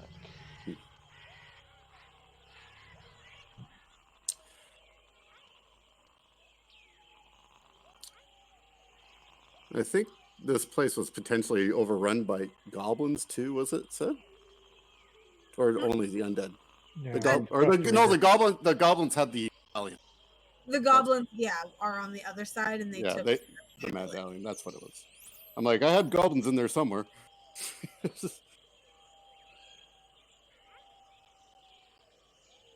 Oh, and the axe beak is gone. Or whatever it was. I guess we know it as an axe beak now. Yeah. That was dinner. No. So, Alan, you're the first one to make it to the exit. Go away, Gerald. As you're walking out, you hear a sharp kind of twanging sound, and an arrow ricochets off the toe to your north. It's always Aelin. Yeah. Snake arrow. Oh boy, oh boy. It's a flying fish. It's an arrow. It's a. So it was coming from the south. There you go. Gobos. I had to say goblins. And you see, as you step out, Aelin, Oh fuck. you shit. see there is a bunch. Actually, let me move these. They should be in view.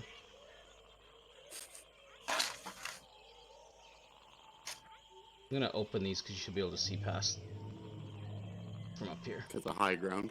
Yeah. We have the high ground. There is a whole schwack of goblins. And as you're exiting, a goblin, a kind of a high-pitched shrieking voice comes out. And you look around. You're the first one out, Alien, so you see all this first. And well, actually, because I'm. Oh, for fuck's sakes. Okay. So I've determined it's not the Pro Stream extension that's causing the problem. Because it's getting really laggy again. Do you want to restart before we get into it? Rolls are still doing fine. Yeah, it's just the map, I think. Because of the line of sight. Maybe if I turn line of sight off. That might help. That might... Yeah, I think that helped a lot, actually. Okay. So you see goblins. So all of these, when you walk out, so the creatures are like these squat little humanoids with kind of a yellowish tinted skin, like wild black hair, and they're all wearing just like very rough like animal pelts, and they have all of them are wearing these big wooden masks of different animals, most of which look like cats or tigers, just kind of stylized masks. They make them look the masks are quite a bit larger, like probably makes them look like they're like a foot or two high, like there's these big ass masks that make them look taller than they are. And you can see a goblin right over here that seems to be standing on the shoulders of another goblin, to make himself look like he's like 6-7 feet tall almost. The other goblin's kind of sitting down. They're all using you can see they have like rudimentary bows and just like crude kind of stone and twine made like hand axes and like sharpened daggers and things. And one of the one guy standing on the other guy's shoulders, he kind of like barks out, very difficult to understand, but he says, he barks out in kind of like really bad common, but he's like Yaka plan work. You disabled trap, get treasure for us. We rich. You give us all treasure now. We let you live. Do I believe him? That is not for me to decide. How do we feel about his his intentions, I guess? So while he's talking, Blackwind and Baz are climbing up. Yeah. Just kind of I'm gonna. oh, I guess then technically I didn't hear him properly then to do that. That's pretty loud. As soon as I get up there and hear that, when I'm done climbing, I'm gonna don my shield. Doesn't anybody have any missiles? Well, yes. Fireball? Nope. And he points kind of his sword towards Aelin and Archie. You can't really see the people in the back at the moment, but he's like, you give us treasure. Would I be able to activate my tireless? Yeah, sure. I don't have the treasure. Our big one does. Is there any Yeah, that was rocks nearby? Yeah. There's like I'm going to pick up a rock, and actually I'm going to pick up just 3 rocks, and I'm going to infuse them with the ability to record messages, which is my magical tinkering ability. Takes 1 action, so it'd take about 3 actions. okay. And the creature kind of like kicks the guy that he's standing on a little bit, and they move forward, and he says, Yaka champion! Queen grab stab. We'll have all treasure. And he kind of points at Archie.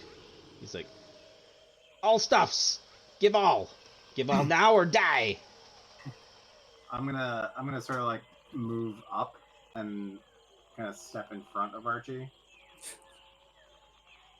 I was gonna do the same thing, but I was like say in like my sort of loudest, like intimidating voice, kind of puffing out my chest, be like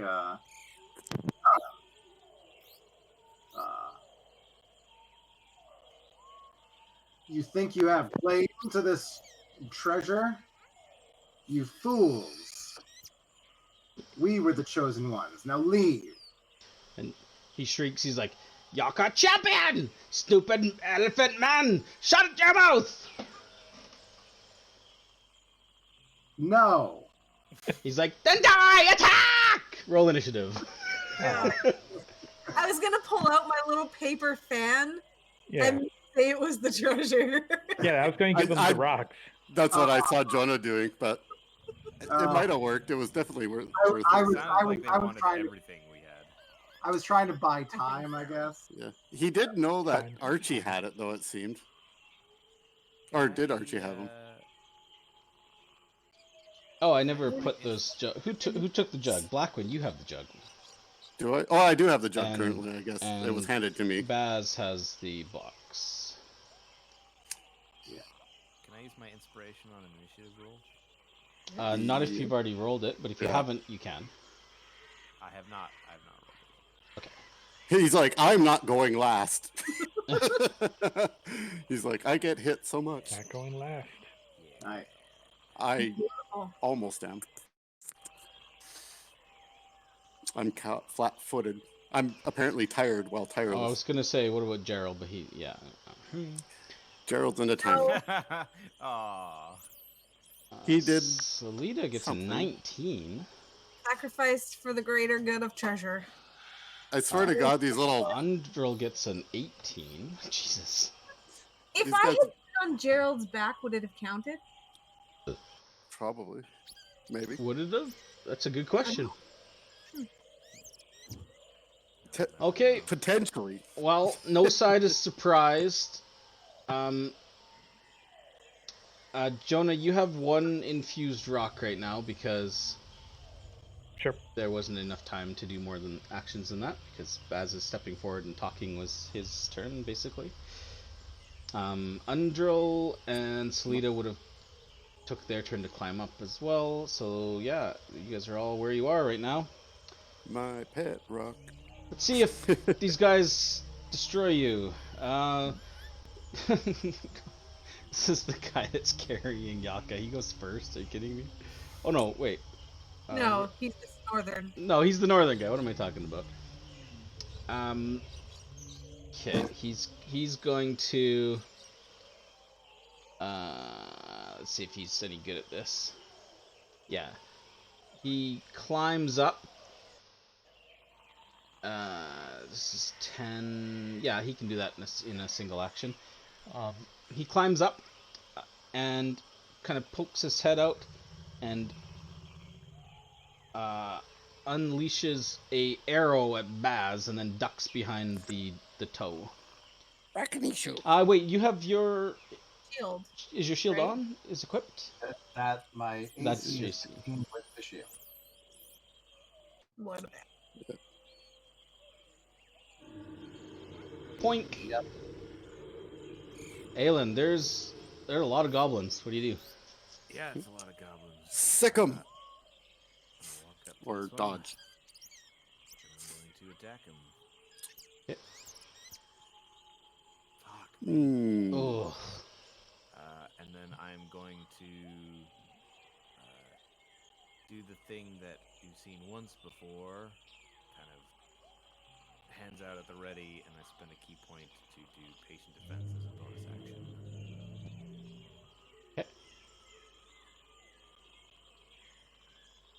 He's doing the Karate Kid crane. Yeah, flash of light travels down my arms, and then I just hold my position. There's a lot of them. Or you're going full Matrix now. this goblin rushes down and up the stairs. Can he make it there? 5, 10, 15. Yeah, barely. And swings at Baz. No, it's not going to be good enough. Baz, you deflect it. Ping. Yaka shrieks and he's like, "You pay with your lives! Take them!" And he's like, "Stupids!" And he kicks at the guy below him. He's like, "You, go around that way!" Pointing to, like, that direction. But the guy stands there because it's not his turn. Salida, kind of seeing these guys run up, she's like, "Ah, bleep, bleep, bleep, Batiri." And she's like, "How many are there?" And she runs out here, looks around, she's like, "Fuck!" And Wait, she said bleep, bleep, bleep. And then, yeah, she was speaking a language you didn't understand before. what did she bleep? But she rushes up, drawing a scimitar, and slashes at this goblin here. Oh, misses. She has 2 attacks, so she'll slash again. One of these fights. That will hit.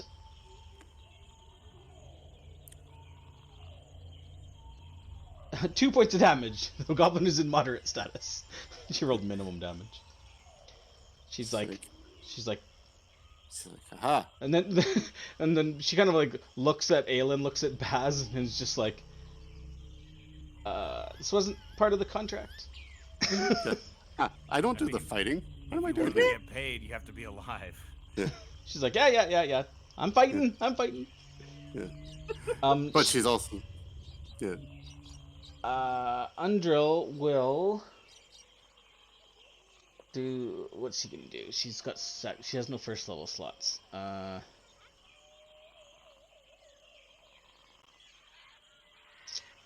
Oh, okay. She will. She says a small prayer, and then kind of like gestures out with her hand, and a swirl of fire covers this goblin. Not one. He like jumps into it. And incinerates him. Nice. Ashes to ashes. As she Except for Sacred Flame doesn't technically burn. and she's like Right. foul Or- creatures, you will not desecrate this place. Or is it Sacred Flame? We kind of desecrated Did this we place. just desecrate this place? No. A little bit. No. Jonah. Who can I see from up here? You can see. Sorry, I turned line of sight off because it was Sure. lagging. Can I see Yoka? That's really the- Yes, you can. You can see all those guys over there, and you'd be Okay. able to see these guys down here too. Sure. Am I high enough to get advantage on a ranged attack? No. Okay. Yeah. Well, You can climb up. it needs to be 20 feet, right? 20 feet, yeah. Yeah. So yeah, you're only 10 feet higher than him. We're at 19. Son of a. Oh, that wasn't supposed to be advantage. Let me re-roll that. You also. Oh, you didn't. You attacked Archie, Ha! Oh, okay. Oh. That's why. Take that, Archie. but you did hit Yaka with a 25. Oh God, no, Yaka! This is the big bad villain of the campaign. 2 points of damage. He shrieks. He's like, Yaka, tough and on fire. Rakanishu. He's a named guy. He's obviously big, bad, Archie. evil guy. It's me. You. Can I see the guy from where I am by Aelin?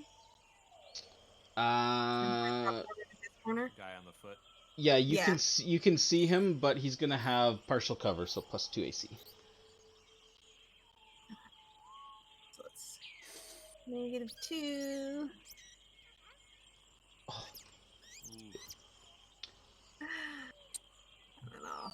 Step one. That was a little close.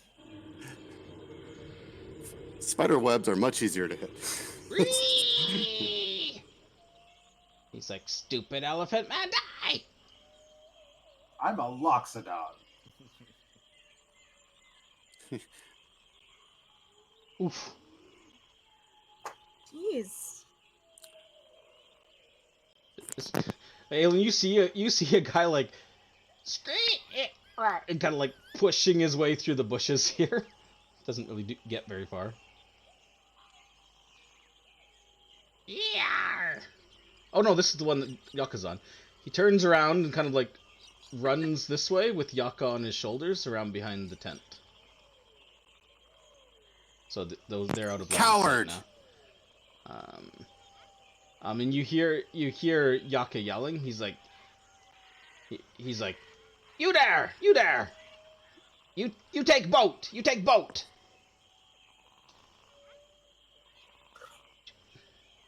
This guy runs up here. One of the 4 boats.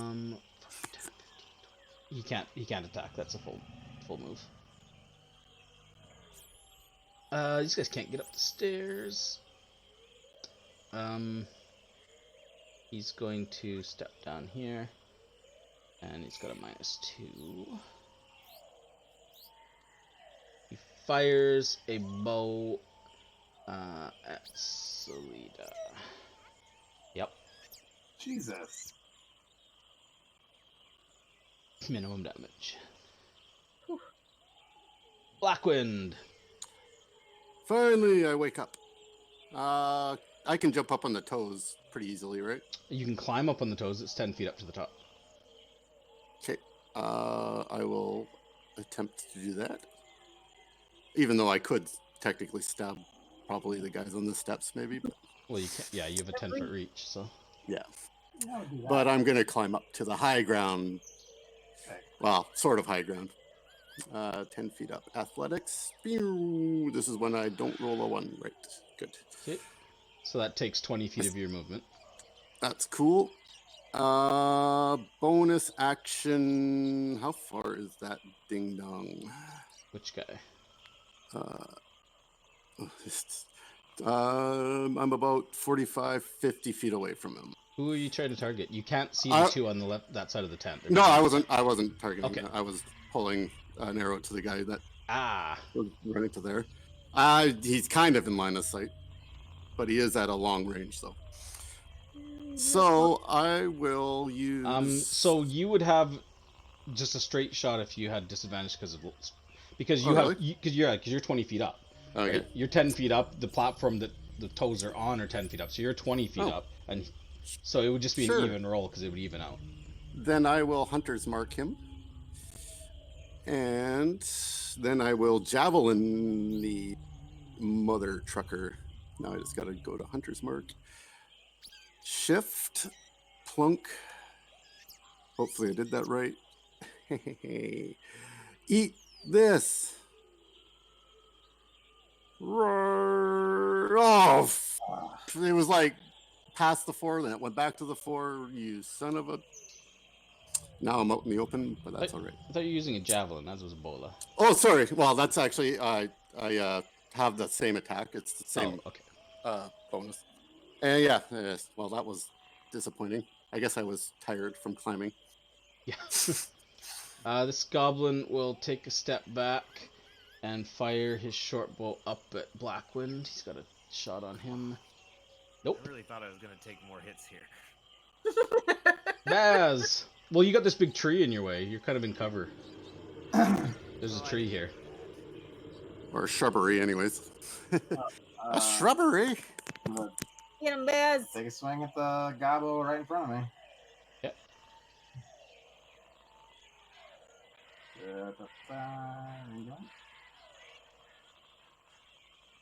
Jesus. Oh my god, our rolls. These guys are dancers. And I will second wind as my bonus action. Yep.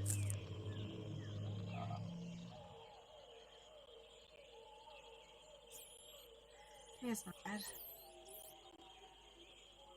Alright, and that's the turn. That's just a flesh wound. Okay, this guy's got a little scimitar. He's gonna swing at Aelin. Disadvantage. That's gonna hit anyways. Jesus. Maximum damage, 8. Jeepers! Top it around, Gobble 4. Do you ever feel like the fates are against you, Aelin? Rushes forward with his scimitar. Attacks Baz with a 23. Holy hell. The dice are against you guys. Yeah, our rolls have been crap. Slashes you for 5 damage. And then the damage rolls were crap too. Aelin. This goblin is tougher than he seems. Apparently. I'm pissed. There you go. Yes. You hit, Oh! not you hit so harder tough. when you're weakened. And then bonus action, you're going to see that flash of light down my arms again, except instead of taking a defensive pose, I'm going to flurry of blows the fucker on the stairs. Cool. Shit. Well, number 2. There we go. There you go. Better than nothing. Barely. Just above better than nothing. He's like, fuck. Yaka's like, we burn your stuff. We take you to Queen Grabstab. She determine your fate. You will be eaten. Haha, Yaka King. Salida slashes at the goblin in front of her. Yep. Oh, didn't kill him. Attacks again. Yep, that's gonna kill him. That goblin was a trooper. Yeah. Goblin 7 tumbles back down the stairs with a screech, bleeding all over the place. 3 wounds. Or 4. 3 or 4 wounds. Salita's like, haha! Take that!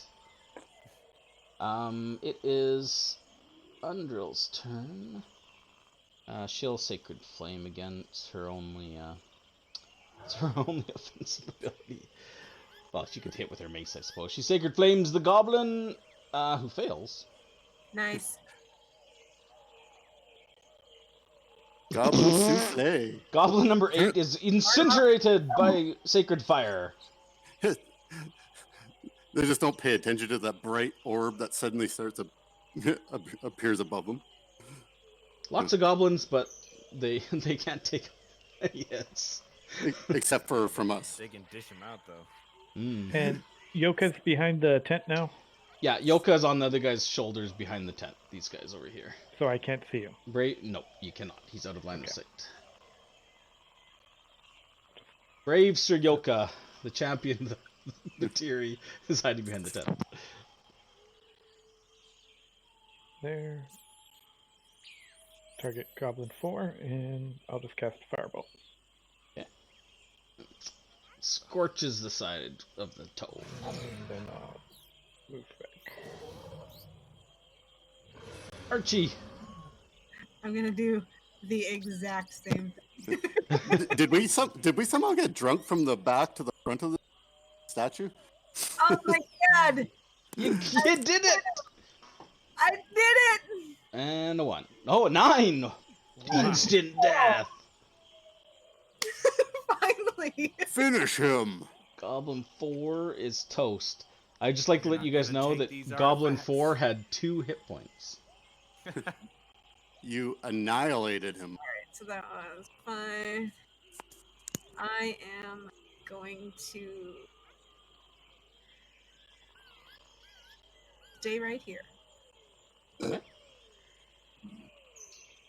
Yeah, I'll move. I can move next time. He kind of rushes out of the bushes, fires short bow at Blackwind, misses. He runs around behind the tent, out of line of sight. Oh, God. Goblin 10 Sorry. rushes out, short bow, fires at Blackwind. Yep. Unfortunately, I'm not on high ground comparatively, am I? Absorbs, and then he rushes back behind the tent, out of line of sight. Goblin 6, you see run and move down the stairs. You see him. He pulls out a torch and lights it.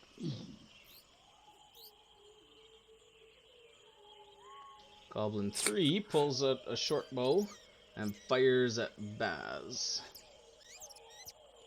It's a hit. And then he will rush up over here, and he will attempt to hide as a bonus action. Okay, we'll see. Well, anyone with a passive perception of 12 or higher can see him. So, through like the tattered cloth of the tent. Blackwind. The goblins have gone into charge, because we have numbers mode, to, it seems, fire arrows from cover mode. What do you do? Let's see here. That is. Whoops. Yeah, okay, I'm not on mute.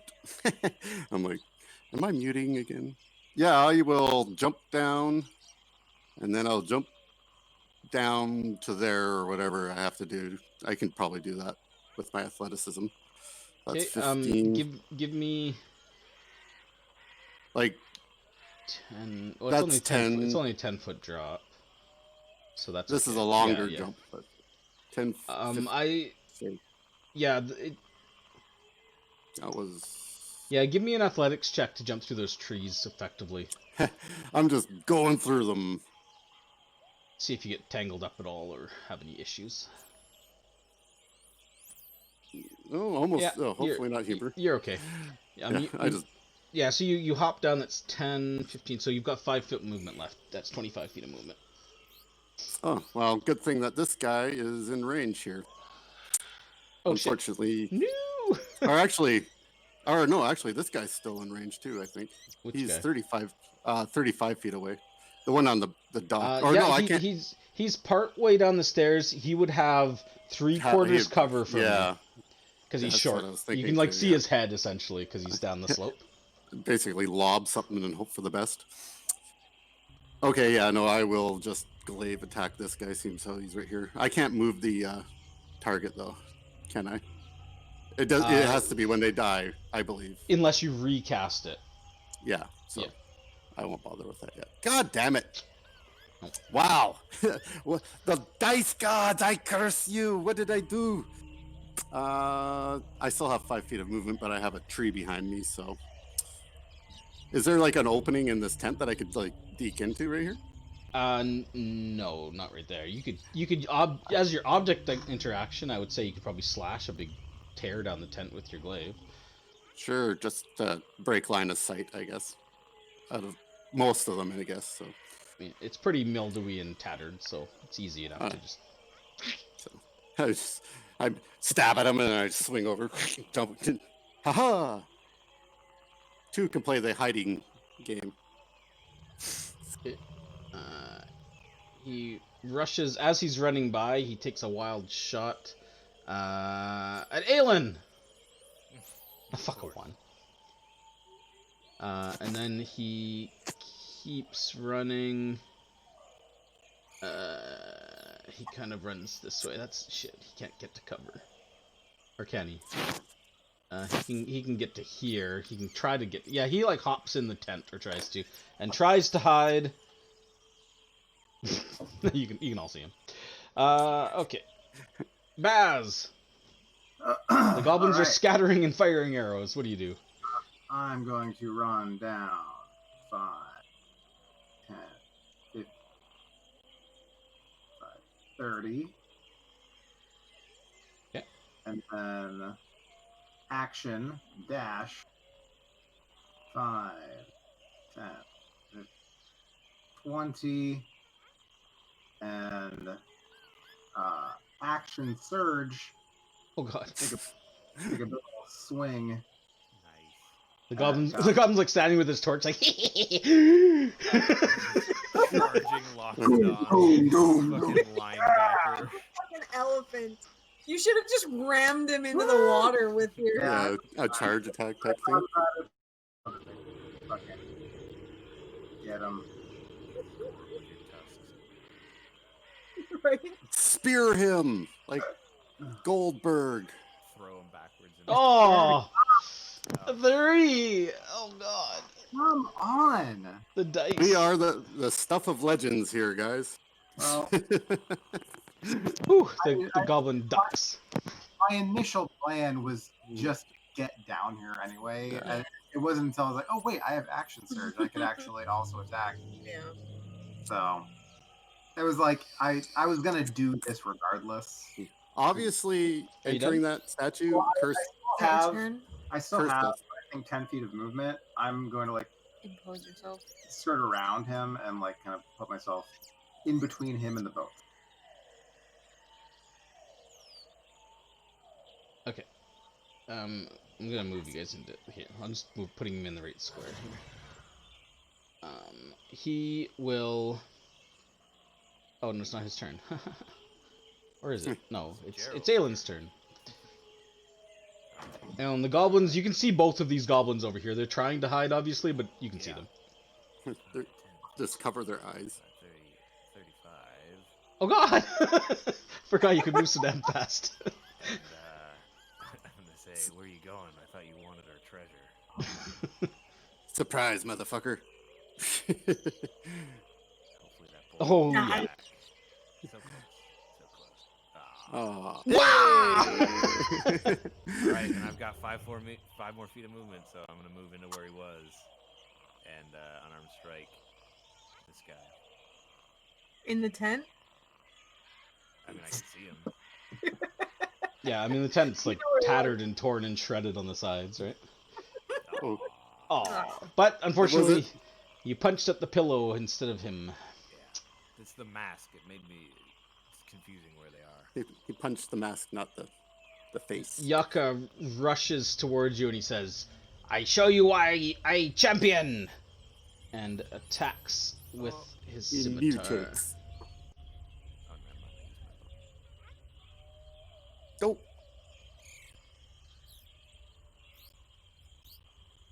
Critical.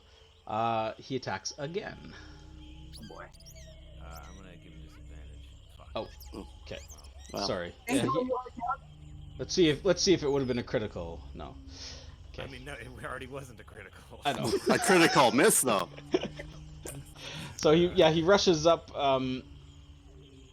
and swings twice at you, hitting you once, and he says, "Ah, pale man, bleed good." Salida puts her no, you can't stow a weapon and draw a weapon, right? She has to drop her scimitar if she wants to pull out her bow. Yeah. Right. Mhm. 5, 10, she's gonna run down across to here with her scimitar. She slashes at Yaka's back. Oh, miss. And then she'll slash at this goblin Wouldn't next. she have advantage? We're not flanking. We're not doing flanking. Oh, Oops, thought I we were- attacked I attacked the wrong goblin. It was supposed to be on Yaka again, but I must have missed with my dice. But that's a critical hit. Yaka uses his reaction to redirect that attack to an adjacent goblin ally. So he basically grabs the goblin in the tent and is like, "Ah, protect Yaka!" That's amazing. He like grabs him, throws him in front. And of him. oops, I didn't mean to roll that. Okay, this should be crit. It's shift, right? Yes. Yeah. Yeah, he Wow. survives. Did it to the. Oh right, because that was. Yeah, because he redirected it. So yeah, she runs over, misses once, and then he grabs the other goblin and, as she's about to skewer him, and he's like, the other goblin's like, "Ah, boss, why?" My life for you. Undril rushes out, assesses the situation, can't see any goblins but Yaka and the one in the tent, so she is going to. Actually, That's- 5, 10, 15, 20, 20. My most of me. She can't get next to you, Aelin. She was gonna go down and try to heal you, but she can't get next to you. So, she's just gonna run down the stairs and go up here. And sacred. Sacred Flame doesn't ignore his cover at least, Yeah. She'll sacred flame this guy. and melee combat. Ah, success. Okay, Jonah. They're catching on to the pattern. Don't stay in the glowy zone. Right, I'll move here. It's a good thing we got NPCs in this fight because I think they've, well, that and Aelin, I think have off the most so far. I'll target you, Yaka. The firebolt. Nope. Move back. He's got a better armor class. I guess they have better than 13. Archie. Take a step forward. I'll target Iyaka. And I throw 3. Remember, he's in Yeah. combat. Yeah, it doesn't matter. Oh, right. Oh. Feathers are going to come off her neck. And pew, pew, pew, at him. All 3? All 3. Fire sea missiles. Come on. God damn it. Ooh, ah, ooh. 7, 10? Or is Yep. that magic missile? Yeah. Nice. God, 10. At least. 7. Oh, they already had the +1 on it. Sorry. Yeah. I couldn't read that far. Right, the 3 feathers slam into Yaka. He screeches. Ouch. This goblin rushes into the tent, and he's like, and he kind of says, "Just you and me," ha ha ha. Stabs at you. Nope, you missed. He kind of just runs and says that, stabs at you, and you're like, tunk, knock it away. And he's like, ah, crap. Goblin number 10. He will rush around the corner, fires his short bow at Archie. Pwang! Not even close. Woohoo! And then rushes back around behind the tent again. Goblin number 6 has a loxodon in the way. He swings at you with his lit torch. He's like, "Me, I'll burn you!" Nope. What's this? will take candle. He then has a bonus action disengages, and he's like, "Ah, screw it!" Runs over this way. Blackwind. I like scream at him like I did at the dinosaur, just like I don't know, just to intimidate him, even if it doesn't matter. But Intimidating combat is a action, FYI. If you're going to use the skill, it gives them frightened for one turn if you succeed. That's true. I just yell at him instead, and then I try to run through him with my glaive. Glaive attack! Glaive attack! Yay! Oh, I thought I was going to turn. Damn it. Okay, he's probably dead. Glaive damage without any hunter's mark. Minimum! Pretty close to minimal. No, he's dead. But I go through him, and then I throw him out of the tent afterwards. What's your minimum damage? 1 less. Shit, okay. He was dead no matter what, as soon as you hit him. Minimum is 4 right now, without hunter's mark. So yeah, he goes flying out of the tent. And then I could, you know what? I'll stay out of line of sight-ish, or cover. I'll have cover from shooters. But I'll move up. I'll present myself a target. I was supposed to go there. Oh. Partly. I wanted to move up. I got some cover, but maybe not much. But I'm presenting a target to draw it away from other people. This goblin is going to stab at the one that just stabbed him, Salida. Oh my god. Well, my dice have now betrayed me, guys. He's then going to disengage as a bonus action. He runs around down here. You're on your own, boss. Baz! Okay. I'm gonna on to I'm coming back. 5, Vroom. and I'm going to swing at. Just FYI, that's going to be 30, because that first square is going up the stairs. It's Okay. But either way, you still make it. You ain't going nowhere. Swing at Goblin and attempt to knock him out non-lethally. Mama said knock you out. Bad. What is happening? Are you sure your back's still not thrown? I think we're all somewhat at our backs, actually. Aelin, you're kind of wounded. Yeah, feeling it. Fight. Too bad your friends have left you.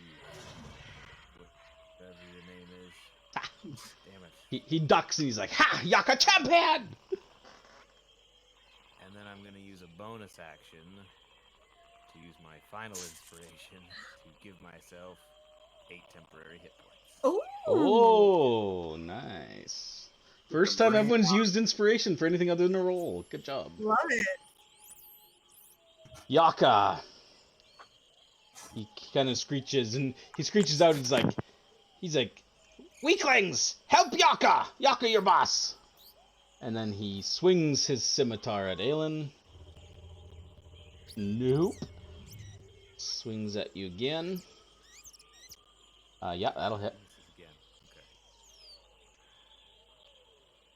Okay. Minimum damage. 3 absorbed.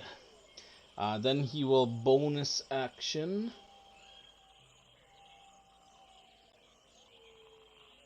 Run over here. Disengage. Salida's like Slippery little bastard. She will run down here and swing her scimitar at Goblin 2. Miss. She has second attack, which will hit.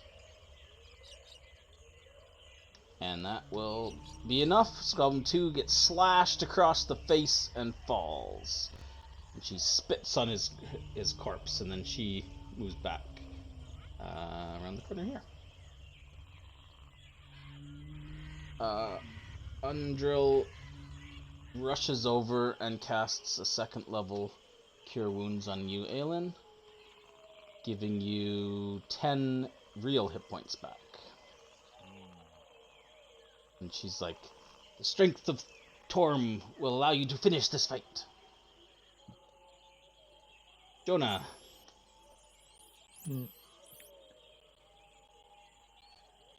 What's the rules for non-lethal spell damage? Are we doing that with disadvantage, or is that not a thing?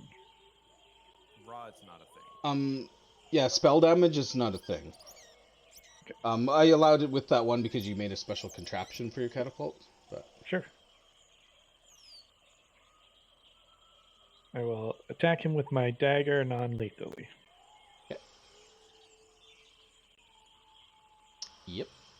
Of course, Jonah up and is able to hit him. No problem. Oh, he's like literally facing Baz. Jonah runs up behind him. Bonk! Crumples He's to a the ground. fearsome warrior when he's not trying to actually make them bleed. I mean, to be fair, they're probably like Jonah's height, so he's used to fighting at that level. Lower than a bow-legged caterpillar. Richie. Alright, I'm going to run up here. So I can get a bead on the bastard. And try and hit him. Okay, he uses his reaction to grab the other goblin in the way.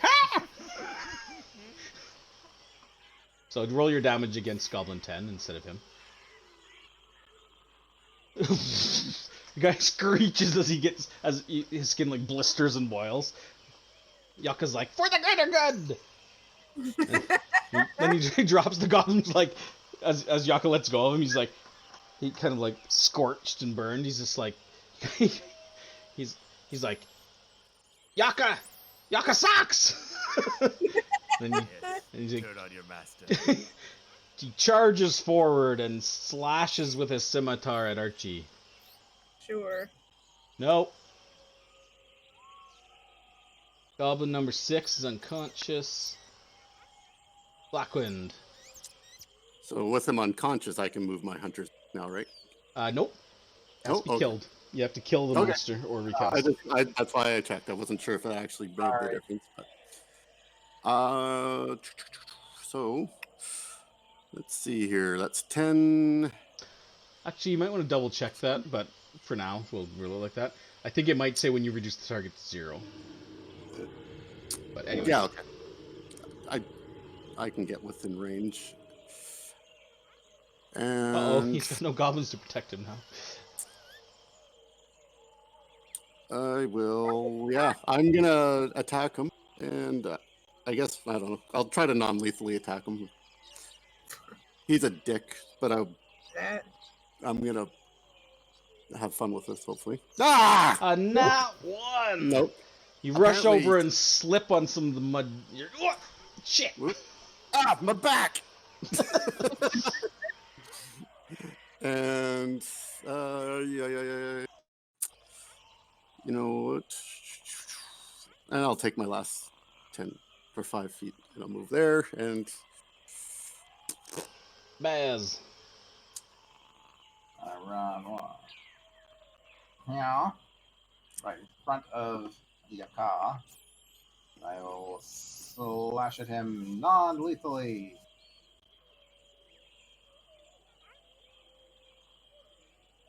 There we can go. Come on. That'll do it. Our skill checks were much better than our combat checks today. Slash. He's still up. I've never fought anything so short before. You done? Gerald still weeps in pieces. Aelin. All right.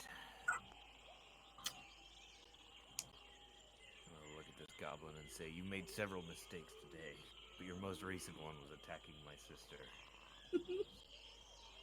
Damn it. And when the one-liner is followed up by a miss. Bonus action. Oh no! Fucking shit. It's so I'm sorry. disheartening. I'm sorry. Why is their AC so high? It's They're so nimble. disheartening. They It's got not high like decks. They're high decks. We- Higher like, AC than I do. RP something cool right before you hit somebody. And You gotta RP after you know if you hit. It's one of the most upsetting things in D&D. Honestly, we've been.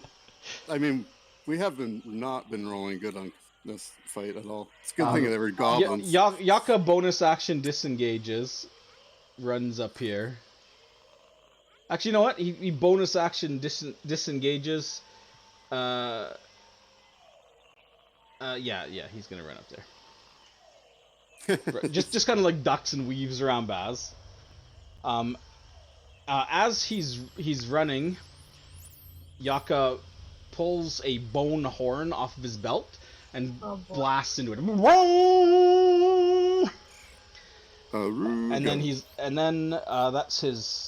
then he just like tosses it to the side, and he's like, "Oh, you in big trouble now!" Slashes at you with his scimitar. That's exactly what we wanted you to do. That's all he's got. Just so you know.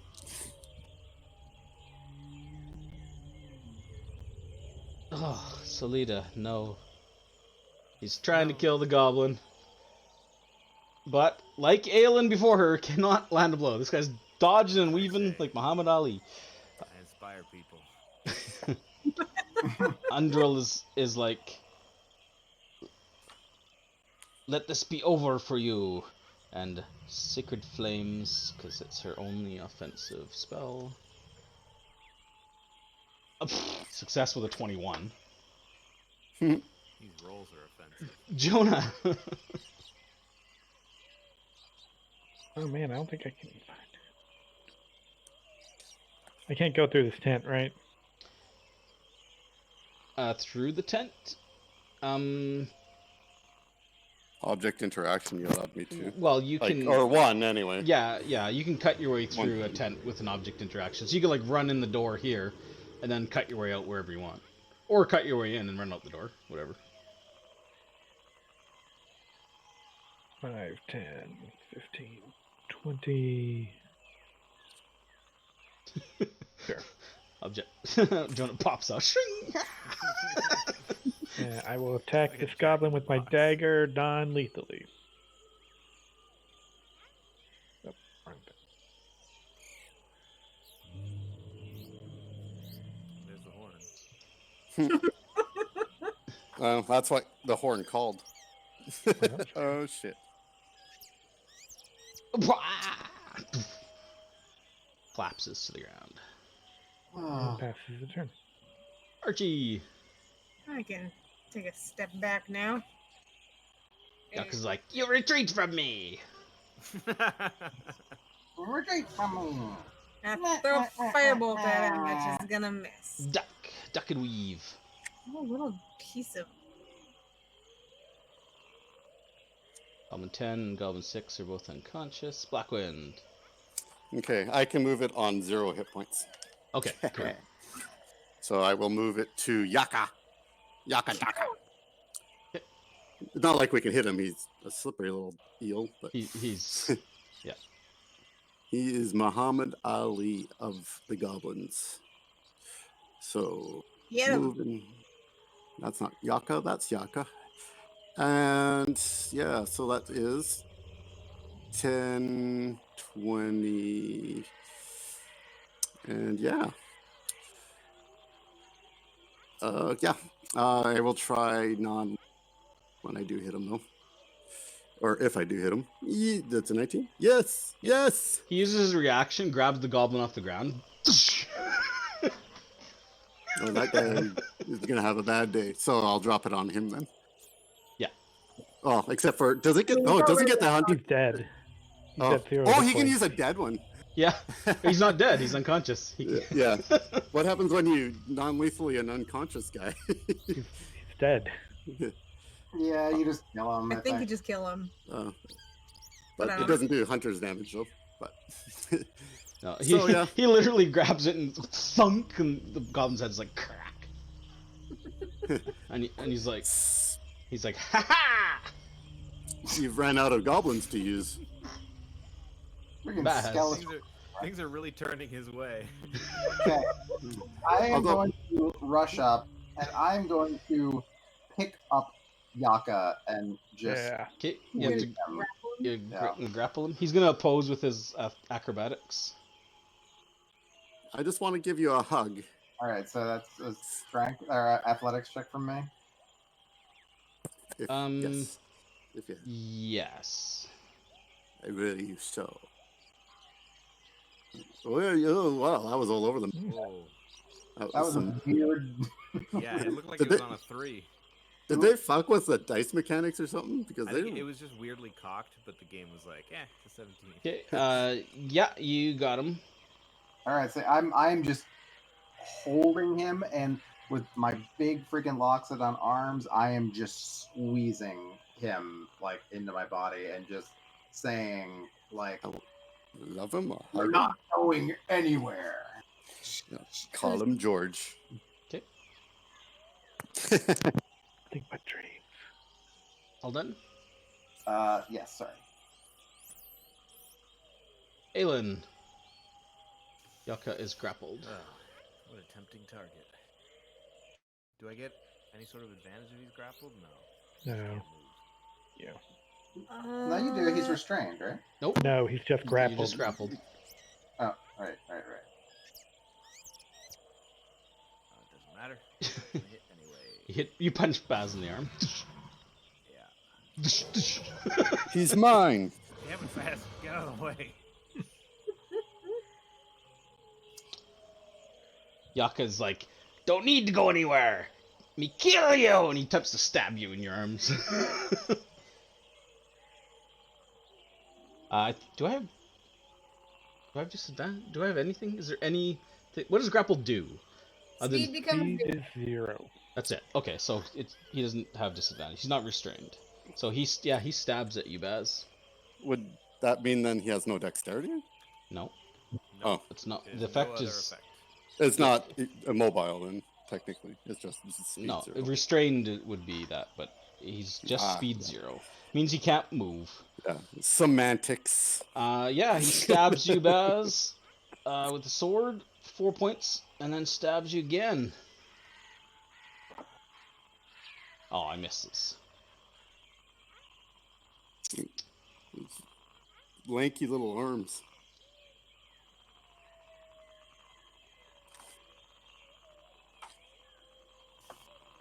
No, it doesn't work. Okay. Yeah, the only benefit is that you can move, you can drag a grappled creature. They don't have I think you can move it to a restrained too, like next time. Can't do it. Can't get him. I think. Yaka's invincible! He's invincible!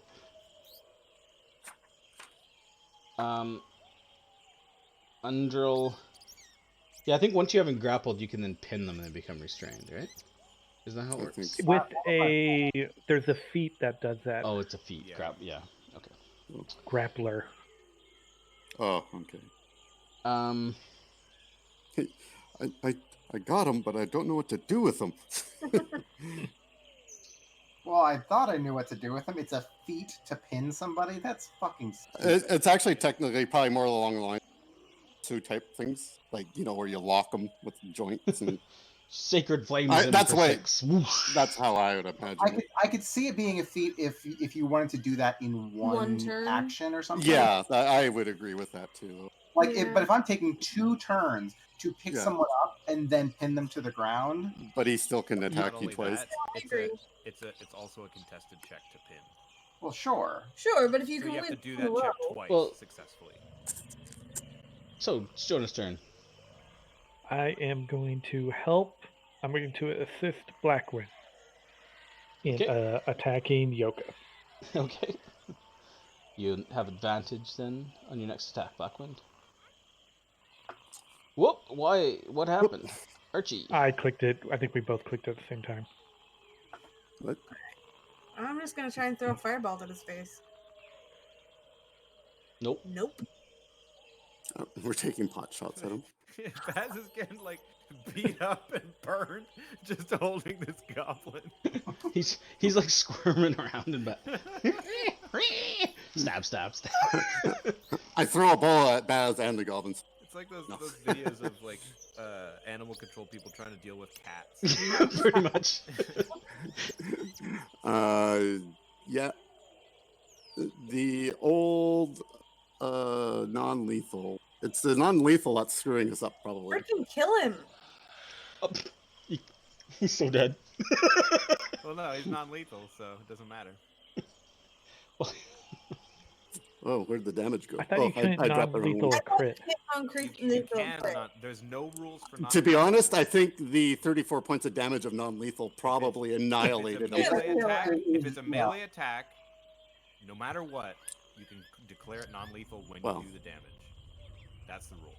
So I it's up did. to you if you want to flavor Yeah. that or not. Yeah. How much Because of I that did damage? just How much of I that annihilated damage? him. How much of that damage was your hunter's mark? 6? 6. Okay, he's dead from spell damage then. Done. The hunter's mark adds can't be non-lethal, can it? It is technically spell damage, I believe. I mean, I don't know. I didn't I even. don't think it's. If it just adds, or if it's it just just considered adds. I'm like double the same checking that type of right. damage, then it's I not. can look that up right now, but I will look I it mean, up on my. No, yeah, it's just the same type because it doesn't make the attack magical or anything. No, It's it does not. Yeah. That's right. in terms of damage. Extra Okay. 1d6 damage. Yeah. Well, you So- did 34 but I mean- to him. You can decide whether that kills him or not. I'll let you decide. I mean, it does like annihilate his hit points. So I was just gonna say, you brought him to over his max below 0. That kills him regardless if it's not lethal yeah, or not. that's what I was thinking. So, He- but I think that's the only rule. time- That's the rule that will actually kill him is bringing him below his max hit points, even if it's non-lethal damage. If it's under his just- maximum hit points, I think I that'll kill him ruptured- regardless. Yeah. Because he had 6 left out of a max of 23. You did 34, so yeah. So I think that pretty much settles it like that. I didn't Yeah. mean to, but he moved into the blade instead of the flats that I was trying to hit him. I'm going to look at you with shock.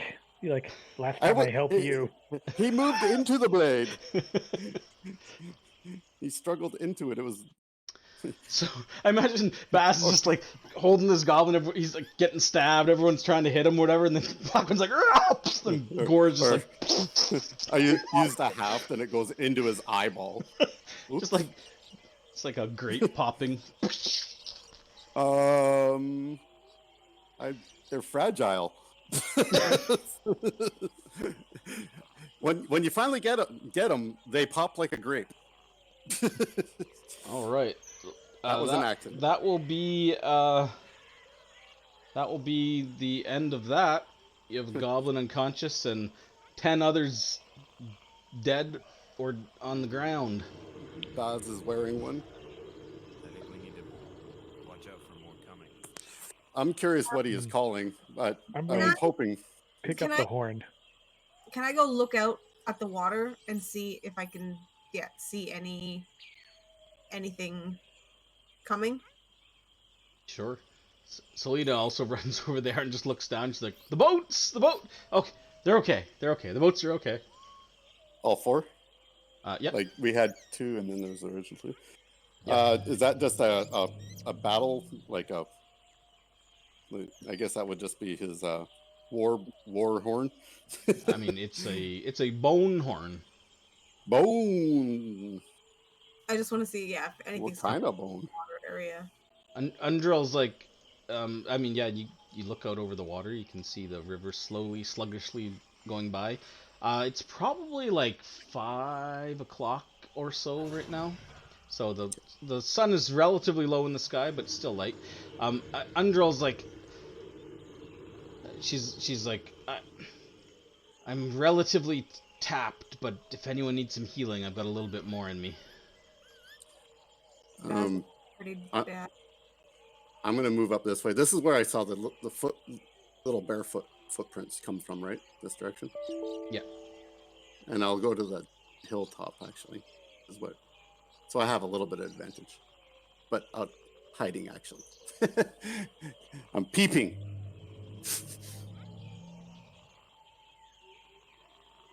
Okay, so Blackwind goes south to climb the hill. What the rest of you guys doing? I'm gonna go down to Gabo number 6. I'm gonna pick him up and sort of drag him over to the water.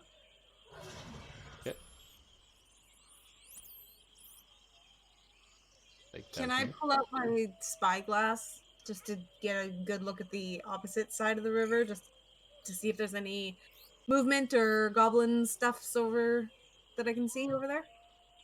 Sure. And Blackwind, you are laying on the top of this hill. Aelin goes up onto the Climb toe. up on the foot to see if there's anything I can see from that vantage point. Andrel kind of looks around. She's like, take that as a no then? As everyone scatters away from her. Wait, what's she She asked? I would point to Baz and say Baz looks a little hurt. You might want to check with him. I would have said before I left. I apologize. I didn't respond. I was like, I could use a bit of healing, but there's something I need to do real quick. Okay. She takes an action to cast her last second level slot on you. 12 points of healing. Nice. And she took 5. She's got the talent of the healing. She Nice having a does. healer in the party. She has some healing. She's a priest of Torm. She's got the softest hands. I'm going to pick up the war horn or the bone horn. Yep. And then I'm also going to look through Yaka's body. Okay. All the goblins have like those wooden masks. They don't seem special. They're just kind of like crudely carved wooden masks. Animal pelts for clothing, and other than that, Yaka, the only thing he has is a kind of a carved bone necklace of like animal teeth. And he's got his scimitar. He's got a short bow strung across his shoulders, and he's got a small quiver that has 10 arrows in it. They're very crude, kind of stone-tipped weapons, though. Other than that, he does not have anything else on his body.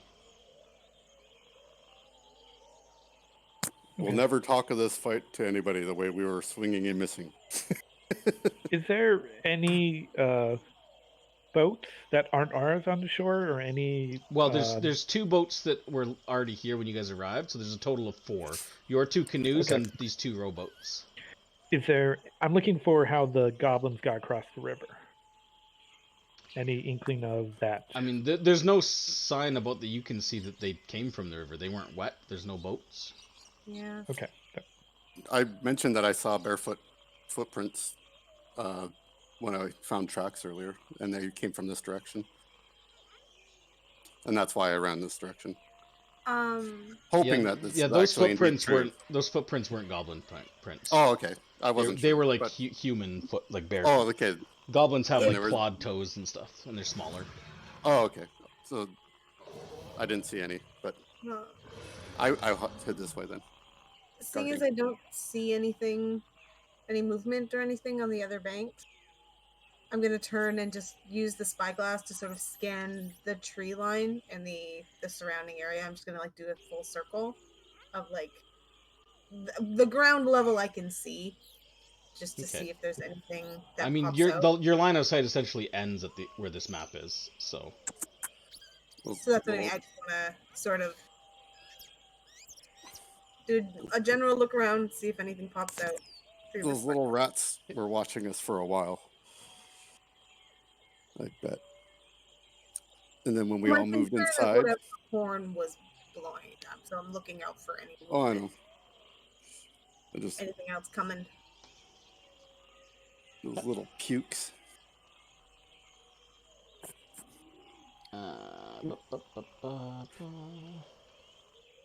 Try not to liquefy him. I didn't. Okay. I was hoping to liquefy. Couple moments later, Baz, you've got this goblin unconscious. So I'm going to take him to the water, and I'm gonna plunge his face into the water a few times until I hear him like come to consciousness. Okay. Splash him a couple times. He kind of like sputters a bit, and kind of like one of his eyes kind of like rolls open and then rolls back into his head, and he's just kind of like and kind of sputters a bit. Seems to be kind of coming to, but he's out of it.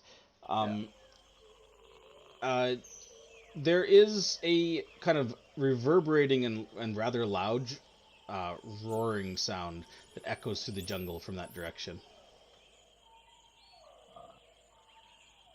As soon as I like notice that he's kind of awake, Yeah, his eyelids are kind of like fluttering a bit, but he seems awake. I'm gonna like hold him up in the air, like in front of me, and I'm just gonna say, "What happens when your boss blows the bone horn?"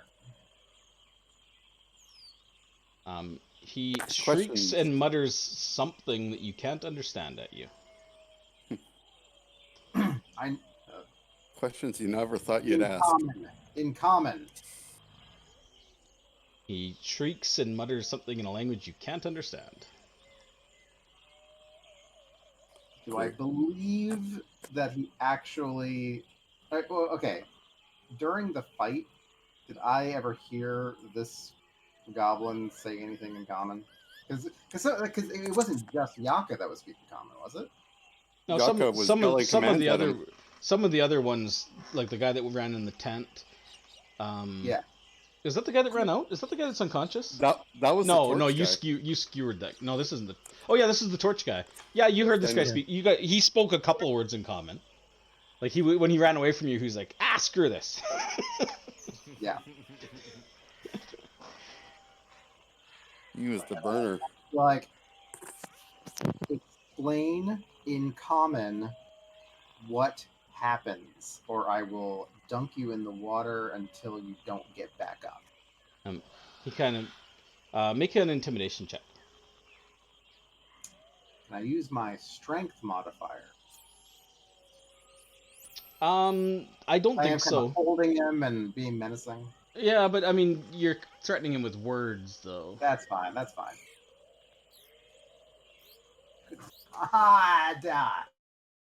The goblin kind of like scowls at you and he's like, ah! He's like, or how about a tickle fight? Like, he kind of like, and spits on your face. I'm gonna dunk him back in the water. Okay, there's an echoing roar that sounds much closer now from that direction. So Salita turns, she's like, shit! Where is it coming from? The north? This direction. You can't, and you can hear something. It seems to be a ways off still, but it seems to be moving in this direction and crashing through the bushes. All right. Maybe we should get to the boats, guys. I'm sure it's a dog. It's a dog. What does Salisa think I it would is? ask Salita, what does she know what that is? She's like, I don't think it's a tyrannosaur. What's a tyrannosaur? Do we She's know like, and she kind of, well, I mean, Black, you're way up on the hill. Oh no, you moved down. Sorry, I didn't see that you moved down. Yeah. She's like, when you say what's a tyrannosaur, she kind of looks at you and she's like, walking death. And then she turns to you. She's like, it's bigger than raptor, that's for sure. Maybe an allosaur. They're dangerous. There's 6 of us, but some of us are wounded. I don't know. We should either find cover. She's like, I don't know. She kind of looks at the boats, looks at the statue. Can it get in the statue? There's, yeah. You guys hear that big roar? That's what it sounds like. Aelin, Are you're they you're up there. You got a easy? bit of a vantage point from up there. Give me a perception check, would you? Sure. You're like a bit higher up and closer in that direction.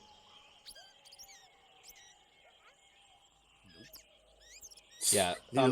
You- You can't pinpoint where it is, but you do see probably a couple of 100 yards just past the tree line. You do see like some like you think you catch a glimpse of movement, but again, it's just like somewhere in this direction. It could be the wind.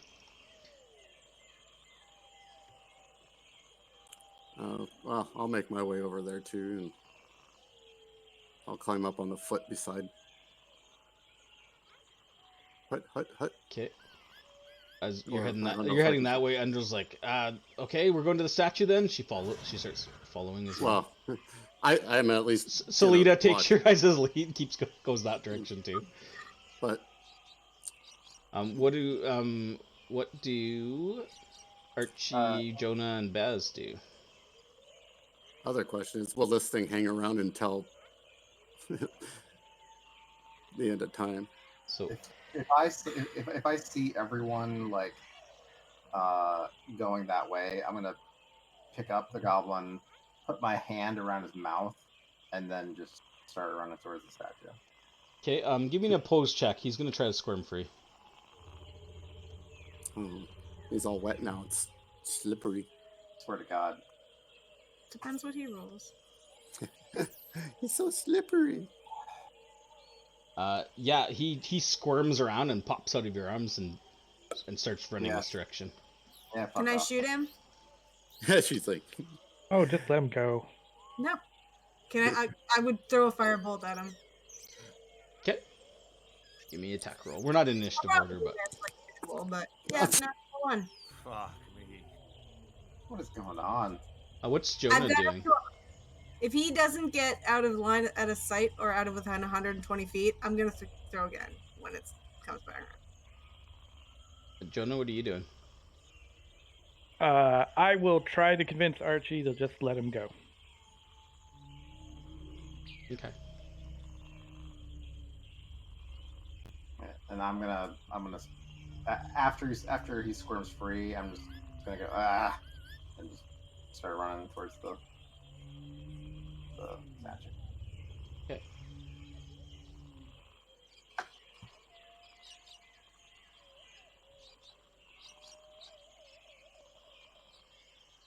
Oh, hang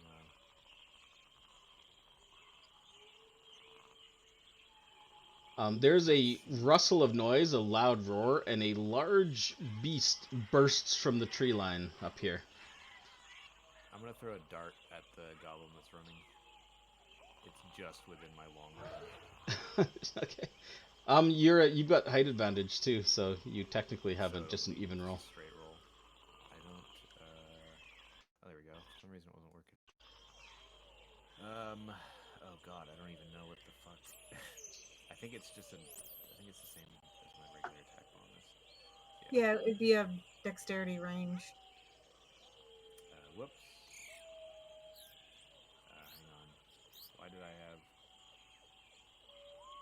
You have advantage from From height. From height. Yeah, but I didn't click advantage. Oh, because he's got unconscious on him. He shouldn't be Let me just roll- unconscious. I'll just roll a d20. I mean, same difference. Same There, difference. 19. Well, no, because it wouldn't have been advantage because he's at long range. Yeah, Oh, It's just a I roll. see. but I I see. rolled a 19 to hit. Okay, that will hit him and kill him. Unless you do it long. No, he's dead. Can't anyway. It's a range attack. Okay. So as Jonah's trying to convince Archie, who fires a firebolt into the floor, apparently, a dart sails across the camp and just takes him in the back of the neck. He kind of like stumbles forward. He's like, into face first into the dirt. Yeah, Blackwind and Aelin, you've got a clear view of this creature that crashes out of the trees, roaring. Yeah, we don't It have time, is- It's coming. It is about, I would say about 20, almost 20 feet tall, bipedal, large, powerful-looking jaws, and kind of short arms, and it kind of runs kind of nimbly kind of leaps over a log and like slams into the ground here. Lets out a roar. Yeah, I'm gonna need you guys to roll me initiative, but I think we're gonna wrap the session here since it's 9:45.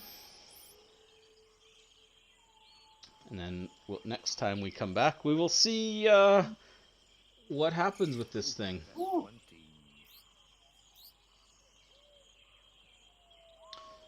I guess I'll roll Salida's under. What happened? People still rolling? No. Oh, Gerald.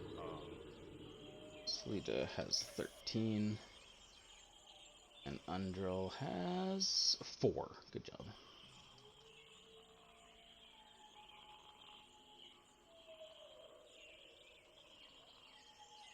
Okay, cool. Yeah, so we'll wrap up the session here. So yeah, that was pretty good. You guys did got through a bunch of puzzles and traps, defeated Goblin ambush, and now have attracted a hungry Allosaur. See if he eats anybody. Yaka attracted the Allosaur. Yeah. Okay, cool. Well, we'll find out next time how you guys fare. Let's do just a quick round table, and then we'll wrap up here. I'm getting a bunch of errors again. That was like our swinging. Yeah, That was probably by far the did this I whole don't campaign know. so far. I feel like because it went longer, it kind of evened out, which is nice that we finally had a fight that was able to go a little bit Actually, I won't longer. say it was the worst, but because all of our skill rolls were actually pretty decent, and then the combat rolls were pretty. Well, our combat in the arena was awful too. Yeah. Except for Yeah, you. that wasn't a You were good the one. only person that rolled well. Yeah. All right. Let's do a round table. Let's start with Brad. We never start with Brad. Oh wow, me. I wasn't ready. Okay. Well, Rose, I think my favorite part was the happenstance of like just happened to. Okay, you know what? We need to reach the ceiling. Might as well just. I've been carrying people on my shoulders. Might as well use it for a practical purpose. You know, give you an extra bit of height. Boom. I was like, well, fuck. Okay. Cool. God damn it. Yeah, that was pretty funny. I'm gonna give inspiration to Archie for being so like dedicated to the character of like reading into the riddle and just being like, hold on, we gotta analyze this. We gotta da da da da da. I thought that was great. Cool. Any thorns for today, Brad? The thorn was obviously how shit I rolled the entire night, which has nothing to do with anything other I than know. random. It's just random, but it's always it feels bad. There's no It's bad. other way around. It just feels bad, Yeah. and but it is what it is. Otherwise, yeah, it was fun. All right. Ryan, what do you think? Just randomly choosing people now. Well, I like all the puzzles. I'm very weak puzzles. I spitball ideas, and in fact, it probably muddies the sometimes. But I mean, it was neat though. I liked the challenge. It felt like we were like, just off of it. But I'm just horrible with words, really, personally. So, like I read into too much. So, but it's a nice challenge though. So it's a fun thing, and I mean, yeah, the dice roll, which is out of the, it didn't even seem like it should have been nearly that potentially dangerous at the point, but they weren't rolling crazy good against us. Yeah, I mean the first round they kind of took a number out of you guys. I was like, oh shit, but then it kind of. I mean, there wasn't really anything that stood out that was bad though. I mean, it was actually a pretty interesting session. I was looking forward to the little statue exploration and Okay. whatnot. So All right. yeah, all around pretty damn awesome. Okay. Let's go with John. So, I found this a very frustrating session. Oh. Okay. I just felt like I didn't have a lot of, I guess, maybe opportunities to do stuff here. When I tried to do stuff, I kept on feeling like I was getting overridden by other people. So that would be my thorn for the session. You know what? Okay. I'd do better at Yeah, and it making sure that we're. I think in general, like having a especially in like an exploratory type thing where it's like, we're trying to solve a puzzle or we're figuring out what's in an area we're investigating. I think like making sure to like take turns person by person and going in a sort of initiative order. Like Well, that or sorry, Brad, I didn't mean to cut you off. Yeah. it's okay. I because you're right. Like we did sort of like, okay, we're all in this. Well, not even all of us were, in this one section where it was kind of just me, Aelin and Archie doing a thing, and that section lasted a long time.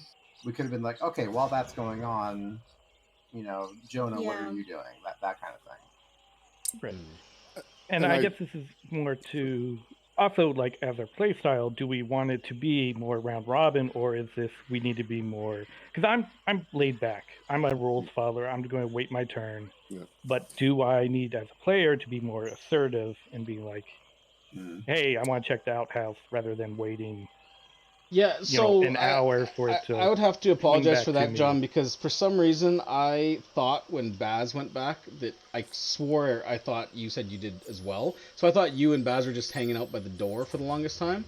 So I was just like, oh, okay, they're just hanging out by the door. But I totally missed the fact that you wanted to check those buildings. I knew you guys both circled around and like got the thing free, but then when Baz went back, for some reason I thought you went back too. I didn't see you move your token, but so I guess that was just a bad assumption on my part. So I do apologize for that. When I realized that I'm like, oh shit, he was trying to do something, I was like, well crap, it's been forever since he did. So yeah, I also think I just want to have a discussion with you guys. Just do you think it would be better if we were a bit maybe more proactive in what we want to do? Because I also think there's a little, but if we all tend to sort of talk over each other a little bit, like especially when there's like a single moment, the battle's over and we all sort of go our own ways. And that's partly the it's not microphone necessarily stuff. Yeah. You know what I mean? Like yeah. I know what you're saying, and I hear what you're saying totally too. And in retrospect, you're right.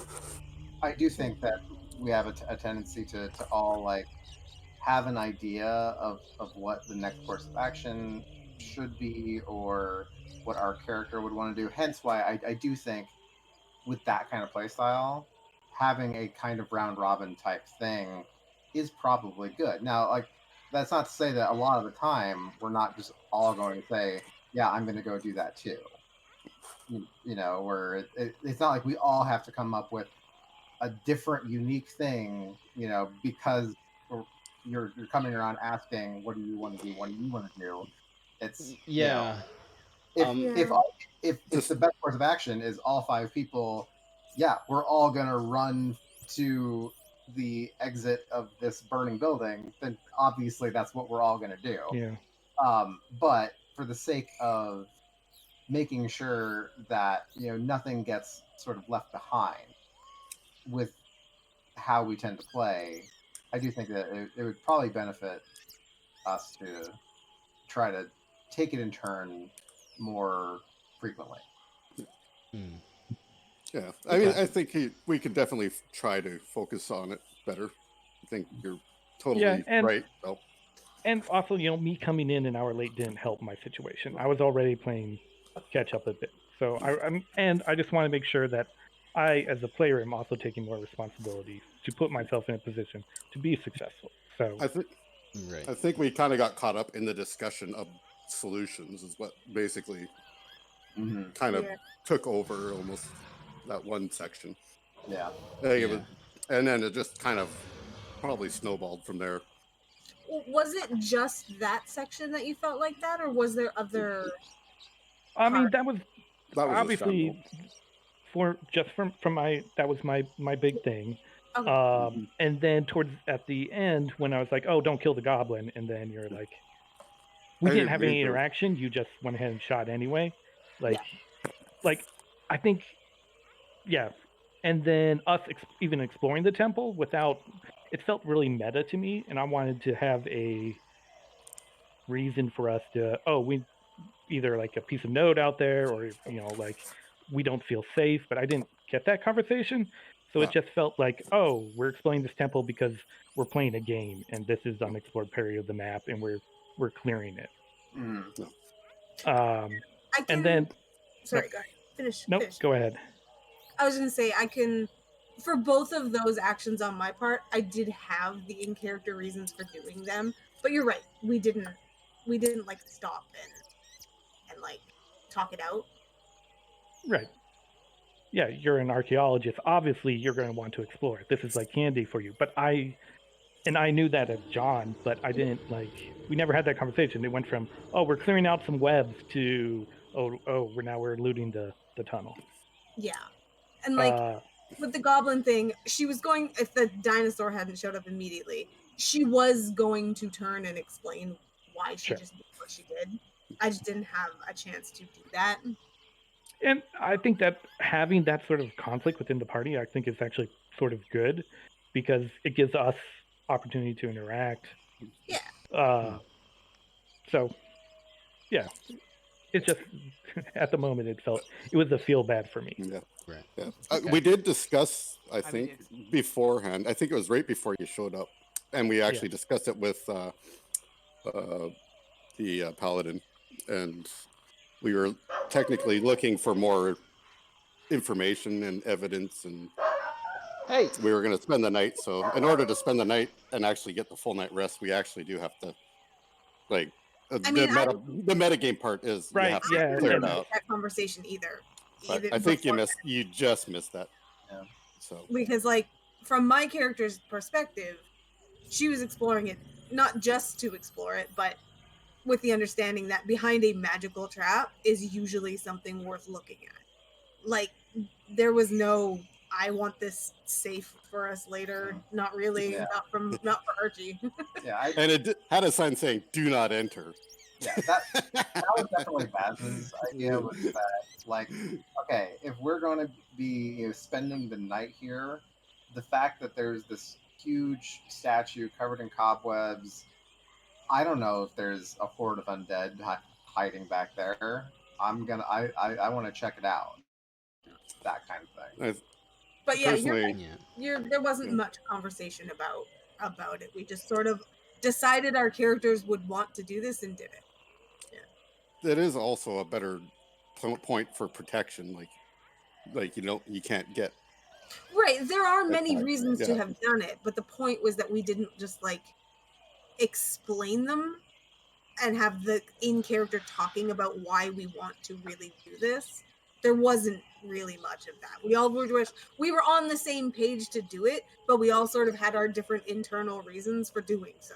For doing that. Okay. I mean, Well, Baz, when he went there, though, he actually did ask if we wanted to clear out that, but then we all went to different ends of the camp to like there was the discussion. It was abbreviated, yes, I agree, but it was there like was the camp, yeah. we just forgot to really Wasn't really part of rehash it properly and took it for granted. I think totally.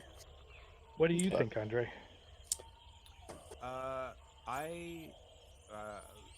I agreed with the in-character motivations for going into the temple.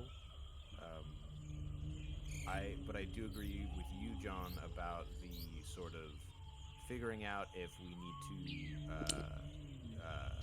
to be more preemptive about our character interactions, or if we treat it more of a round robin thing.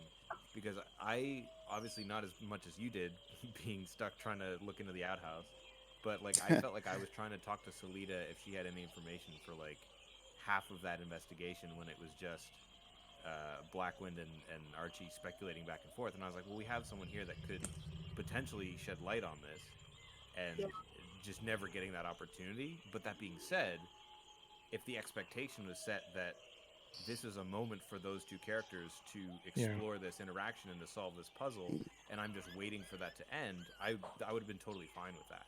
So it was one of those things where it was just kind of like knowing the expectation of what that would be like would help, I think, those moments feel like that I'm not like waiting to get my turn to say something, you know? Right. Okay. Good. It was a good point to make, though. Yeah. Yeah. That we can work on. For sure. Yeah. On that note, Andrea, so I feel like I know what your thorn was then. I mean, But- yeah, like, and even then, that was. I think we got through it. I think, like, I'm of two minds about the puzzles. It's weird to say that I liked how incredibly lethal and dangerous it seemed to be. Like, from a meta perspective, knowing that it did 27 damage to Gerald, and from a character perspective, knowing that it just obliterated him immediately, it's one of those things where it's like, okay, this is like, there's a real argument to be made to just leave and to not, fuck with this, because this could be bad, and this is just the first door. Yeah, And so I like that. But that being said, that definitely led us to like just discussing things in circles and not trying anything because we were too afraid of the consequences, because the consequences were potentially lethal, especially at this level. You know, like I'll say, compare that to going into the tower in Menzo Branson. Like, there was definitely stuff there where like, okay, there's probably going to be traps in here that could be lethal, and we were careful about it, but we were in a position where we could potentially mitigate those problems because we were so high level. And so that felt like it had the tension and the danger without the like paralyzing fear of, a TPK or something just because we stepped on a pressure plate that we didn't see, or we didn't get the riddle. So that was kind of like the two sides of that, which is tough because I did like that setup, and it felt like you did a very good job of making it seem like this could go real bad real fast. And then for Roses, like I thought Yelka was great. That was just a fun character to butt heads with. And I did really like that fight, despite our rolls. It felt like at least now we're in a position where, beyond level 1, we can be in a fight that lasts a few rounds. We can adapt to it. We can kind of, there's back and forth. It doesn't just feel like it's really shit one way or it's really shit the other way and then it's done. So I was thankful for that, because I enjoy the combats where we kind of get the chance to do a bit more and explore sort of the battlefield with our allies. Cool. Liz is the last one. I agree with Andre a bit on the puzzle. Like, I'm sort of, again, split. I like puzzles and I like the idea of them. I feel like I'm really bad at them myself, so it's tough for me in that situation because, like, my character loves puzzles. You would have been dragging her from figuring this out, So, but I feel like I'm just really bad at. I feel like I'm kind of like you, Ryan. I look way too hard into like something like a story like that, right? Whatever so- I say, don't use it. yeah. Well, that point though, that the inscription, like the second half of it, is sort of a red herring. Like it Yeah. is. It does feel like, if you're supposed to be sort of following this, the idea that you're supposed to switch isn't a stupid idea. Yeah. You know? Or like hitting every one of the squares. Yeah. I was like, Sure. It was clear after that little thing went off what it meant to go reverse, though. Yeah, and like when I looked at the puzzle, I was like, okay, well, it's on its face, it's actually pretty straightforward. Like literally, it's just like do as the Man and Crocodile did and piggyback each other. They piggybacked each other one way, the other way. Either way, it got them through the tough times, right? But so but you guys were kind of like, yeah, like I said, it felt like maybe because the story was so long that it felt like there's got to be more to it than just piggybacking. But no, Yeah. it was just do as Man and Crocodile do, and with the end, it's just like never trust them again and don't be friends. So it's like, well, does it have something to do with detecting that you're against crocodiles, or like? Yeah. We have to go get a crocodile now. That part is what kind of really threw me. And it was a foible, basically. And part of it too is that like it was difficult to know if piggybacking was the solution full stop, because there was the pit, which we had no way of testing, so that was done. There was the blades, which was piggybacking, but then there was the squares that had to be stepped on in a certain order that had nothing to do with piggybacking. The blades potentially had to be pushed in a certain order that had nothing to do with piggybacking. And how do you the blades potentially injured 2 people? I think that the grid did have to do with piggybacking in that you needed someone on your shoulders to be able to see the door. Yeah, that was key. That was the key thing. That's why I was really trying to get across. You cannot see the bottom 3 rows unless you're on someone else's back. Because that's the only way you're going to see that first one that lights up, is if you're standing on somebody else's shoulders / back, so you can see the bottom row of the door. Like that was exactly it. You had to be piggybacked in order to get that combination. And then after that, you could only see the flashing combination for the door if you were piggyback, because you can see the whole door again as soon as you get through it. Right? Remember the shadow puzzle? What was it? A shadow puzzle when we were in that. Oh yeah. Fuck. And then Sean's like, "Don't." And then the last one, the last one, it was just like, well, it's just one more time. As long as you're piggybacking, you're safe when you go up the stairs. But I think you guys kind of assumed that the chime when all the other traps turned off, that okay, we did it. Yeah. But it was. Well, the fact that there was no way to, like, the friggin' chest, you couldn't see the ward through it.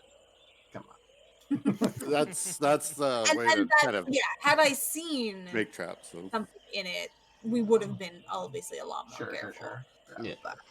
Well, I'll just say that I ran everything in there by the book. So if you didn't like the trap or the little bits of certain pieces of the trap, just know that I didn't design it. Well, I was scary because it potentially wounded 2 people really badly. Yeah. Like if you were wrong on that. Do you guys want to know from a meta perspective what those other traps would have done? Sure. Just to see just how deadly this fucking place is. Okay, so there's the fall. That's a one-time trigger. There's the blades, which trigger every time you go through there. Technically, you can wedge those blades shut. If you use like iron pitons, you can stop the blades so they can't spin. FYI, that was a potential solution of actually disarming that. Is sticking iron pitons in so the blades would just hit it and stop. You'd have to get to the. That's my point. From the side. Because remember, you waved your hand in and nothing happened. So you could have gone in, nailed pitons in, and stopped the blades. You'd have to go like square at a time and use a bunch and take a bunch of time. But that was a potential solution that they listed to actually disarm the blades. Then the next floor, if you had failed on the floor and stepped on the wrong ones in the wrong order, it blasts the entire square with flames. Like everyone in the square in those 4 squares get blasted. I can't remember how much they did. Probably similar to the blades. I think it was a little bit less than the blades actually. It wasn't as deadly. But the door at the top, if you touch the door or put in the wrong combination on the door, it casts a thunder wave and blasts everyone on there with thunder damage and knocks them back into the flame trap.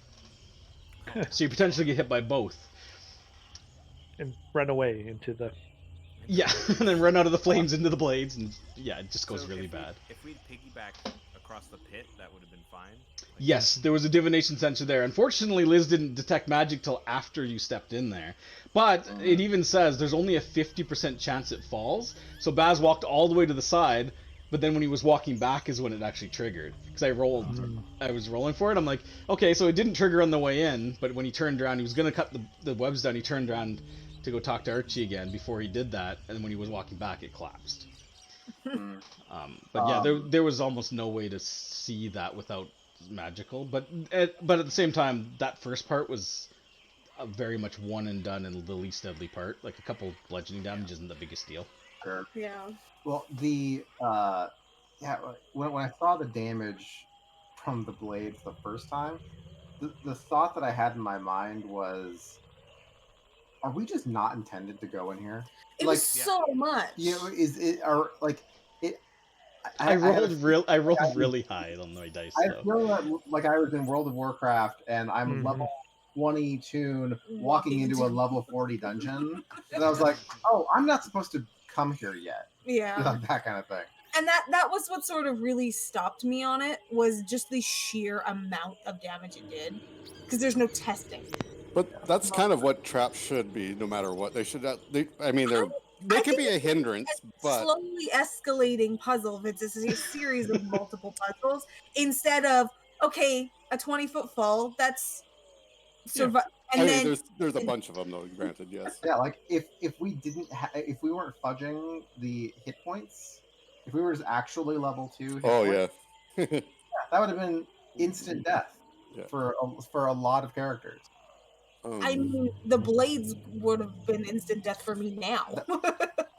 No, Yeah. you wouldn't have gotten to negative 19 from those. It would have been instant down, but not instant to dead. You have to go to your maximum hit points negative to be so. instant to We dead. haven't had to deal with traps much in the last campaign, Yeah. and But lots of times they're not threatening. I guess higher up. yeah, but I mean, yeah, as far as level, I don't know what this is designed for. The jungle, most of the jungle, it says is like between like levels 3 to 6, but it doesn't tell me area by area what levels these are. Like this, so this place, by the way, actually is technically, if this is on the low end, is 3. That fight against the goblins was challenge rating 3. Because the action economy was severely out, not in your favor. Well, and they did We some were outnumbered by 2. significant damage and had baller AC. Yeah. Yeah. But I knew you guys would survive, particularly because you had Undrill and Salida with you. I was like, okay, Yeah, you'll be okay. They kind of carried the fight to a Honestly, yeah. Yeah. But it did feel like that fight felt pretty good, though, just in terms of yeah, it was challenging. It was good. Yeah. like Andre said, there's a lot of room to move around it, and Different goals. You had the, should we take out the head guy? Maybe they'll all run. Versus, there's a guy with a torch. We need to take him out first. Where it burns our canoes. Yeah. And the head guy was running to his I was like, allies so oh he could use shit, them. if we don't As we stop them, we are fucked. Well, Right, but yeah. until you ran down there, I was gonna magic missile him instead. I was gonna. But yeah, but I mean, for me, just real quick, Roses, Thorns, and then we'll wrap up here. I mean, I don't know. I enjoyed most of the session. I agree with you guys, especially in retrospect. At the time, I didn't really realize, but in retrospect, I definitely agree that have to make sure that everybody is doing something, or at least has their input before spending too much time. I think I kind of got tunnel vision as you guys were in the tunnel as to solving that puzzles, because for some reason, again, I thought that you guys were basically, anyone who wasn't actively going in was kind of hanging out by the door, like yelling encouragement or like their thoughts to people who were going in. So I kind of was just like, everybody's just hanging out unless they're doing something different. And yeah, that was my bad. But other than that, yeah, I thought it was overall a decent session. Got through the fight. I was hoping to finish the fight with the dino or whatever you guys, however you deal with the situation. I was hoping to get that done, so it took a little longer than I thought, but I was pretty pleased with how you guys tackled the puzzles. I thought you guys, once you got going, I thought it smoothed out a bit. Until you lucked out at the end. I was I'm sorry, it was just gleeful to me that when we got blowed off the top of that pedestal, I was like, oh shit. But yeah, it was okay. What are you gonna do? Like that was all fine. Like that was 100%. That was the risk I took opening it. I was a little scared though, because I didn't roll very good on the lightning damage. If I had rolled good on the lightning damage, you potentially would have been dead before you hit the wall and fell. Like you could have been at like 2 death saves, like almost gone, or potentially even if I had rolled high enough, you could have just outright died with 19 hit points. If I had rolled like Oh, max damage on the oh. lightning, and then you had taken the 30-foot fall damage, like To I 19. could save the lightning on the lightning, so it Yeah. helped. that's but- true. But anyways, that was it for me. So yeah, we'll wrap up there. I'll just do my. Oh, I have one more thorn. Oh, okay. It's the first session in a while that Baz hasn't been able to cook a meal. Oh, I'm sorry. I'm Yeah. sorry. And Blackwind didn't crit anybody. Yeah, I did.